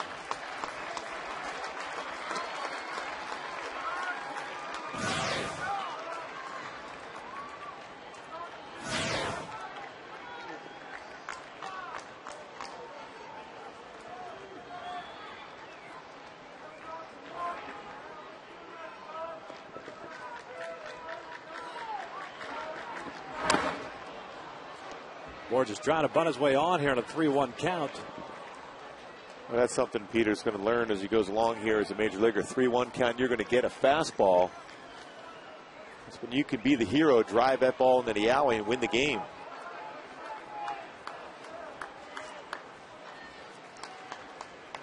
Rivera's going to be off of the pitch with 2 outs here in a full count. Juan takes off the 3-2 and Borges goes down swinging. 14 complete here at the Big A. We're still tied at 3.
He'll be facing Donald, Marson, and Crow here through 14 innings. 8 Indians pitchers combined, 214 pitches thrown. The Halos have combined for 237.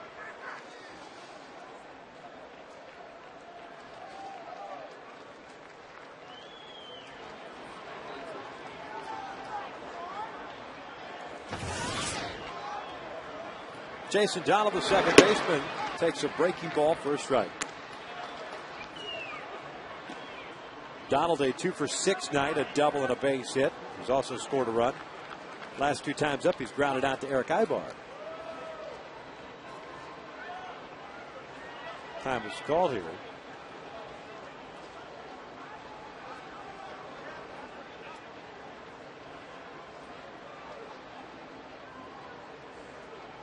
And the 0-1. Outside. 1 ball, 1 strike. That's official. No more room in the scorebook. Off to the score sheet. It's always good. You just stopped scoring. Fair enough. That's Yanks foul.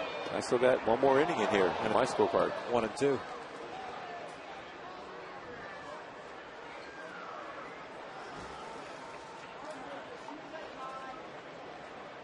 I don't think there's anything else we could do. Need the pretzel M&Ms. You've been doing the running man to Buttercup twice. Donald goes down swinging. Mathis will complete the strikeout. There's out number 1.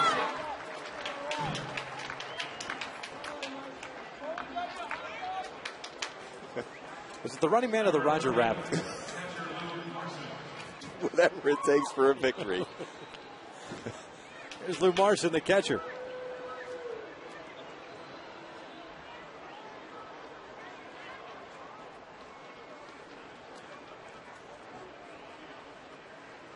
Marson 0 for 1 with a walk.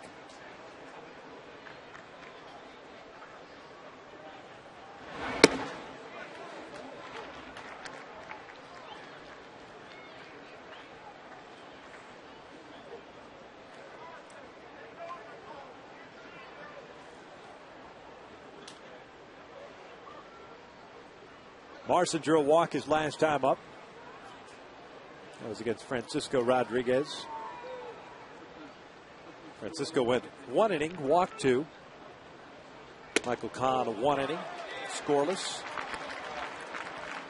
Bobby Cazaval, 2 scoreless innings, giving up 4 hits. Fernando Rodney, 3 hits and a run scored. That all came in the 9th, tying this game up at 3.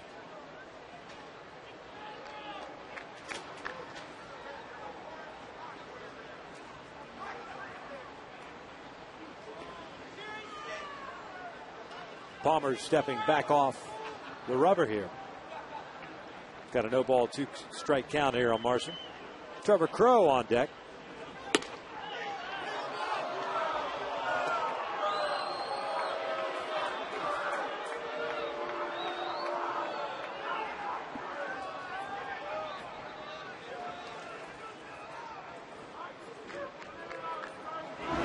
Outside, 2 balls, 2 strikes.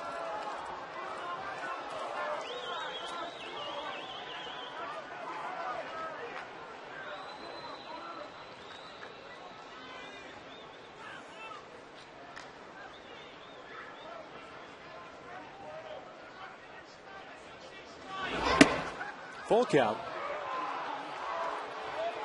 The Angels with 2 runs in the 5th inning. Mike Napoli in his 23rd home run. Peter Borges had a solo home run in the 6th. And since then, the Angels have managed 2 hits since the 6th. And Palmer gets Marson looking. 2 outs.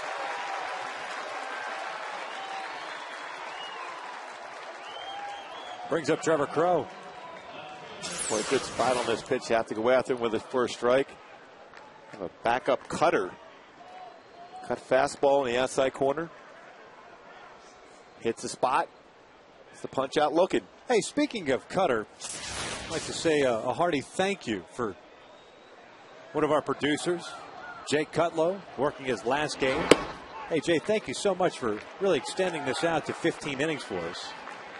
You've been nothing but a very special, special person in our hearts. Even more so tonight with the extended amount of time we've had a chance to spend with you. So on behalf of everybody up here, Jay Cutlow, our producer down in the truck, Godspeed. We hope you have a great offseason. Jay Cutlow, you truly are amazing. At long games. I didn't mean to finish your sentence, I'm sorry. Trevor Crow fouls that one back. And it's 1 ball, 2 strikes. So we said goodbye to John Gonzalez, and he did it in fairly quick fashion Sunday in Oakland, right? Yes, he did. One of our directors.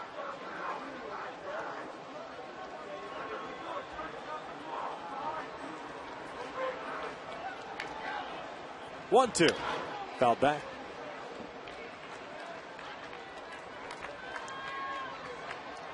Trevor Crow has 3 hits in this ball game. Beauty of games like this, you get to make new friends.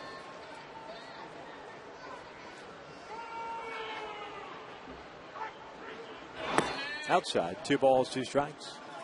Well, it's almost mandatory that we win this game. We did the same thing for John Gonzalez to go away on Sunday in Oakland. That's right. We'll have to do that tonight. Matt Palmer finish off this inning and to get the run at the bottom of the inning for the victory.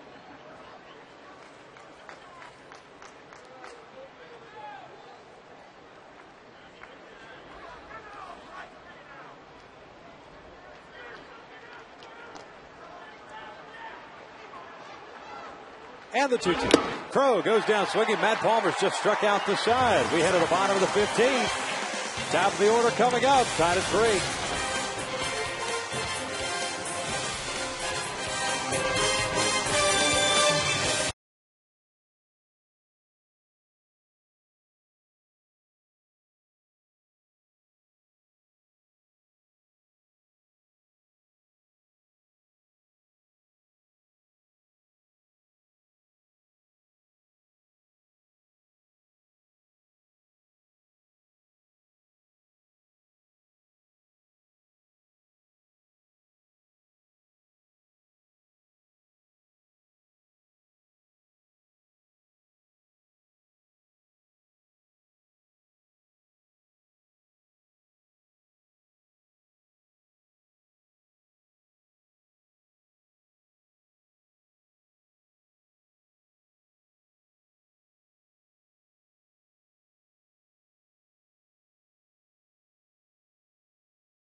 Hours ago. It is the bottom of the 15th. Tied at 3. Willits, Franzen, and Abreu. The dancing continues in the booth. I have never seen a grown man dance like that. There's Reggie Wells, laid things off. Breaking pitch is in for a strike. Corner infielders in. Valbuena at third and Marte at first, just in case. Reggie 0 for 3. A couple of walks and hit by a pitch.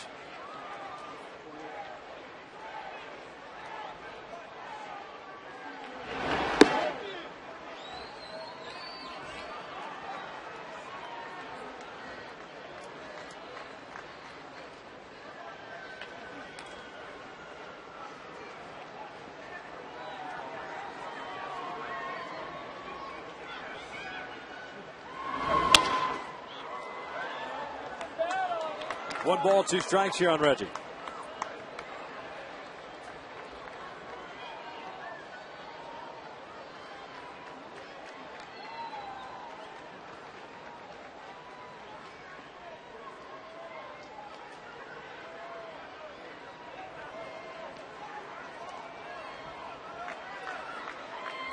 1-2 pitch upstairs. Looked like Ambry's kind of slipped off the mound there. Count even at 2-2. Willits followed by Howie Kendrick, then Bobby Abreu.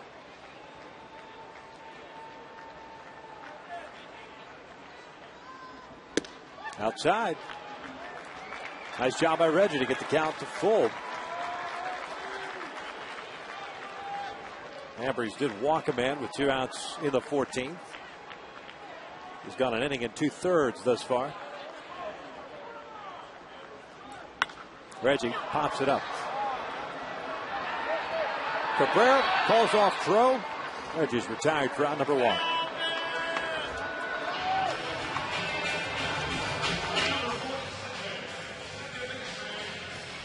So with 1 out, nobody on, Howie Kendrick stepping to the plate.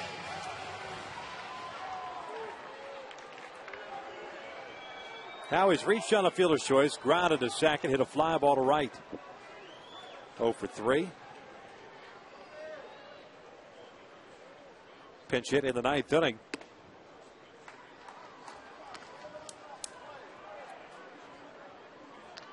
Pardon me, that was the 8th inning. Matsui was originally announced as a pinch hitter, and Howie took over. And Rafael Perez was brought in the game. Howie went around. It's no balls, 2 strikes. Pretty tough pitch on the outer half of the plate. In the spots where when the pitch is started on the corner, it's going to go off. You might as well end up taking that one.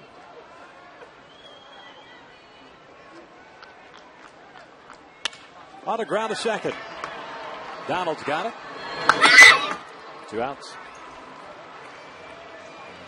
Well, once this game is over, Billy Mack and Jose Mota, along with Sean Farnham, Angels Live post-game show. Well, Sean Farnham's ready to run on the field there to interview the winning run right here by the Angels. Right behind home plate.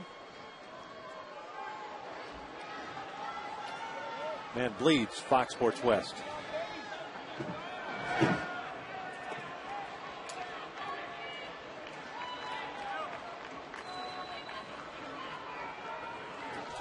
Bobby Abreu at the plate. Takes a fastball for a strike.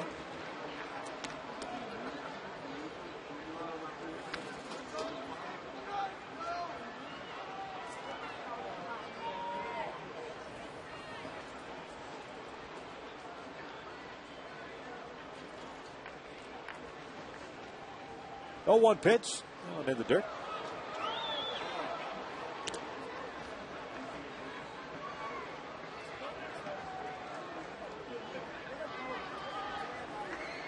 Bobby 1 for 5 with a double. That came in the 6th inning.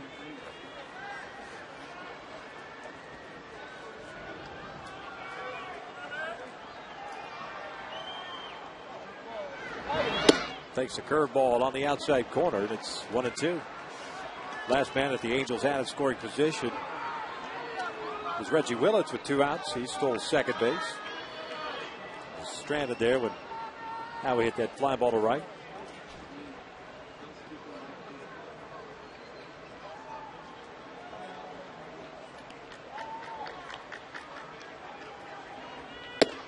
And Abreu goes down swinging. It's a 1-2-3 inning to end the bottom of the 15th. We hit on to the 16th. Still tied at 3.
times during the course of it. In the ninth inning, it looked like the Angels were going to win on a wild pitch. But instead, to throw back to Smith, and the tag was applied before the foot got in by Callaspo. And of course, Farmer there in the 10th inning looked like he would have hit a home run, but Brantley brings it back. Torrey in disbelief. Then the suicide squeeze is put on, but Mathis pops it up. Eric Ibar ends up swinging and missing. A golden opportunity. Michael Brantley leading things off here in the 16th inning, tied at 3. Brantley, Cabrera, and Chu here against Matt Palmer. Struck out the side in the 15th as Brantley rolls this one foul up the first base line. It's no balls, 2 strikes.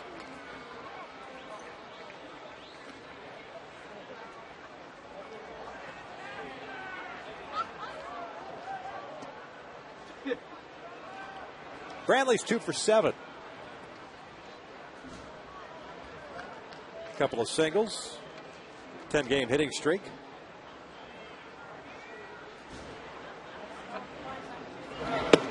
Breaking pitch, just missed down. And it's 1 ball, 2 strikes.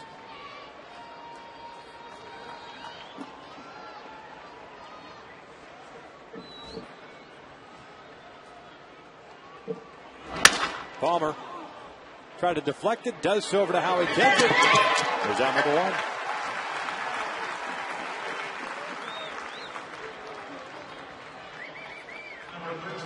One out to start the 16th.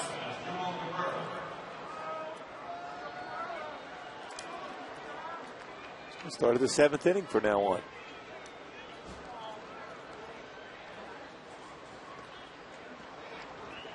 As Drupal Cabrera, the shortstop, stepping in.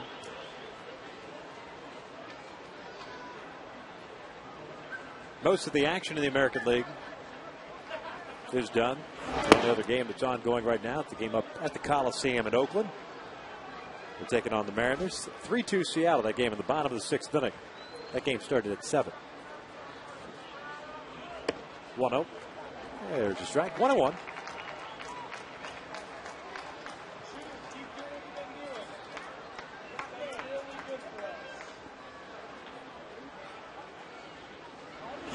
Cabrera puts one out toward right. Torrey comes in. He'll make the catch. 2 outs.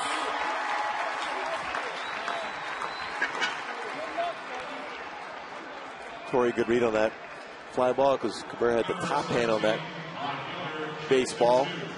Kind of fall in front, but Torrey got that good first step and made the play.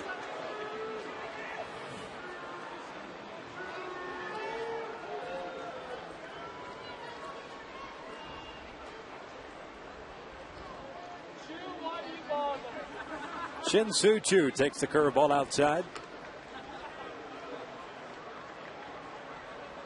0 for 6 night for Choo. And it's 2 balls and no strikes.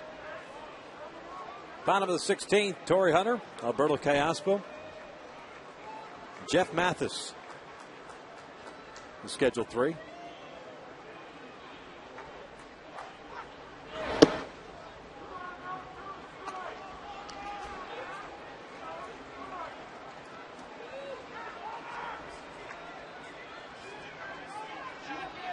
A 3-0 pitch is down and in.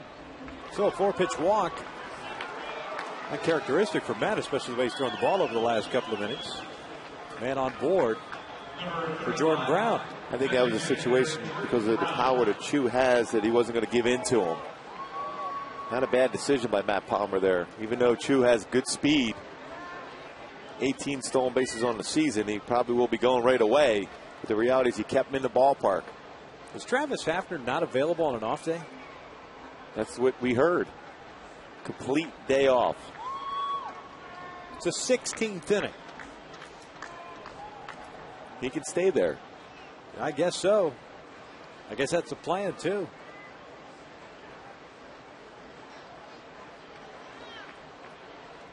Quick throw over there, and Chu is back.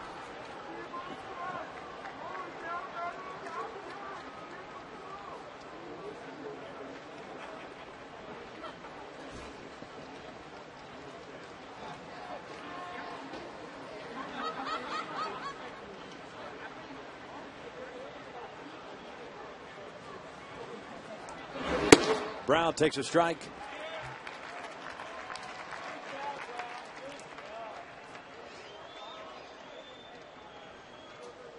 Jordan Brown pinch hit in the 8th inning for Shelley Duncan.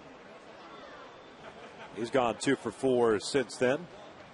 A couple of singles, a strikeout, a double play ball.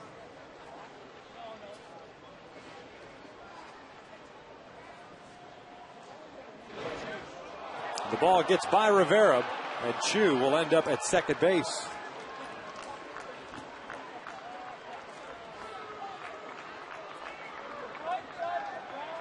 Palmer getting charged with an error. We've seen that throw 4 or 5 different occasions over the first base and getting by Juan Rivera.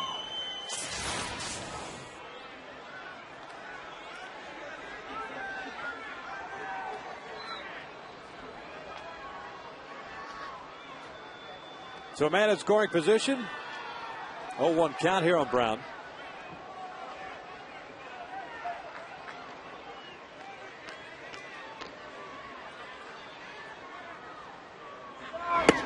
Off-speed pitch outside. Matty really slowing things down here.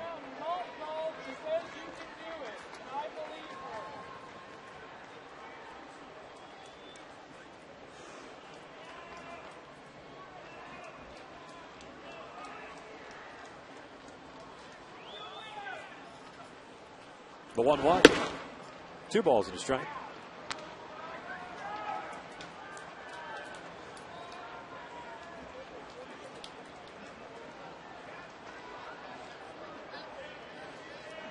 Two and 2/3 thrown by Palmer so far. A couple of base hits allowed. 3 strikeouts. A walk. The 2-1. Brown fouls it back.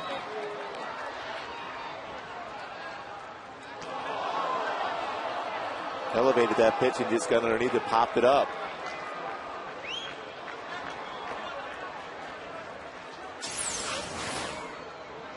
Foul pop up into the seats, and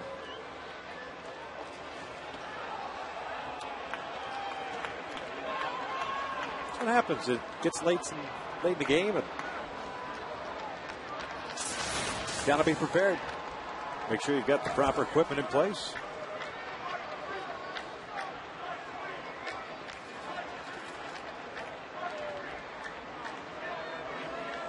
And the 2-2. Brown bouncer back up the middle. Palmer's got it. Shows it to everybody. Throws to first. I like that, Matt Palmer. We get to the bottom of the 16th. Still tied at 3.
Things off here, followed by Alberto Callaspo and then Jeff Mathis.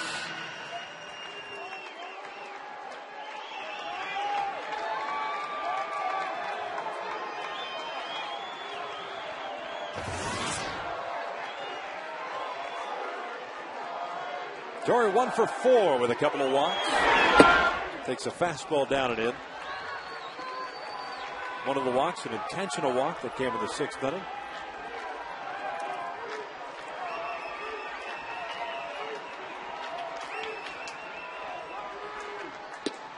Embry's missing outside. It's 2 balls and no strikes. He's going to force Torrey to hit the ball out to right center field, the right field, staying on the outer half.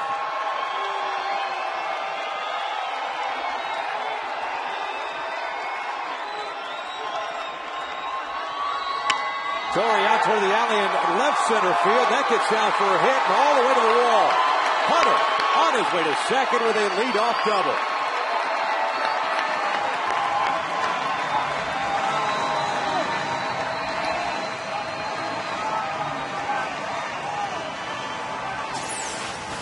Boy, a breaking pitch is spun over the middle of the plate.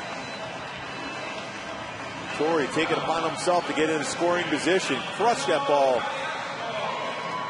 to left center field. Surprised he went after with that breaking pitch, especially when he's trying to throw fastballs outside.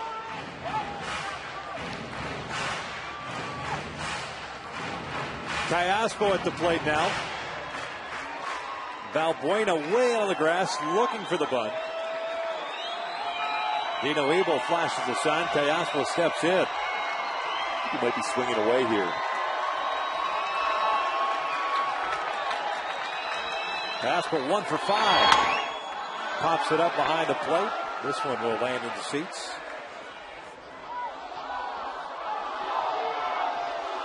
And it's no balls and a strike.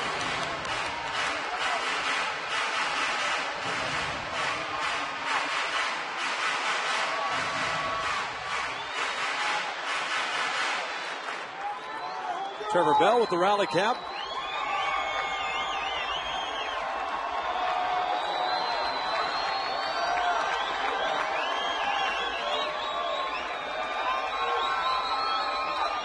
The 0-1. Callaspo fouls it off to the left.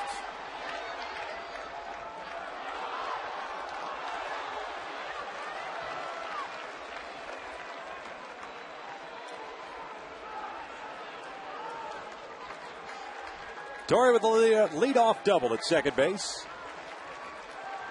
The few remaining fans here at the ballpark, mostly on their feet. The 0-2. Callaspo pulls that one down the right field line. That is foul. Point mistake, too, trying to throw a breaking pitch in the inner half. Better opportunity for Callaspo to hit the ball to the right side of the field. Smart decision early, going fastball away, force him to hit it to the left side. Was paid for that one, just foul. As a pitcher, you're trying to stay away to force him to hit that ground ball in the third or short or get a strikeout. Anything slow in the inner half, a great opportunity to advance the base runner. Upstairs, 1 and 2.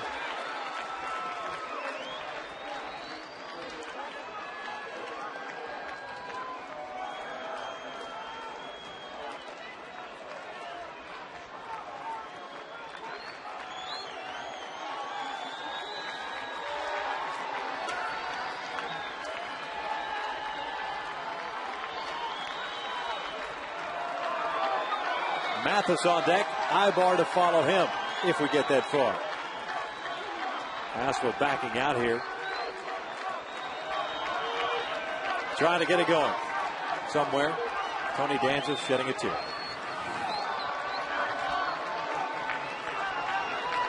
The 1-2. Little roller up the first base line. That is a fair ball. It'll move Torrey over to third. Callaspo's out. 1 out. Did the job. Very good at bat for Callaspo after giving the opportunity to swing away. Mike Sosa trusted him to go, at the very least, hit a ball to that side of the infield to advance Torrey Hunter. We're now being told that Torrey's double was on the 500th pitch of the night. So the Indians will bring their infield in here against Jeff Mathis.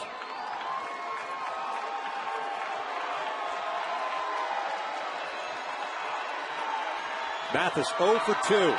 Popped up a would-be squeeze play in the 11th. Right out to left in the 14th. Outfield is in as well. Time is called.